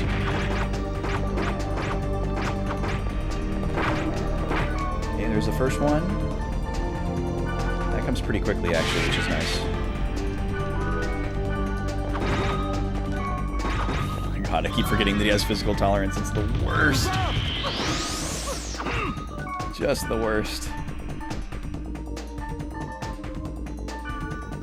Yeah, and even this game that's not a real MMO, like taps into some of the same like addictive qualities. Which is like weirdly part of the appeal for me. It's like this like if I gotta put this together in my brain before I say it, because it'll be kind of funny if I get it right. Hold on.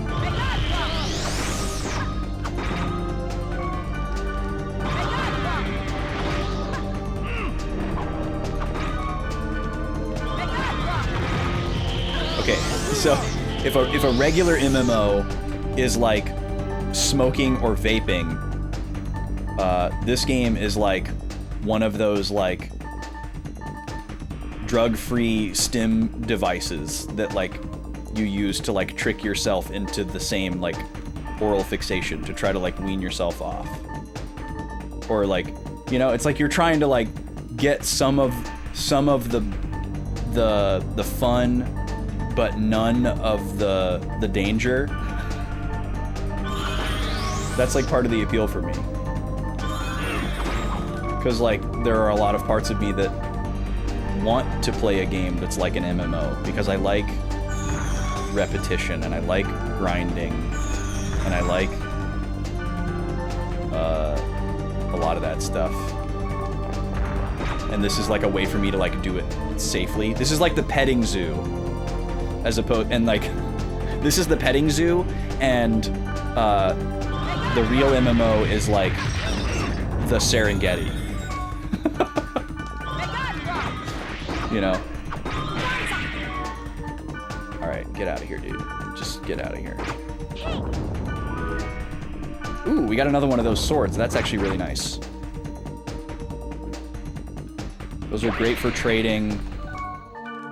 We could give one to, we want to give one to Black Rose.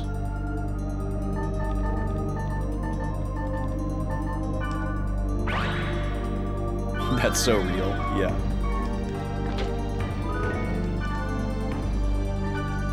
Any good? Oh, this is a sword. I didn't even realize. I thought this was a spell. Let's get rid of some junk scrolls.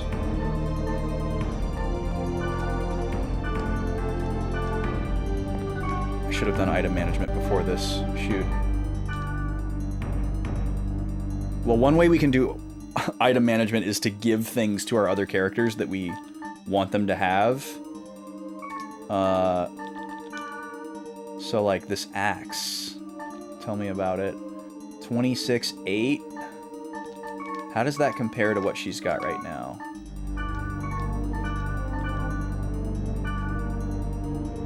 It's 1 point better, but it doesn't have critical hit. So it's not really worth it. Plus we're carrying 2 of them.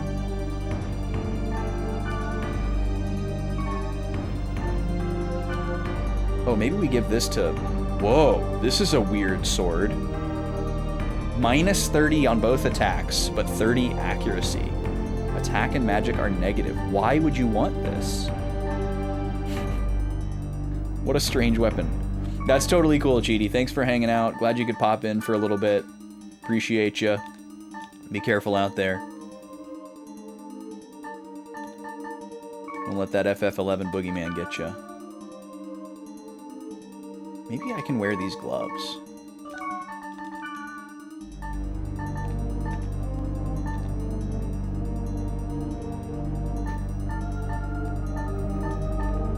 Is this worth it? What are these spells? Decrease target's attack and an earth spell. This might be worth it.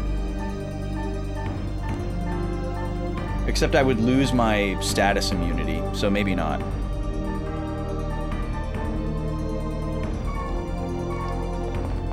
We'll think about it. We'll think about it when we pick up another item that we can't carry. Golden eggs. Golden egg!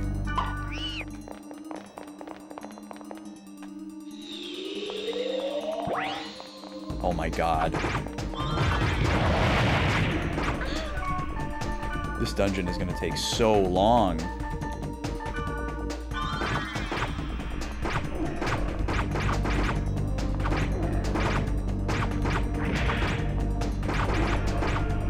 Unless this dungeon turns out, or unless this floor is like somehow the bottom floor, and it's like an abnormally short one, I'm gonna have to just leave and redo this next time. Because it's about time for me to sign off. And if we have to go like another 2 floors of this, there's just no way. And I can't go into extra endings on this stream, unfortunately, without the lady here. I would love to, but the little guy needs me. Okay, y'all go first aid, and then I'll go magic.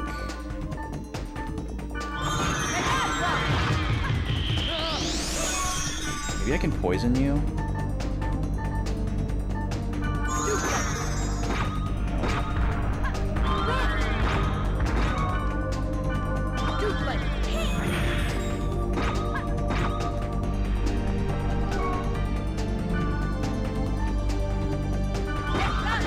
Against Earth, even though you're already Earth?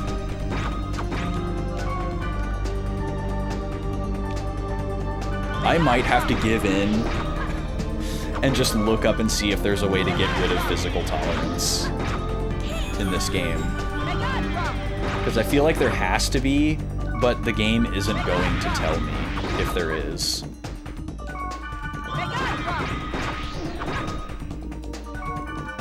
Maybe I'll pose that question next week and see if somebody in chat wants to like look it up that doesn't care about spoilers. I gotta get this guy down to like 1/3 HP before I can data drain him again.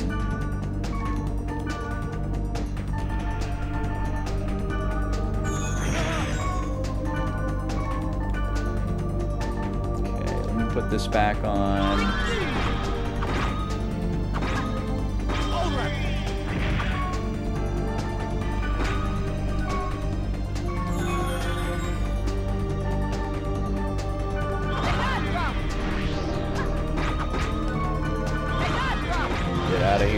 Get out of here.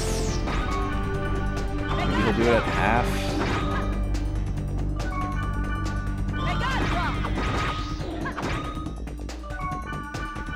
I wonder if you can just like gift a party member like an absurd number of scrolls so that they'll just use them. I'm also gonna get to a point where like data drain is going to be unsafe for me to use. So that's also an issue. Because you can't just use it over and over and over. Let's get rid of these. We got another axe.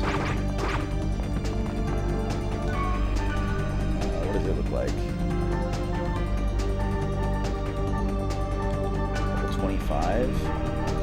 Okay, we can toss this if we have to make room for something. But yeah, I mean, we're still on the first floor of this dungeon. And it's been that way for like 30 minutes. So I think I gotta just call it here before I get any deeper, unfortunately. So we'll pick up right here next week. I will be back on Tuesday with more Pokemon Coliseum, and then more .hack next Thursday and Friday. Should be normal schedule for pretty much the entire month of May. There's going to be some shakeups in June, but it should be normal schedule for the entire month of May, as far as I can recall. So, looking forward to that. Just doing the thing for a little while. Exciting stuff coming down the pipeline, though. I'm excited to share details about the gig in July, and the video game song that I got to do last night, once I'm allowed to talk about that, and some other things that I'm working on. But for now, I must leave you. So let's find someone to raid. And get the heck out of here. Oh, here we go. Perfect. She probably won't be on for much longer, but Carcala is still on. We were just talking about earlier how much we love Carcala, and also how I do not get to watch her as much as I would like, because a lot of the times we stream at the same time. She's playing Mass Effect 2 right now, and I haven't gotten to see any of her Mass Effect 2 playthrough, and I'm sad about it, because I want to watch Carcala play anything, but I especially love watching her play Mass Effect. And I like watching just about anybody play Mass Effect that cares about, like, story and allegories and stuff like that. So, we're gonna pop over there and say hello, hopefully before she signs off for the day, and I'll be lurking there for a little bit while I do post-stream stuff and hang out with the little guy. But have a good weekend if it's your weekend. Oh, she's literally she's literally ending stream right now. Dang it. I don't care. We're gonna do it anyways. We might miss the boat. Oh no, it's not gonna work. It's not gonna work. I gotta cancel the raid. Dang it. I knew we didn't have a lot of time, but I didn't think it was gonna be that quick. We literally have like the same stream schedule on Friday. It sucks. Alright. Anticlimactic. Let's see where else we can go, folks. But we love Carcala. Well, let's rate Z-Bobs. Z-Bobs has been away from streaming for a long time. And I've always been a fan of Z-Bobs. He's playing some FF7. OG FF7. The good one, if you ask me. So we're going to go over there and say hello. Where is he right now?